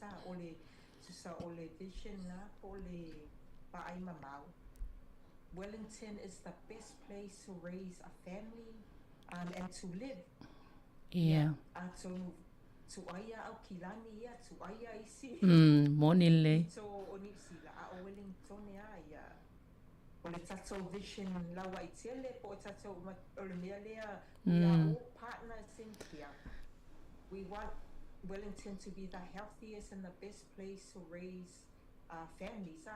Yeah. And matatou whanau ia ole mea fo ilea walai ona matou maisi providers pe fo tau whaalongolono isi fo I providers I taimi watea po o taimi fo I lumana I po nisi o providers ia isi health segments o lumana I atu. Ia ole message lava e tasi. Moni. Tatuana whai kausiaki. Inu tau whala au whaamole. Ia o whala au whai ono sai e mantua e ia services le available mo oe ia whaamama ile na avela. Ia, moni. Ia o I lava nai e lua matou numera e tele au wala e mawhai ona whaafsouta e mai eile matou au whaingaluenga o le telefoni e ei fo le 0800 number. Ia uma fo'i whalawi loa to send to ia Savelina. Ia tuu fo'i luna to Facebook page. E ia fo'i ma to Facebook page. E ilma ko Instagram o le TikTok. Alu uma. So se mea lava waiai ia pages na Pacific Health Service. Ina ia mawai o tonu mera ma contact details I mawhai ona tau whaafsouta I mai mātou. Ia tatou ngalulue whaatasi la ia.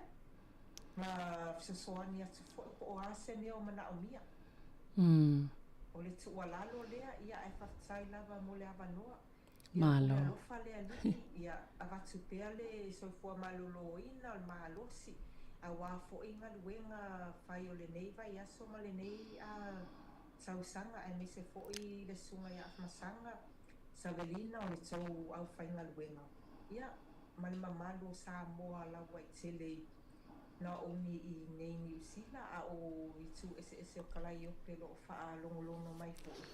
Patai fo I le wha maalosi au mai fo I a mātou I a wala ese you know, in different communication channels here au mai fo I tau wha malasi au mai mātou au whainga luenga ai a le lato e fo I teine fato ia mai fato ia le manu ia ma tonga tapu. Ia e iei fo ini spontala. Ia ma. Au mga luenga so le aso ia le foi la ma o e so ani lau whainga luenga whai ia mai whaana lava whaatai. Ia, malo whaftai lava Candice, ia whaapea fo imele mol po kalame nei tai au, and congratulations Mele Mafi for being the only Pacific Islander in the Medical Research Institute of New Zealand. Yeah, just one more question. Are there any upcoming events or collaborations that you're excited about related to your research?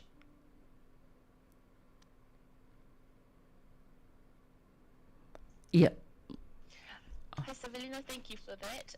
Whawheta tele lava for your question and for having me on the show. I guess upcoming collaborations are just the dissemination channels that I'll be getting the study out to. So just the working with PHSS and Nai Heart Valley with Candice and the ladies. I'm very excited. They're going to be having me there hot desking, and I'll be recruiting from there as well. But I'll just give an opportunity for me to be amongst them in the community, and then also the other radio stations and other night markets within Wellington specifically. Yeah, all the best with your research.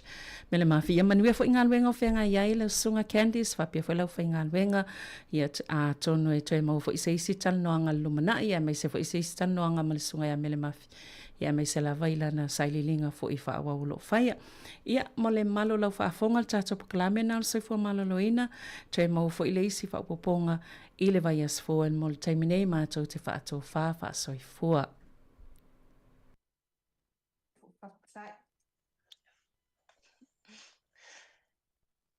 Yup, yup, yup.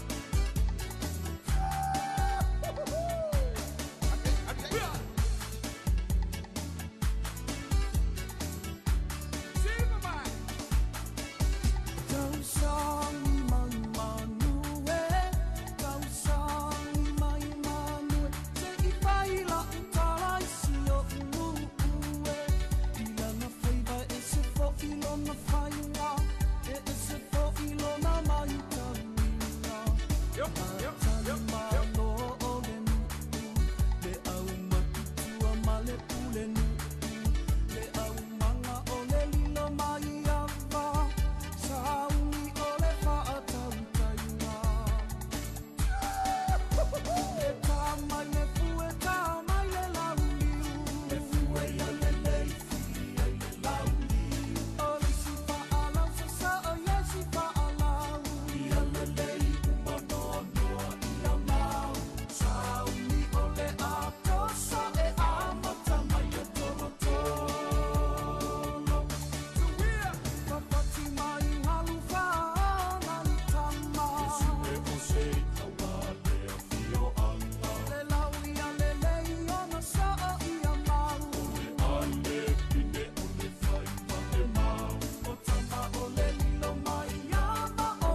Talo falava i le nei fo I wha poponga o telefau o le si ufonga o le lau mua.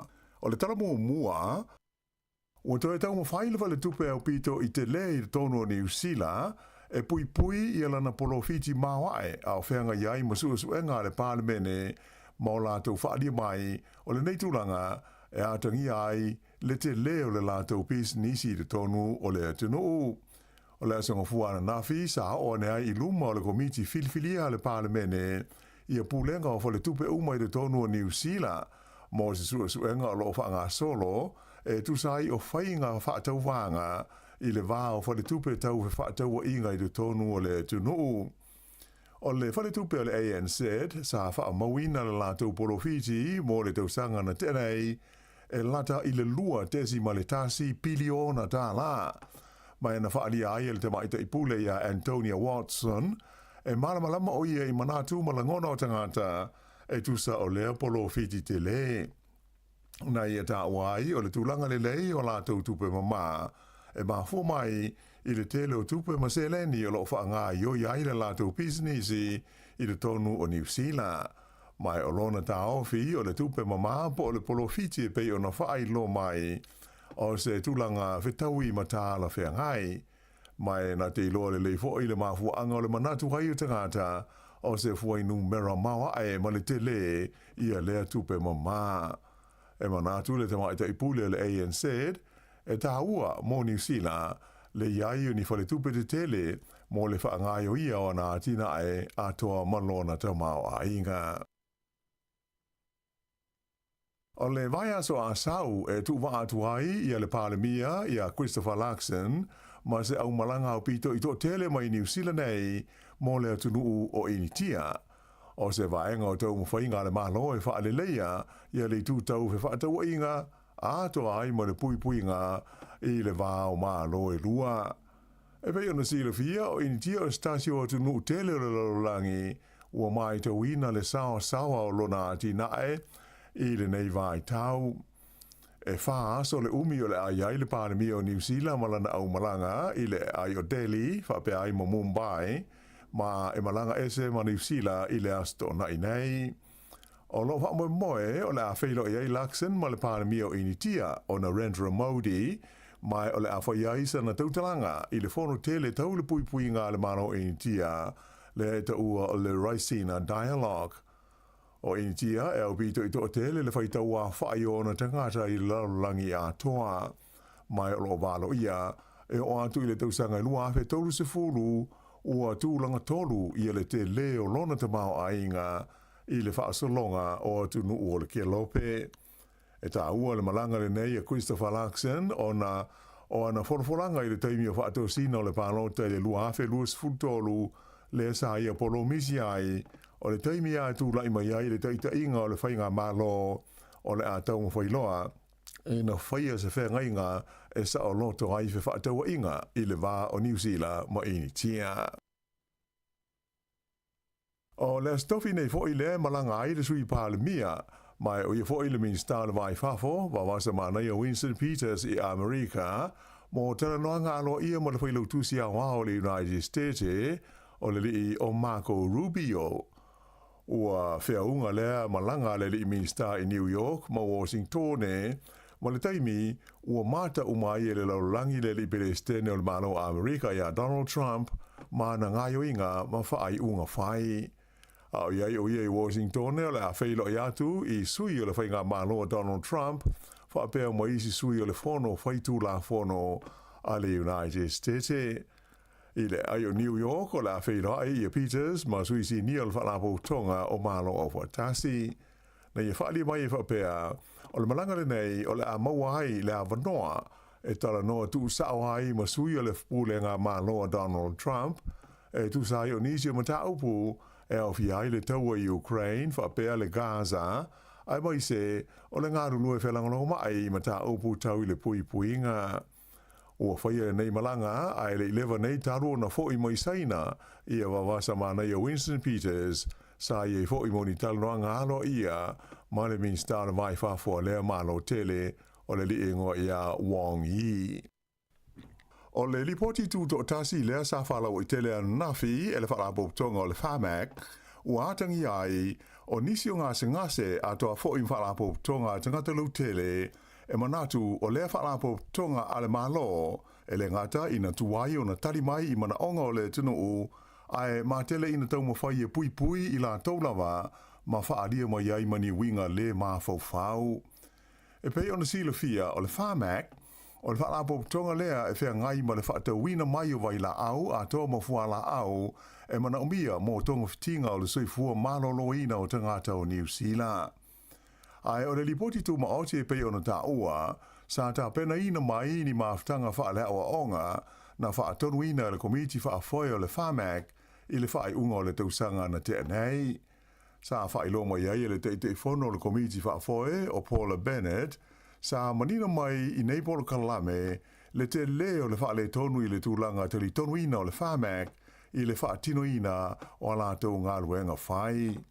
Na ia ta ua mo mia vave o na whaia se swinga i le pulenga ma le whaatinoina o ngā luenga a lea hoi whaalapo tonga ta ua le malo. O le tausanga o mabae e sidia i le sela wafe la whai o tangata na o la tau sainia se tau sanga lau tele sa tu ina atu i le parlemene ia te sema wha tau sanga inai le tatau lea o na wha mawai mai o le tamaita i sa vea mo pulisili o le whamak e ngoa ia Sarah Fett. Mai na iwai ina wha mawai o ia mai lona tu whinga i le masina na te anei. O le lipoti lai pe o na wha i lo mai e tele isi fuafuanga mo le lumana ai o lo o wha tu langa ina mai ai mo lea whaalapo tonga le whamak. E tolu miliona tā la le se leni mai le la fonga tu tongi e tangata si mai i New Zealand o le a whaau ngā e le whainga malo so whaatasi e whaato sina mai ai ni fon tanga whaapis nisi whaale wao malo e whaia mai i New Zealand nei. O le atulanga sa whailoa whaalawa i tele le Minster o le atina e o tulisi o Louise Abston i le asoan nafi. Na ia tā wai o le ngā tupe le am whaiai e le ofiso tulisi o na sitia le au whainga o tānu sanga mai leivas furuanga i atu le selau se furu i le tausanga mōni whono whaale tausanga i fia whaia mai i New Zealand. O le wha moe, ina wha popo ai, ia le tūsa o le tolu se 4 miliona tā la, i le tamau a inga o le tino. Wha lia fo i le tamau ta i Minster, o i loi wha maunga, e tūsa ma le salau fitu 5 tā la, e silia tu ai tupe wha alu, e le tangata e tasi e malanga mai mo ni fon tanga wha pisi nisi le aso tasi, na i lo tu risi masani. O le nei vanga tupe pe o na fufuaina, 3 miliona tā la, e awa noa ia so es whaalapo tonga e au fiai ma university e mana o e tari malo i se fontanga whaalewa o malo. E lenga te lea e maua e whaile so swani mo whaalapo tonga e fia tāru sanga ina le whaia o ni ala tau tau o fianga ti tele. O loo iai i se tūlanga ti ngā ina i le whale mai tele Wellington ia se ti nā e to lua le whanau na poloka i to tonu lana ta vale mo le tolus furuono i tūla ina ua a fia i se whaale velave i le vai aso na tenei. Whailo mai e leo leo e whapea o le ta vale le neitina te lavau na pa u i se tofe e le mamau mai le nu o Murchison i le tūmalo tā se mane i le aso ngā fua taruai i le aso tolu leo mati. Ai na whato a maua o ia o lo so i fuapea i le tae ao le aso lulu na tenei i le aso limo mati ua siri atu ma le tolus furuono i tūla, talu o na lavea lana ta vale. Sa awina mai o ia le whale mai tele Wellington, mai o loo tā fia i nei mo tonga fitinga. Ai le teimi nei o le ua whaia se sa ili ngā tupe wha abitoha i lunga o vesota inga tele vave e nisi o ana uoma ai inga e langolango ai o ia o whea ngai ma tonga fitinga. I le tūmalo le wairo rapa i mātua Wellington e to tolu tangata sa tau fie le whale mai le whae ungora vai aso, o na oro la tau whaanga ina o se pauta pae pae sa iei le manatu o le vaila au whaasa ina o le cocaine. Whaelo mai e leo leo i le vaenga o le tinu o lo whea ngai ia tangata ma tonga fitinga, ma e te tau ona to e fo i uma i se tūlanga manuia. Ai o le teimi nei o le ua whaia se lau te inga whala wai tele, e le whala po tonga o whaamtalanga tau i vaila au whaasa ina, e tu sai o le nei pauta pae ina ia tā fia mo pui ai le whao ngā ina e nisi i le lumanai. whaelo mai ai le whalapo tonga le nei, whaengoina o le DIANS, le Drug Information and Alerts Aotearoa New Zealand, o lo lātou fia maua, ia ni whaamtalanga i tūsa o le nei pauta, po whēna au mai ai o ai fōi o lo lātou tūwha i nātu i tua. I mata upu tau upu whai o mālo, ua pa ule tūlanga langolango ina le au pālota o le li pālemia ia Christopher Larkson, ai alua e ilunga le langolango ina o le taitai o le leiba ia Chris Hipkins mo le tofi pālemia o New Zealand. Elenga te lea, ai o le taunu ungo le suenga le tau mai nei o manatu ma langona o le au pālota, na iloa ai, e mawhai le tua ngai ma pāti o lo lātou ngā lue whatasi, o na whaavaina i a seisi whai ngā mālo, e fua lea i le taunu ungo le suenga, sa whaafoe e le uni le au te tongi la fonga po le Taxpayers Union, ma le company o le Courier. Sa fisiringi ai an nafi le au tūstala le pālemia mo sona manatu e tūsa o lea suenga ai na ia tā ua, o ia o ngalue mo tangata o New Zealand, ai le o manatu mamafa i le taunu unga o ia i tū a inga o suenga. O le sa i le linga le nei sa whaatino i le vao le aso lua ma le aso whao mati, ma tūlai mai ai le Partia le National e tasi tesi mo le fitu i a maka na si iti ai le langoina le au pālota. La leo tūlai mai ai la tau le tolu tesi mo le ono pasene i le taimi nei. E whaatusa le i le Partia le Labour, le ana si itia le lua tesi mo le valu maka o le tūlanga langoina, ma tūlai mai ai nei i le tolu furfa tesi mo le tasi pasene. O le Partia le New Zealand First, na pa u le tasi tesi mo le tolu points, tūrai mai ei nei la tau le 5 tesi mo le tasi pasene, ai o le te Party Māori, na si itia le lua tesi mo le tasi maka, mai o loo iai nei la tau le ono tesi 5% le taimi nei. A whatusa le tūlanga sa iai le suenga le masino February, o na ilo lea o whaititia le na fōe tasi o le tu o le whainga mālo, tūrai mai e 5 o la tau na fōe le tono o le mahota. Ai o le tua ngai na whao popo le na fōe tasi, le o atua i le onu se furu lua o la tau na fōa. Ai e onu se furu tasi la whai na fōa, e mana o mia e whaawai na i se whainga mālo. I le fesili po ai e langoina e lau pālota i le tofi pāle mio le tunu u, na maurunga la whai o la tau e manao i a Chris Hipkins. O se temi mo mua lea taru mai le pālota tele taruai, ua sili ai Hipkins i a Larkson.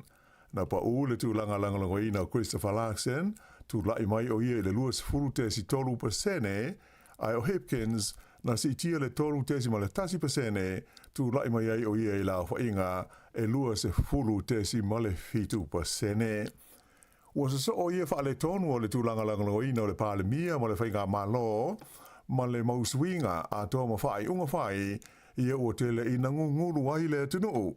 E pei o le mana o le malo e whaana tinati le whaatino ina o ni ngā luenga ti tele, whaate aina o le komisina māwarunga o New Zealand sa ngalue i Peretania, ma le whaia o se whaato e se ngalo ia le malo e tu sai o le whaale tonu le ua o iai i le polka lambe o mea ai mo te maiti aonga po le School Lunch Program.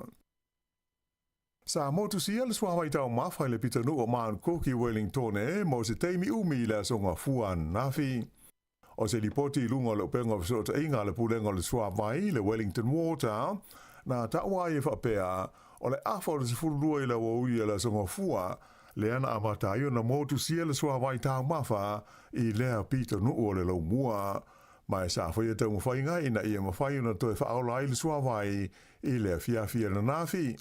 E le i whaailoa ina mai le mafu anga o le whaafi tauri, ai na whaalia e whapea o lo whaia sa i li linga le au whainga luenga, pe na mafu i se ao na whaafu sei o na lea i se sua vai. O le aso fua, le ana whaailoa mai ai e le Partia le Liberal Party i le tunu o Kanata, le filifili ai o le li e sua whaia Mark Carney, e a vea mo lātou tai fau. Mai o le asu i tūlanga ai o ia i le li o Justin Trudeau i le tofi pālemia o le nei atunu tele o le lolorangi. O Justin Trudeau e pe ana sila fia, sa ia whaailoa mai le masina o Januari i alona whaamoe e whaase e tuangaru mai le teita inga o le vaenga whaupwhaile nei o le Liberal Party i Kanata. e lenga te lea e fa pe fo ina fa ma vai o ia mai le tofi pale mi o le tuno o le sa ia umia mo le umi e siria tu le iva te usanga ua tua na ia tu nei o le li le o fili nei le Liberal Party e sui tu langatu ia Trudeau o Makani e limas fruiva te usanga o le soifua sa avea la tamai nei ma kovana o le fale tupe tu tonu o kanata o lana sa noanga ina ua wha mautu ina luna filfilinga na ia ta'wai o le a le mawhai lava o na vea lona atunu o ma vaenga o Amerika e pei o nātangia mai ini la fonga le Palestine Amerika ia Donald Trump taluai nei. I ta alonga, ua manu le li o Stephen Alka o New Zealand i le tauwanga te leo tanga polo le PGA Champions Tour le asa taua ai Arizona i Amerika i le whaiunga le vai aso. O le whaato ato e malo ai leo le nei New Zealand i se tauwanga te leo tanga polo whaale vaho malo tanu mai le tausanga atoa ua mawai. O lona malo le i Arizona na mawai le na whailunga tupe e lima se lau valu se furu afe tala Amerika. I kirikiti whaalama o malo le tupau ta mai tai o manu malo le White Ferns a New Zealand i le series ma le ausii mai Sri Lanka ina ua malo la tau i lona tolu o ta'alonga i le vao awilua le ana whaia i le ai o Nelson. E lua se lau valus furu ai o New Zealand ai ono le latou pe i le latou tanga o na tuli ai le Sri Lanka mai o le unga na pepe uma i le ova muli ai na o le se lau walus furulua ai na maua. O le ta'alonga mumu o le series le nei e le iwhaia o na o le timu ai o lona lua o ta'alonga na malo ai New Zealand. Le la o le aso ai nei ma le series i ta'alonga i ta ilua sifuru owa po o le T20 i le vao au nei lua mai o le ta'alonga mumua o le awhaia le Christchurch i le asforeile. Ia o le whaiunga le nā le nei vahenga o talafau.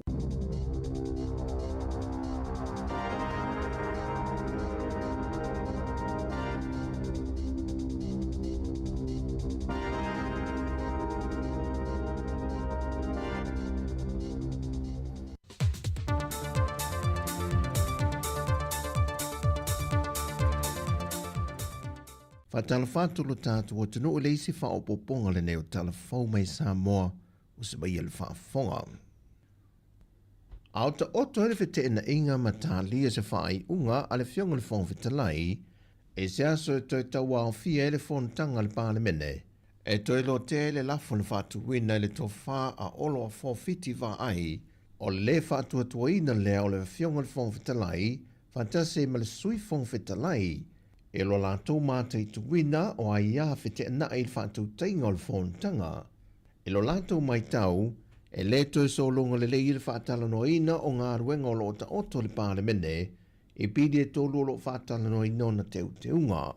E le whātala no anga le whionga whia mena o mi mata awha malau tu stala le veiasu taruai, na ia whae lo ai, pe a whai a e manu mālo le lafo le ua whātu wina, e mawhai lava o na whiriwhiria mai se sui mai le tua le HRPP, e a vea masui o le whionga papali ili o ta euma se pau, e le no foa o le whawhawhetalai.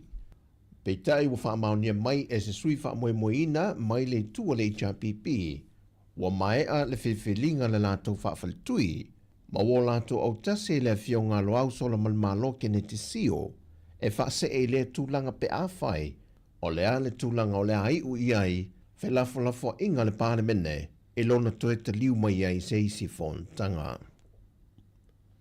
Wa whamaunia mai al komisina mtanga ruenga o leo a wa paaulongo i Tino Filipo e o mai le so e le imaua lava le tamai limas fumaltoto sanga le matua soi fua mai le fio anga wha ala palau li mo tele sa la whai sa ngai malonata lii ma se tasi o tamai whaho ngota le polas whareile i le whai ungo le vaiaso.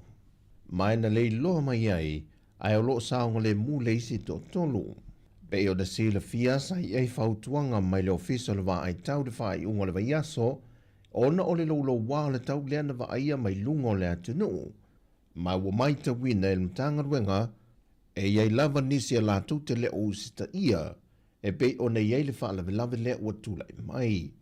Wa toi whautua i nai le mtanga ruenga le mamalu malpa i o le au whai whaiwai le atunu, Ina ia utangia ia fautuanga malapta inga tu ina mailo fisalwa ai tau, e whasau ina ai le soifua, ai olo o iai lava i ai le sami, e maua fo i le tele o aso e mulimuli mai, pe a whai ai mau atu ma ave se lapta inga, o le lolo wa o le tau.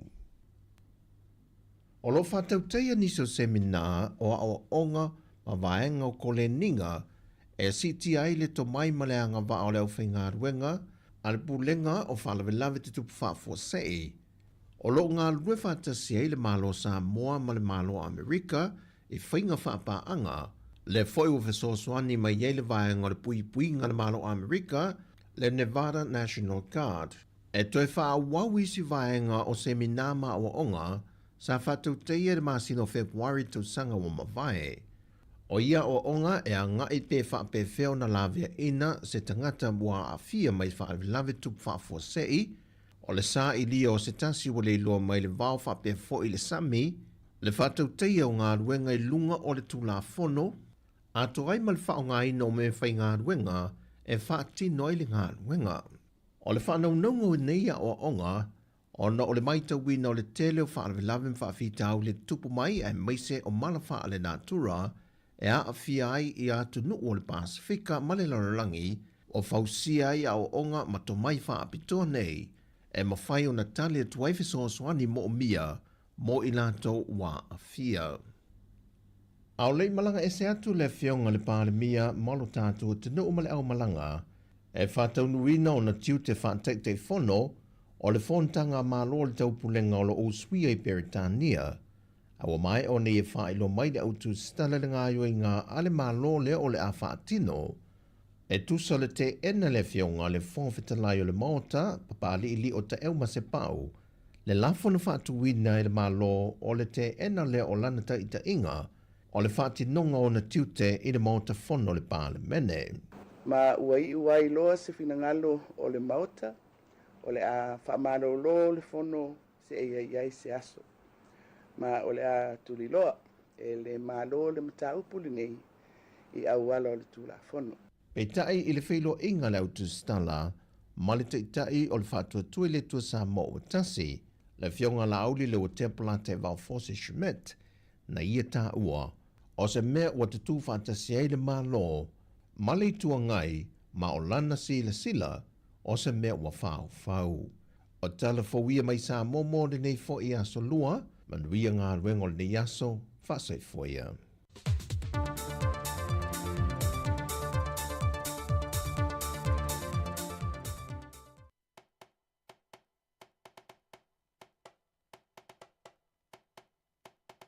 Sivala ia masisio nima, pese fia ia na viinga, le faa o la tanga ua ia amai, fa'afeta Yesu i lau alofa, o te pese mawhaane e tau pe alo sili ese, le mana mea oi, tu mau pe oi lau pele.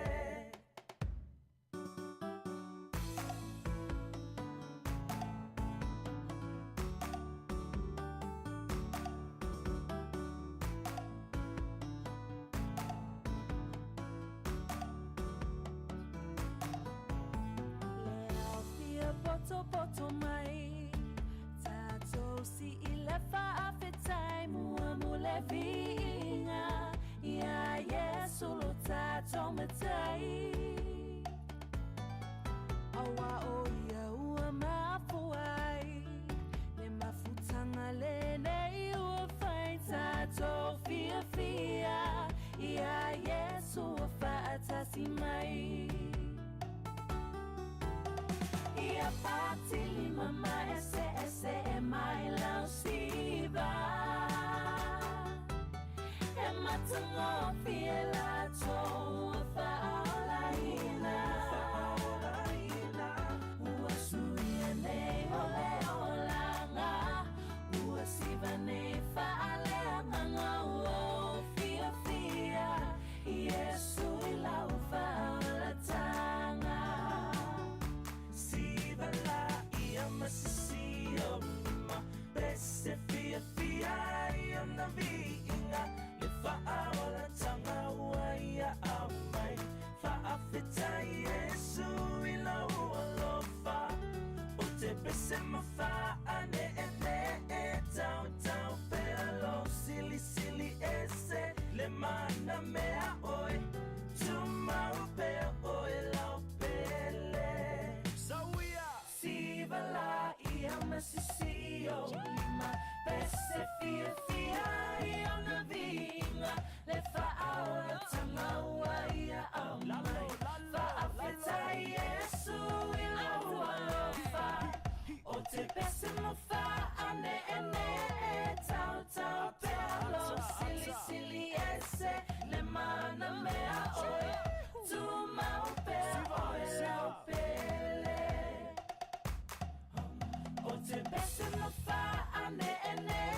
fofonga Samoa Oa uneo I moa Ole toa ua lema Lauti ai sema Osi au mea ula Aua faa moi moi Tō whātu tongi Ole a o moti I oi tō whā oi la udia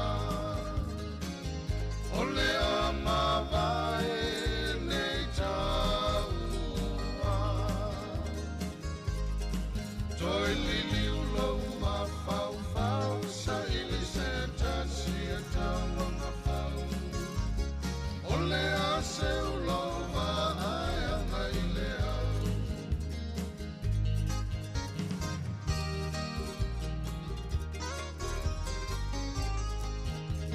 Ainga I le tai Ma le ulu moena E malingi loi mata Tangi ulo uanganga Ua tu malo Sema I le palapala Whaamanga lo ita O le tangata leanga Oi tō whā oi la udia O le ama vai nei taua Toi lili ulo ma whau whau Sa ili se tasi e tauanga whau O le a se ulo wa ai anga I le au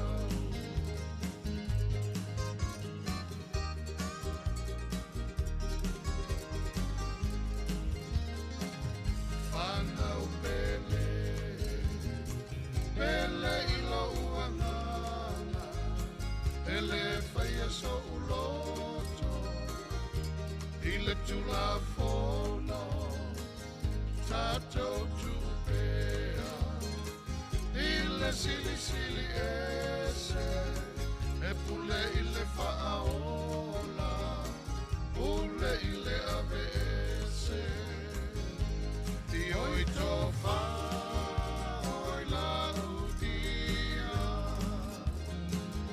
O le a mawai nei taua Toi lili ulo ma whau whau Sa ili se tasi e tauanga whau O le a se ulo wa ai anga I le au Oi tō whā oi la udia O le a mawai nei taua Toi lili ulo ma whau whau Sa ili se tasi e tauanga whau O le a se ulo wa ai anga I le au Ole a se ulo wa ai anga I le au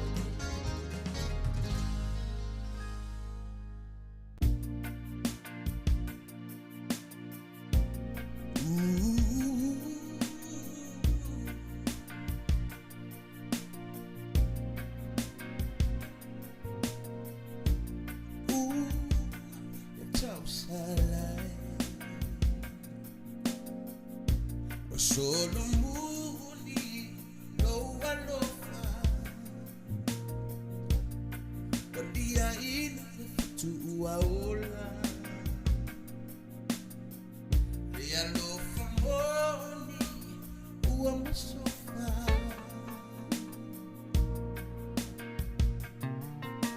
Onishima kutanga tofia mana Nishima kutanga eo o ile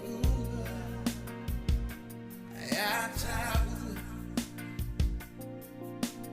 Nishima kutanga mawaya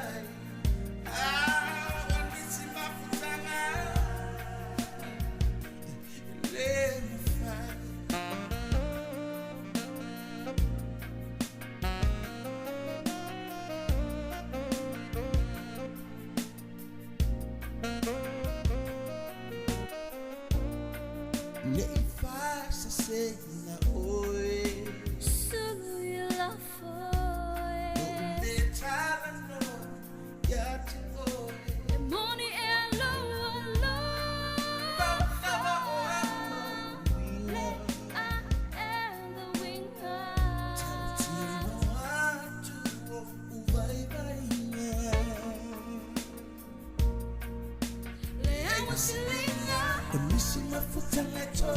Sofia Manuna, Nishima Futanga Eo Ile Una, Ayata Nishima Futanga Mawa Ilai, Nishima Futanga Ile Mufai, Eta Ua, Eta Ua.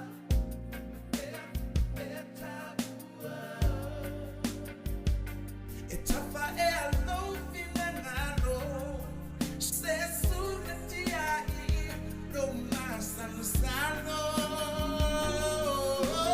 Nishima futanga chofia manunga, nishima futanga eo ile iunga. Ayata Nishima futanga mawa ayai, Nishima futanga, Nishima futanga chofia manunga, Nishima futanga eo ile iunga, ayata Nishima futanga mawa ayai, Nishima futanga. Nishima futanga chofia manunga, Nishima futanga eo ile iunga, ayata Nishima futanga mawa ayai, Nishima futanga.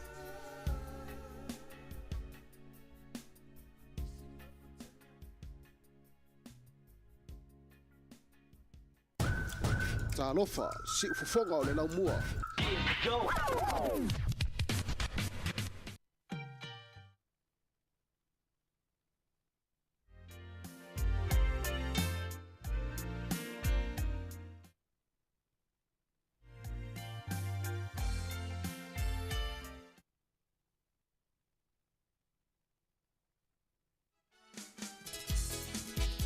Toi fa malo atu tato fa fonga nei vaenga le wauli o te ala itite ala for spululua ia le tautua si fonga lau mua pole Samoa Capital Radio I Wellington ni lona ofisa fa asala lau I Pōrewua nei toi fa malo atu tato au fa fonga masani I la tolo mafuta mai lunga le tato frequency tasi ono te sima le tasi fa mo ia fa pe tato upenga fso ta inga o le Facebook o le YouTube fa pele Samoa Capital Radio app malo lava le soifo manuia te fa malo atu malo le tawatai malo le au ngā lulue I la tofua ia malo lava ngā lulue I le nei aso lua o la aso sfultasi o na masina o mati lua afe lua lima ia nenga te lea le whangaloina tapua inga mamalo nei tato mātua mātutua ia leo lo mafuta mai ma tapu ia fo ia whaivalo filimo o sio tato atunu o tiu tem whaiva nei aso ia malo au ngā sese ia lewo whaifo itang mawhitanga po wha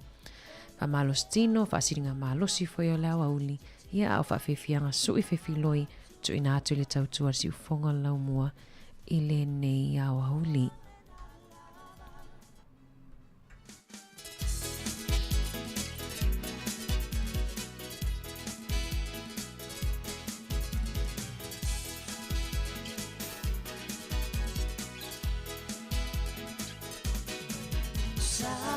Si le fa fofonga nai te senga o si o unu umoni o te I vai whanua o mao tana tofia e aso mua awa lava le ngā lutua nei matangi tonga I la sa aso mua o le mea uli uli lo umata titi ua I nei awa tumua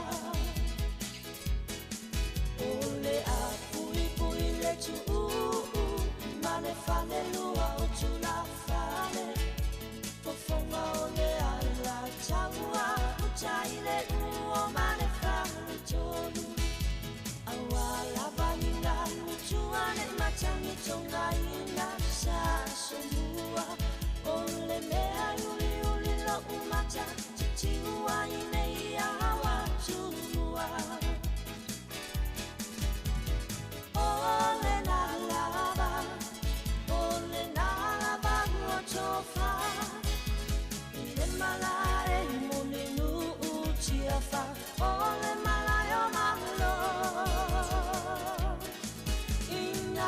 tule basa Samo ai soia le fafa soia la ia soia le petona ilani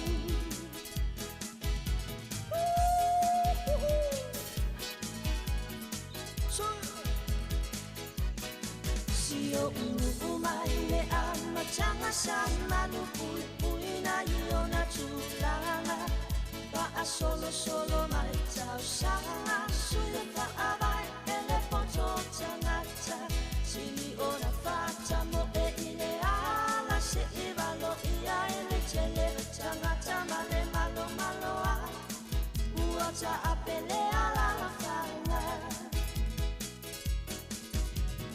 Muliva ele maota otofi Nga Le fame anga fulu o oe kule ita ina Lupe se e maota o asua O le sala tutu ma le sala toto sulu le pangota Ua o la mangosa o loto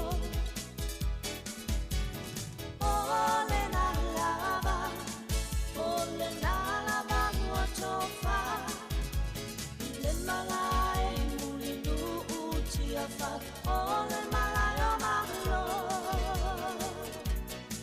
Ina ia tu le basa Samo ai soia le fafa Soia la ia Soia le petona ilai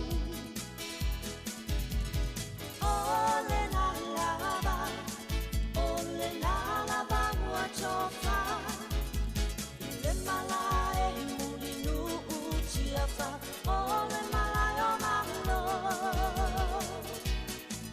Ina ia tu le basa Samo ai soia le fafa Soia la ia Soia le petona ilani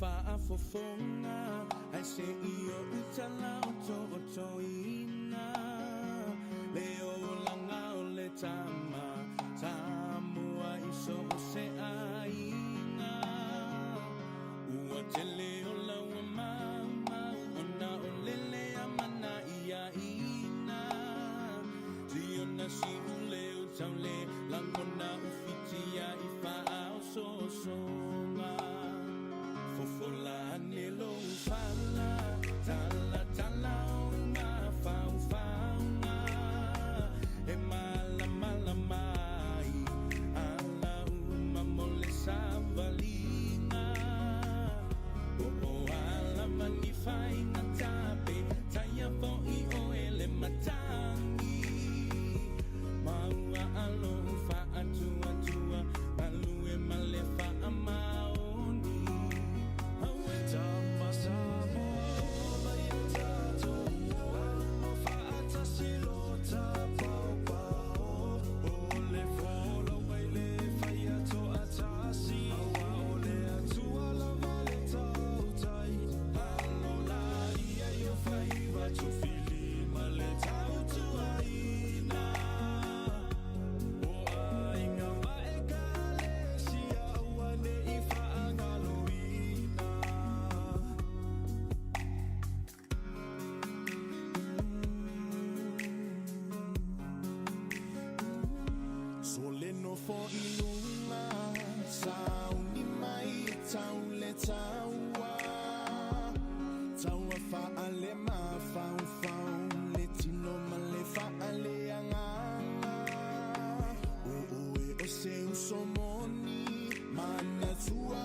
Sa e felo a I italo sana tu savali male tautala e faali ai o inga tau sa afia mata atata sulu lo titi pale lo ulu ma esa asa o e ole Samoa e te tiu ai le Pacifica awe tama Samoa mai e tato mo fata silota pao pao o le fola ngai le faia to atasi awa ole atua la valeta utai alola ia yo faiva to fili maleta utuaina o ainga maekale sia uane ifa angalo usaya la tama Samoa o mai e tato o fantasi lota pao pao o le fola una e to atasi o le atua maleta utai alola ia yo faiva to fili maleta utuaina o ainga maekale sia uane ifa angaloina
Ema e ita ile anga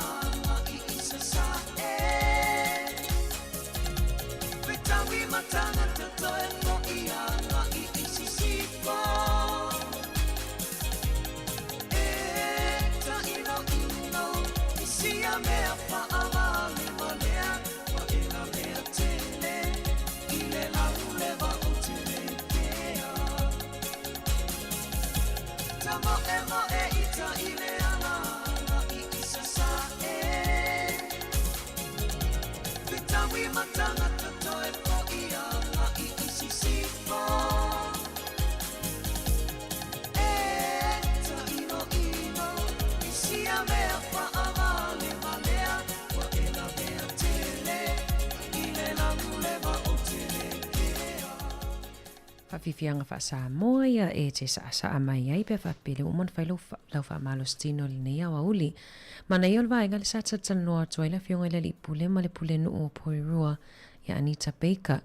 E ia le whaatala noanga ia po o consultations leo le a whaia mai le aso amata mai le aso luas fulu o mati le aso luas fulu o Aperila.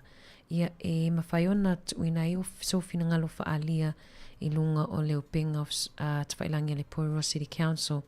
Ia e whailoa i sofina ngalo e winga i tau whaopopo po o fee increases ia i le vaita ele lea i Cannons Creek po le Cannons Creek Pools. Ia po lawa sofina ngalo ia i pakanga ta avale po no whangai pakai ta avale le tutongi. Mana ia whaali sofina ngalo tau o fina ngalo whaalia i le vaenga. E le event ia po le porkalamena e whai e le aso lua se fulu o le aso sa le aso ono pe ona masina fou se mato isu e atu le vaenga lea ia na e whai fo i le si event te leo vaenga ta ua e tutupu i tato lava i Porirua ia mana i fo i luanga ia i lango fo ia mea pule ngā nuu le ato ne le ono sultau sanga o le tato ai Porirua ia tele fo ini porkalame o le awha ngā solo ia meswa i lato na soifuani Porirua ma no nofo wal fia tau sanga wau mawai ia te loa mana ia fo i te rotai au te tala tumalai na mamari ia whalfiso fina ngalo po le ase suing o Porirua iai ia mai le taimi fatoa ano fo iai fo i pe fatoa malanga mai iai fo i nei i Porirua. O le whawhiwhianga mai a paina masani fiu noa e tau alanga. Toi tali umai on tatou whaatua whalo lea e nei tatou o ilungo le tasi ono te sima le tasi whamo.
fia la ia i lea li iua e sa o loto fiu noa fiu i tau alanga sole o mai fau o le waa fiu noa fiu i tau alanga o na o le amu amu mai o tangata fiu noa fiu i tau alanga sole o mai fau o le waa fiu noa fiu i tau alanga o na o le amu amu mai o tangata fiu noa fiu i tau alanga sole o mai fau o le waa fiu noa fiu i tau alanga o na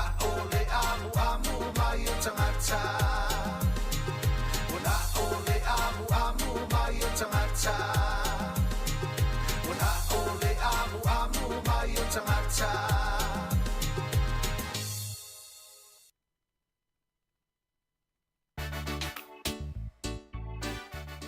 Ia vele nia manoe wha maa vai atuai tato wompa anga umalava ia lo mafuta mai lunga le tasi ono te si ma le tasi wha mo ma lor whawhitai le mafuta mai wha manuia hoi le atuai fuafuanga umo tutoe le nei aso ia ai wha mangana fo le tautua mai lava le tae au peo i se upu ua le longo maa lia fo i lau wha fonga ia la whatu inu le aina se le ato atoa lau whaingan wenga ai tato te li whato wha ma lo atu ma whawhilo ai atu wha fo wina tani yelu ia olo mafuta mai papatoe toe vevela le panikeke na ia autoi au kilani papatoe patalo fatu le sunga ia pali sina leo masiona tua a ia losalia le mafuta mai taila vai tato Wellington me le pone Australia le mafuta mai fafitai a mosa fa manu a mosa ma fa fetai a mosa ia ai nei taimi mo le atu fafitai tato toe felo ai tai au le tu lai fitu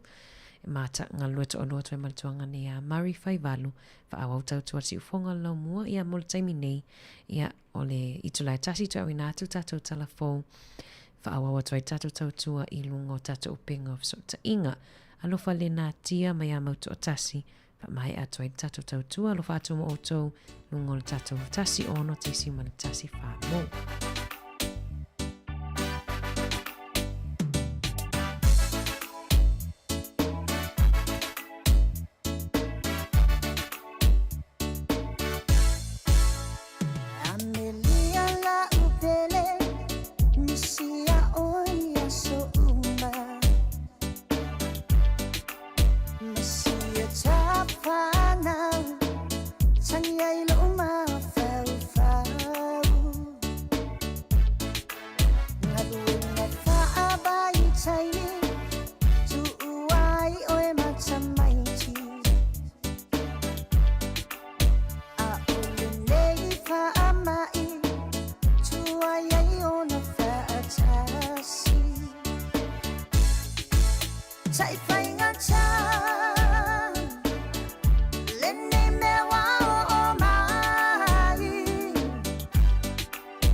Talo falava i le nei fo I wha au poponga o telefau o le si ufonga o le lau mua.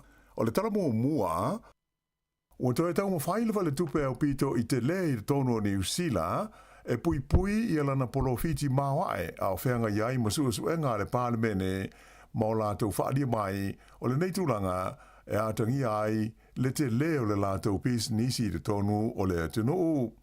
O le asanga fuana nafi sa o ne ai I luma o le komiti filifilia le parlemene ia pulenga o le tupe uma I le tonu o New Zealand mo se suenga o lo whaanga solo e tusai o whainga whaatau wanga I le vā o le tupe tau he whaatau inga I le tonu o le tunu.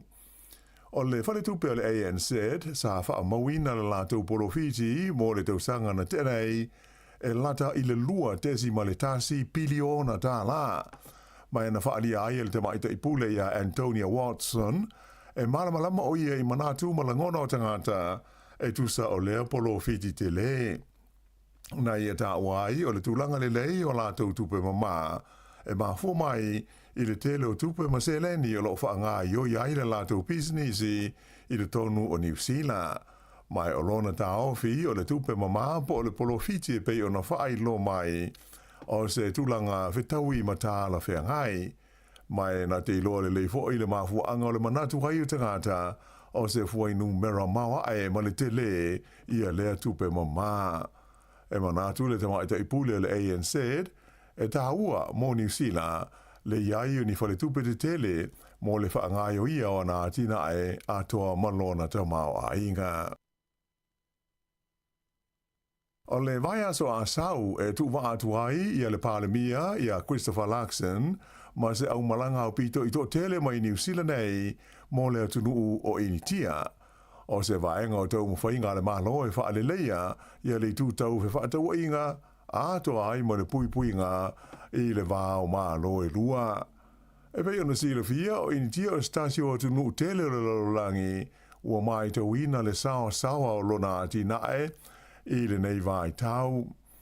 E wha aso le umi o le ai le pāremi o New Zealand malana au malanga I le ai o Delhi, wha pe ai mo Mumbai, ma e malanga ese ma New Zealand I le asto na inei.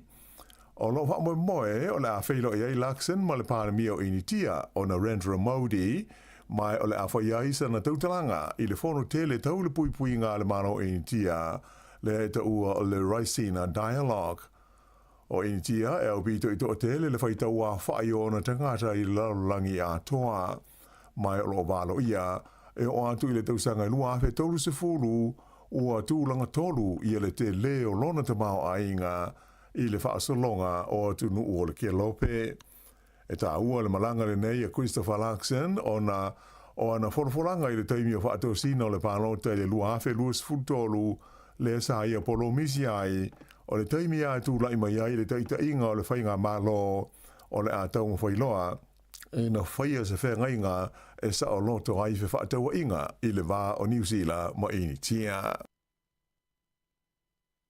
O le stofi nei fo I le malanga ai le sui palemia mai o ia fo I le minister le vai fafo wa wasa mana ia Winston Peters I Amerika mo tala noanga alo ia mo le whailau tusi a wao le United States o le li o Marco Rubio.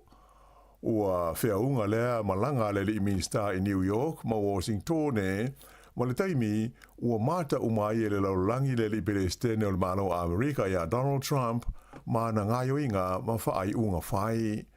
Au iai o ia I Washington o le a whailo I atu I sui o le whainga mano a Donald Trump whaapea mo isi sui o le whono whaitu la whono a le United States I le ai o New York o la whailo ai I Peters ma sui si ni o le whalapo tonga o malo o whatasi.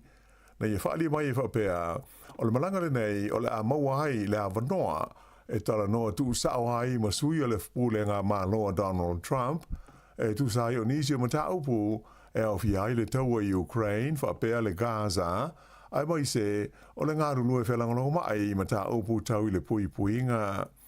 Ua whaia nei malanga ai le 11 nei taro na fo I mai saina ia wawasa mana ia Winston Peters sa ia fo I moni talo noa ngalo ia ma le minister vai whafua lea malo tele o le li ingoa ia Wang Yi.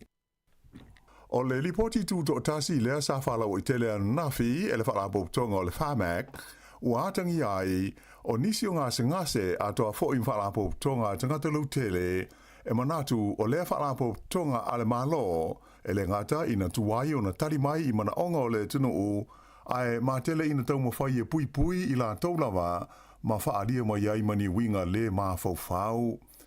E pei ona sila fia o le whamak o le whaalapo tonga lea e whea ngai ma le whaatau wina mai o vai la au a toa mawhua la au e mana umia mō tonga fitinga o le soifua malolo ina o tangata o New Zealand. Ai o le lipoti tu maoti e pei ona ta ua sa ta pena ina mai ni maftanga whaalea o onga na whaatonu ina le komiti whaafoe o le whamak I le whaai unga o le tausanga na te anei. Sa whaai loma iai le te whono le komiti whaafoe o Paula Bennett sa manina mai I nei polo kalame le te leo le whaale tonu I le tūlanga te li tonu ina o le whamak I le whaatino ina o ala tau ngā luenga whai.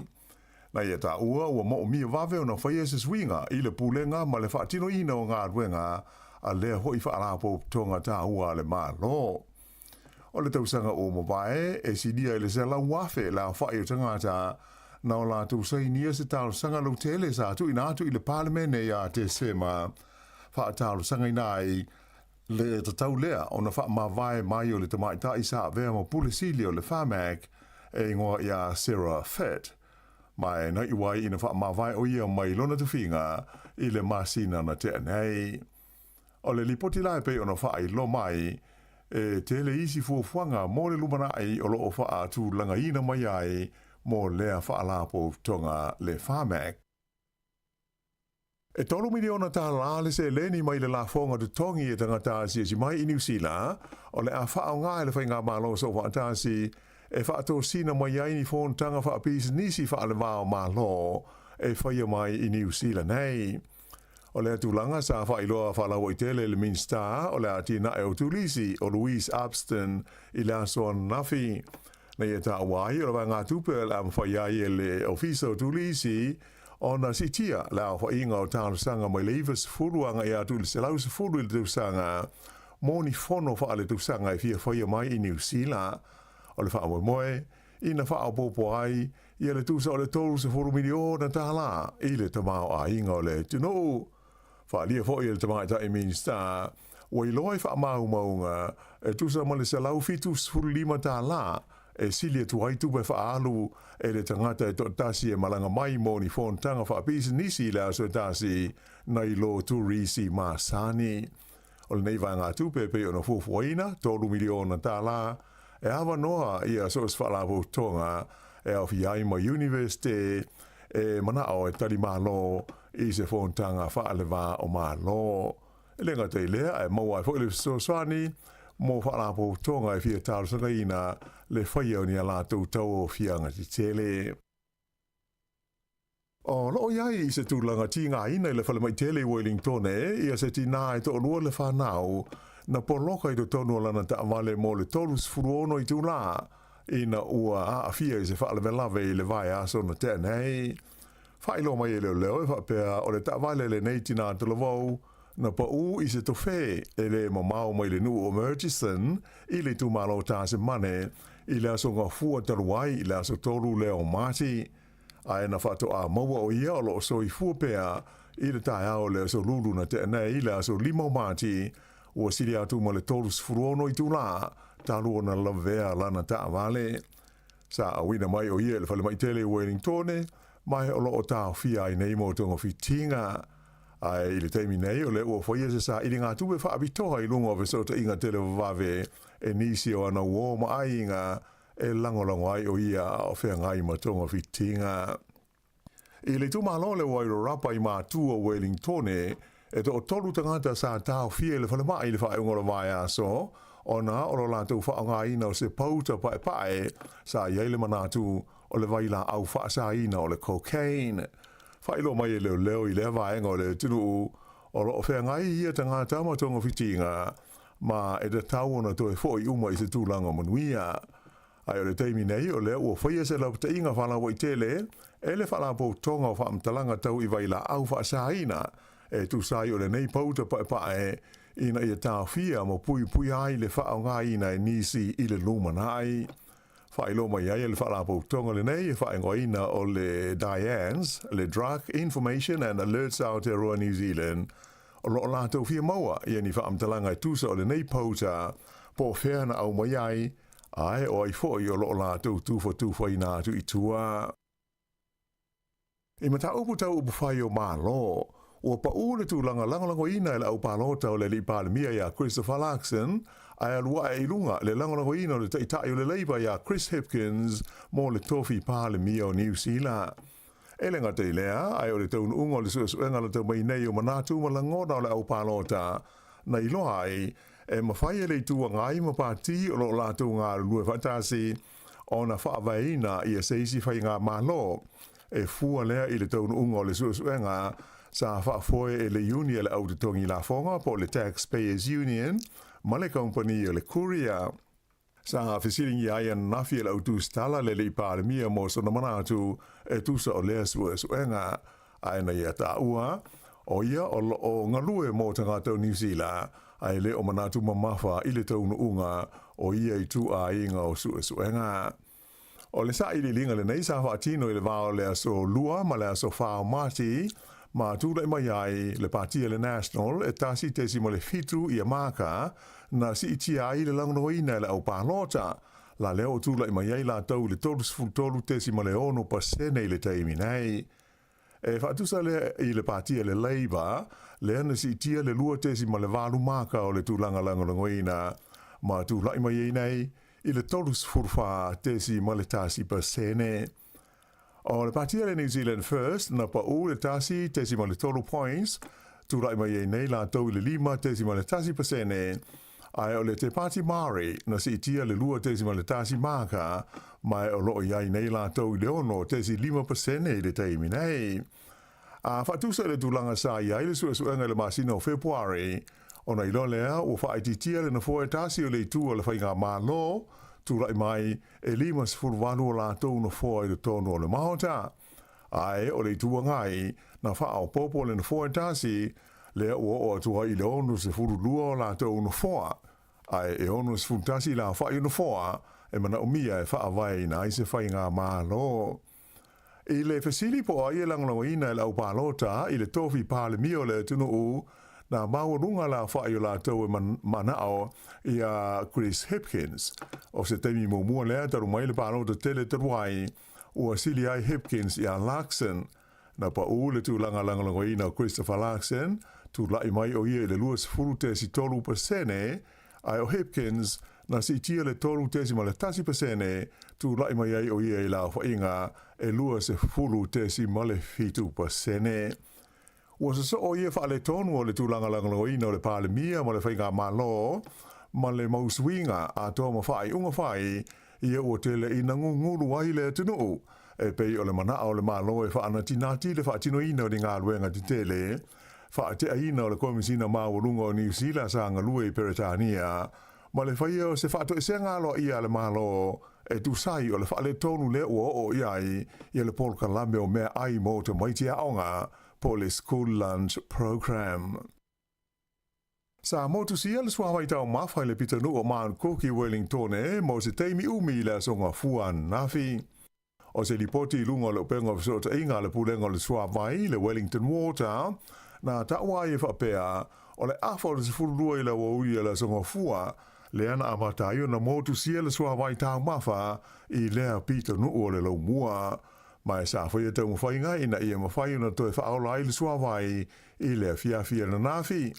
E le i whaailoa ina mai le mafua anga le whaafi tauri, ai na whaalia e whapea o lo whaia sa i li linga le whainga luenga, pe na mafua i se ao na whaafu sei o na lea i se suawai.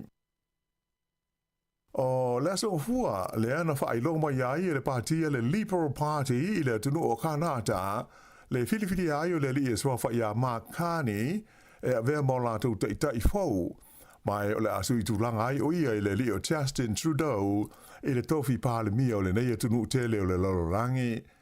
O Justin Trudeau e pe ana silafia, sa ia whaailoa mai le masina o Januari i alona whaamoe e whaase e tuangaru mai le teita inga o le vaenga whaupwhaile nei o le Liberal Party i Kanata.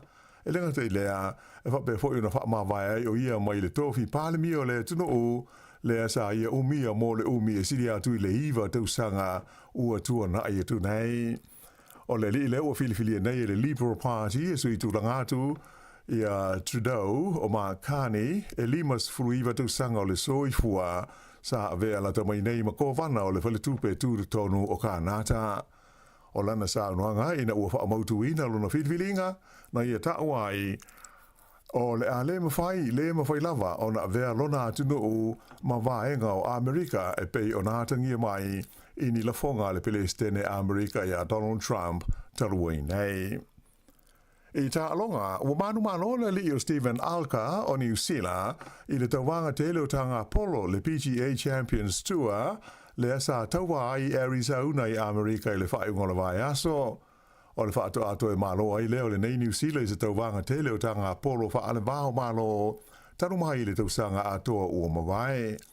O lona malo le i Arizona na mawai le na whailunga tupe e lima se lau walu se furu afe tala Amerika. I kirikiti whaalama o malo le tupau ta mai tai o manu malo le White Ferns a New Zealand i le series ma le ausii mai Sri Lanka ina ua malo la tau i lona tolu o ta alonga i le vao awilua le ana whaia i le ai o Nelson. E lua se lau valus furu ai o New Zealand ai ono le latou pe i le latou tanga o na tuli ai le Sri Lanka mai o le unga na pepe uma i le owa muli ai na o le se lau walus furulua ai na maua. O le ta'alonga mua le series le nei e le iwhaia o na o le timu ai o lona lua o ta'alonga na malo ai New Zealand.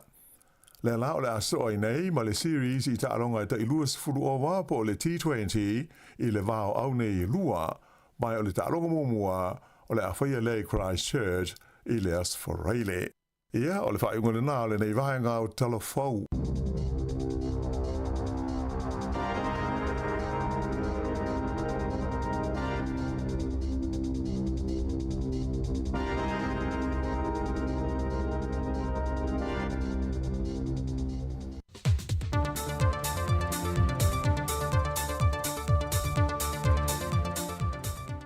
Whatalawhatu lo tātu o tunu o leisi whaopoponga le neo talafau mai Samoa o se mai ele whaafonga.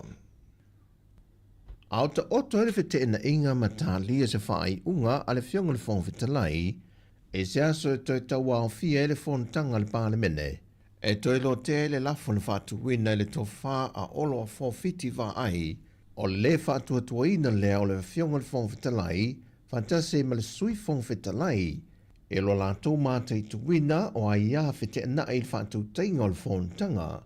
E lo lātou mai tau, e le toi so longa le lei le whātala no ina o ngā ruenga o lo ta oto le pālemene, e pidi e tolu o lo whātala no ina na teu te unga. E le whātala no anga le whionga whia mena o me mata awha malau tu stala le vai asu taruai, na ia whaelo ai, pe a whai ai manu mā lo le lafo le ua whātu wina, e mawhai lava o na whiriwhiria mai se sui mai le tua le HRPP, e a vea masui o le whionga papali ili o ta euma se pau, e le no foa o le whonwhetalai. Peitai wa whaamaunia mai e se sui whaamoemoina mai le tua le HRPP, wa mai a le whiriwhiringa le lātou whaafalitui, ma wo lātou au tase le whionga lo au sola malmalo kene te sio, e whaase e le tūlanga pe a whai, o le a le tūlanga o le ai u iai, fe lafo inga le pālemene e lona toe te liu mai ai se isi whontanga. Wa whamaunia mai al komisina mtanga luenga o leo a wa paaulongo i Tino Filippo e o mai le so e le i maua lava le ta mai limas fumaltotu sanga le matua soi fua mai le fio anga o wha ala palauli le motele sa la whai sa ngai malonata lii ma se tasi o te mai whango ngota le polas whareile i le whai ungo le vaiaso. Mai na lei loa mai ai, ai o loo saonga le mu leisi to tolu.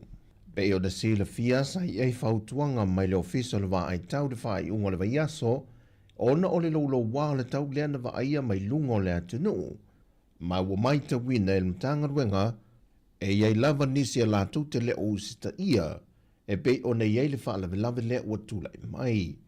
Ua toe whautua i nai le mtanga ruenga le mamalu malpa i o le au whai whaiwai le atunu, Ina ia utangia ia fautuanga malapta inga tu ina mailo official wa ai tau.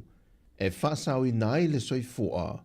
Ai olo o iai lava i ai le sami e maua fo i le tele o aso e muli mai pe a fai ai maua tu ma ave sea lapta inga o le lolo wa o le tau.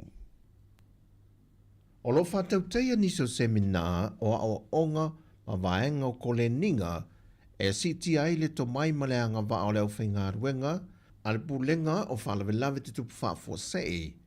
O lo ngā lue whatasi ai le malo sa moa ma le malo Amerika i whainga whapaanga le foi o fesoswani mai ye le vaenga o le pui ngā le malo Amerika le Nevada National Guard.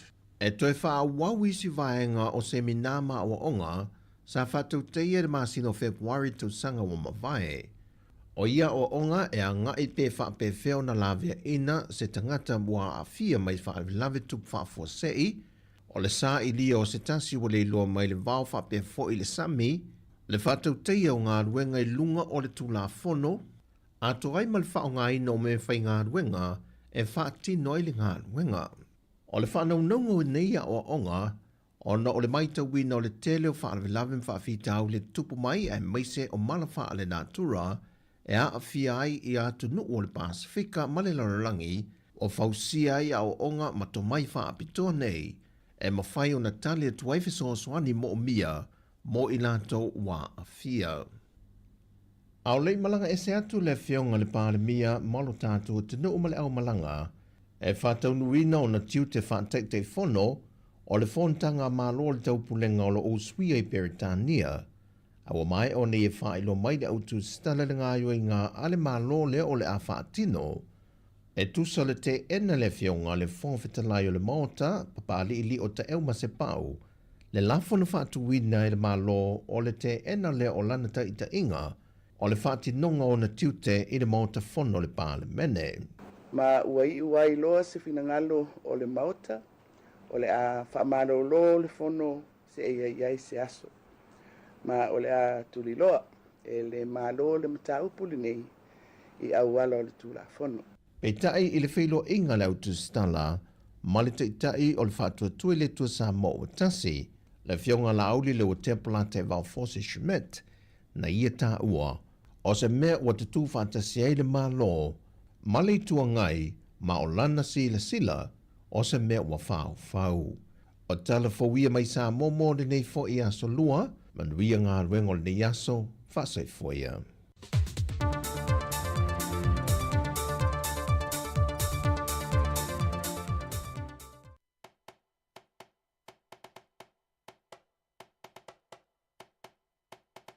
Sivala ia masisio nima pese fia ia na viinga le faa o la tanga ua ia amai faa fita Yesu ila ua lofa o te pese mafaa ane e tau pelo sili ese le mana mea oi tu mau pea oi lau pele.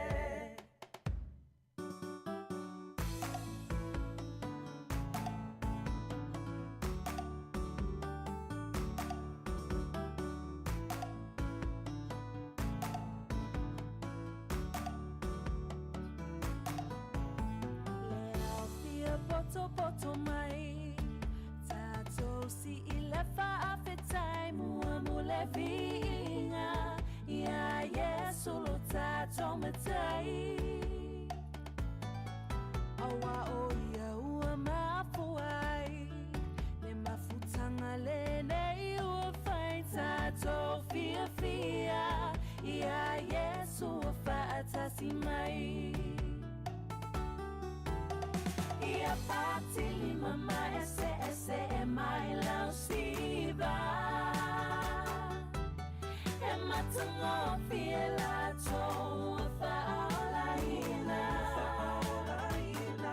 ua suia nei ole olanga ua siva nei faaleanga ua fia Yesu ilau faolatanga masisio ma pese fia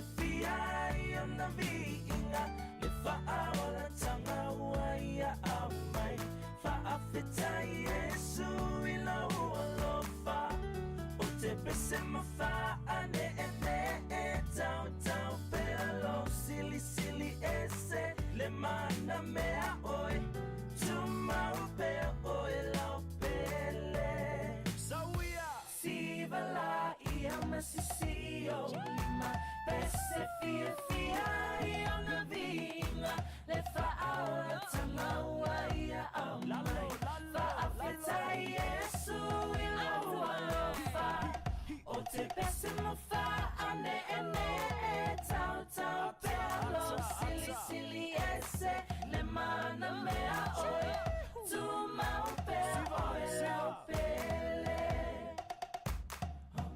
O te pese mo fa ane ene tau tau pelo silly silly ese le mana mea oi tu mau pe oi lau pele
Vivi inga le afio anga o sale aula.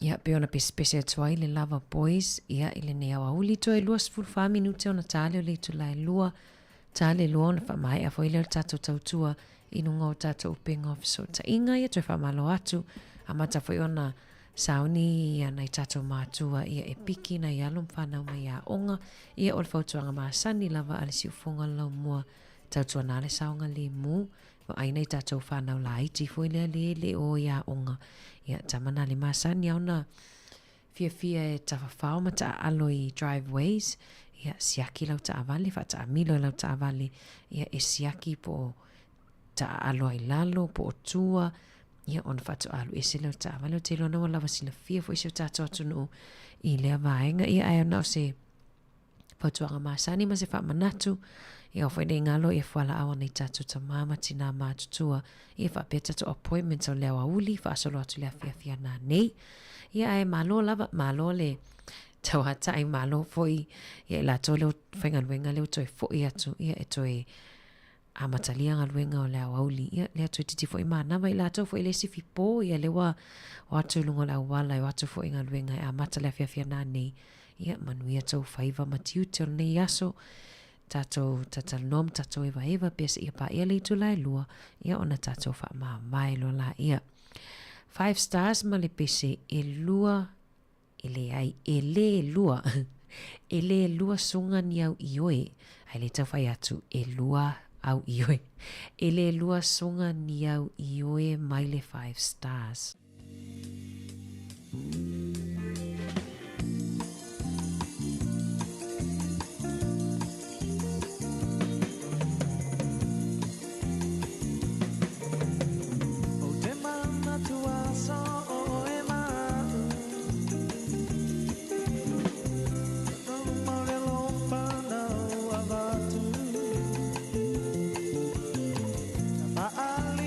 Foi na yoma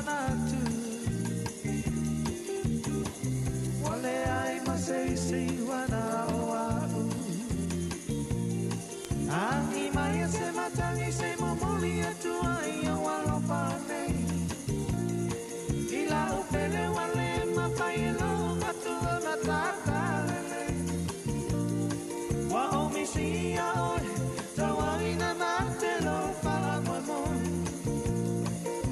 Tate tali tonu ele lua pungaria vio Se kunga ua sili o ele manongi mai Ila au masa o iane ai Dilo ila au malo te pele Sasalangai a osu ola upese Tangi mai se matangi se momoli atua ia wala pane Ila upele wale makaira upatu ona tatalele Wa omisia oi tawawina matelo pamanoe Tate tali tonwele lua kumania wio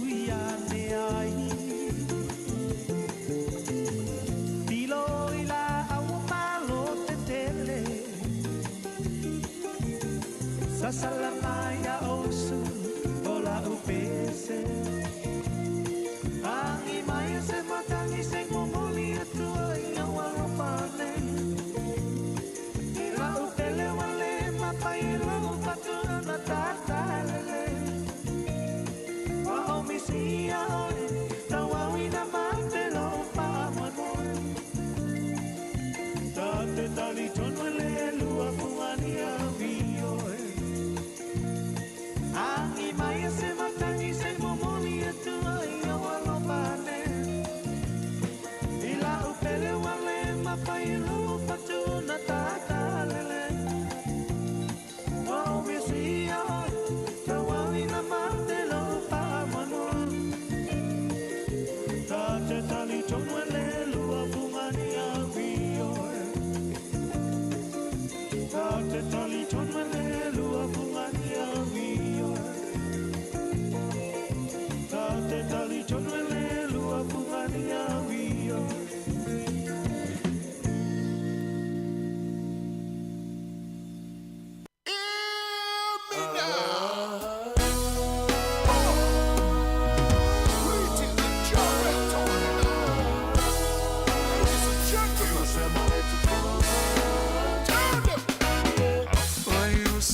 Se aua lofa I tusia ini upu Yang aua yai langona Se ua pele I loto mamanatu Au ni alofa anga I ainga mawo Ai ai mafutanga Wavala yo mao Usu se pe se malie Usu se pe se manaya Ese patu pulangona Ese patu fia fia Ese famanu ai langona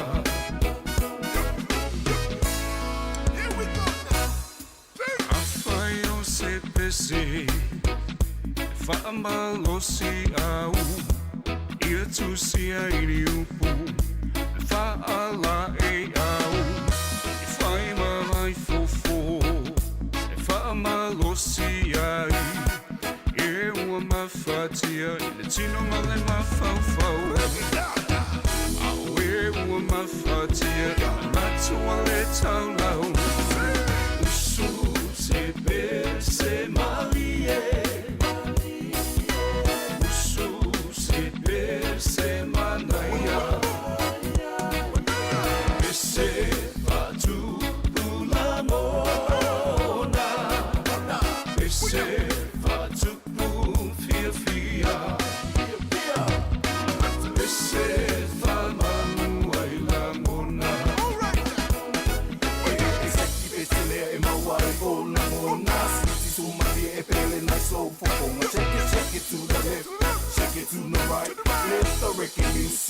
before I write. So my lele bese lea e bese bese va a bear.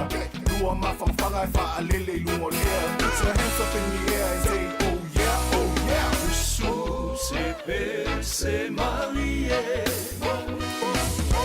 Usu se bese manaya. Ese fatu ulangona.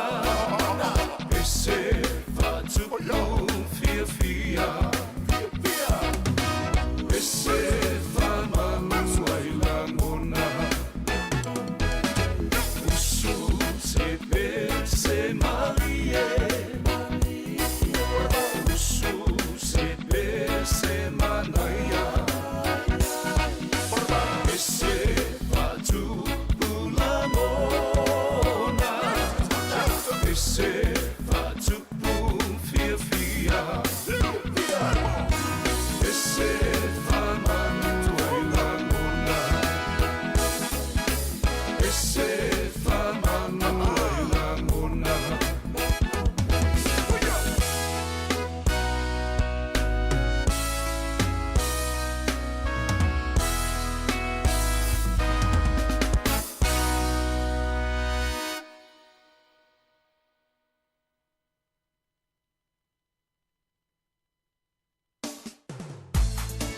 Yup, yup, yup.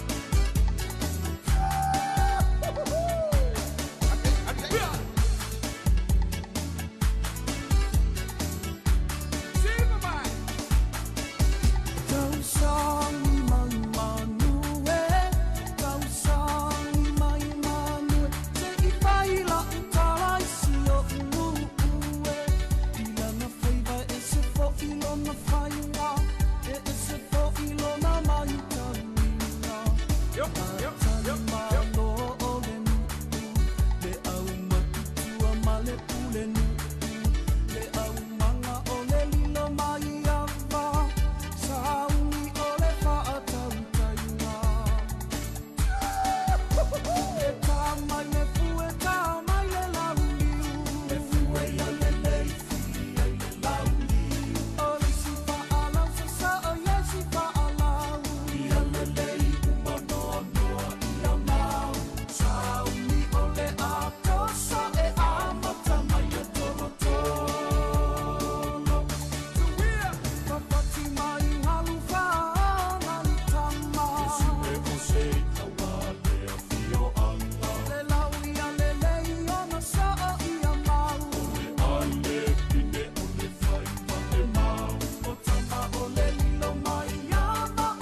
Ia, i taulanga tanga loa nei, pese atu I whaiva le lau niu. Ia, maua o mai fwoi le taimi, ia e tatou te wha maa vai ai lungo le tatou YouTube ma le Facebook.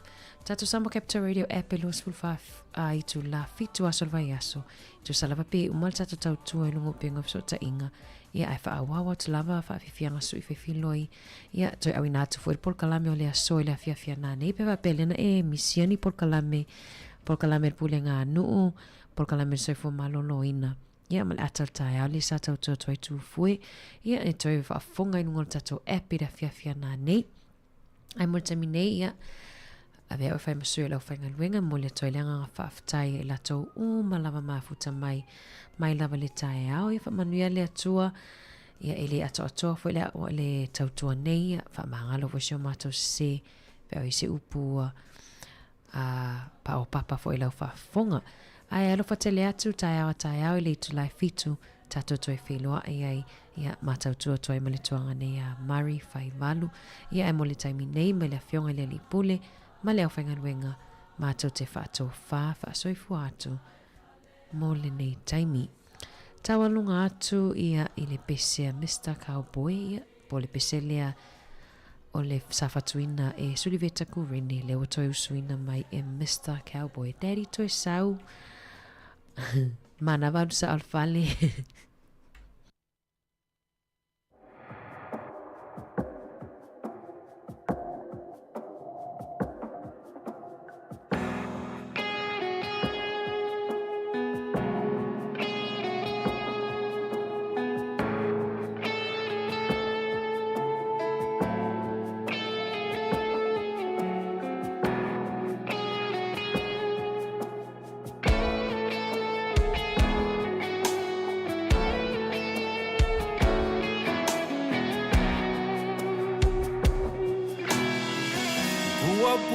Tia leolana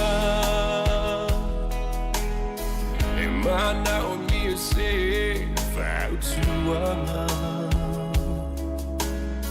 o mo mali atu ne fianga se watu tu himala malama be ya ile inga pele malefa Fa moe eu na fava bau e tangi ke e talinga lana toke vala au se daddy to sau fa mole lo ali oh we know a day I go fear oh my liberty what do I to say only esili I own not to for ili I namoni oh my lia to a puao now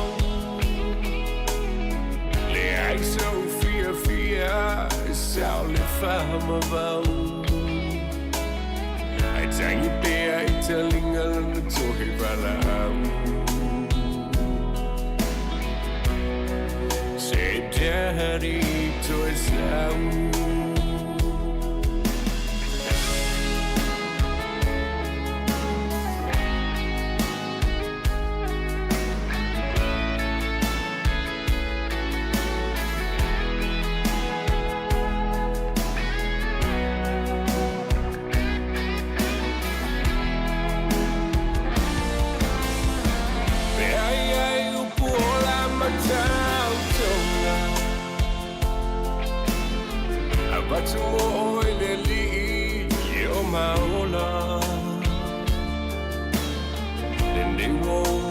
solia o fulana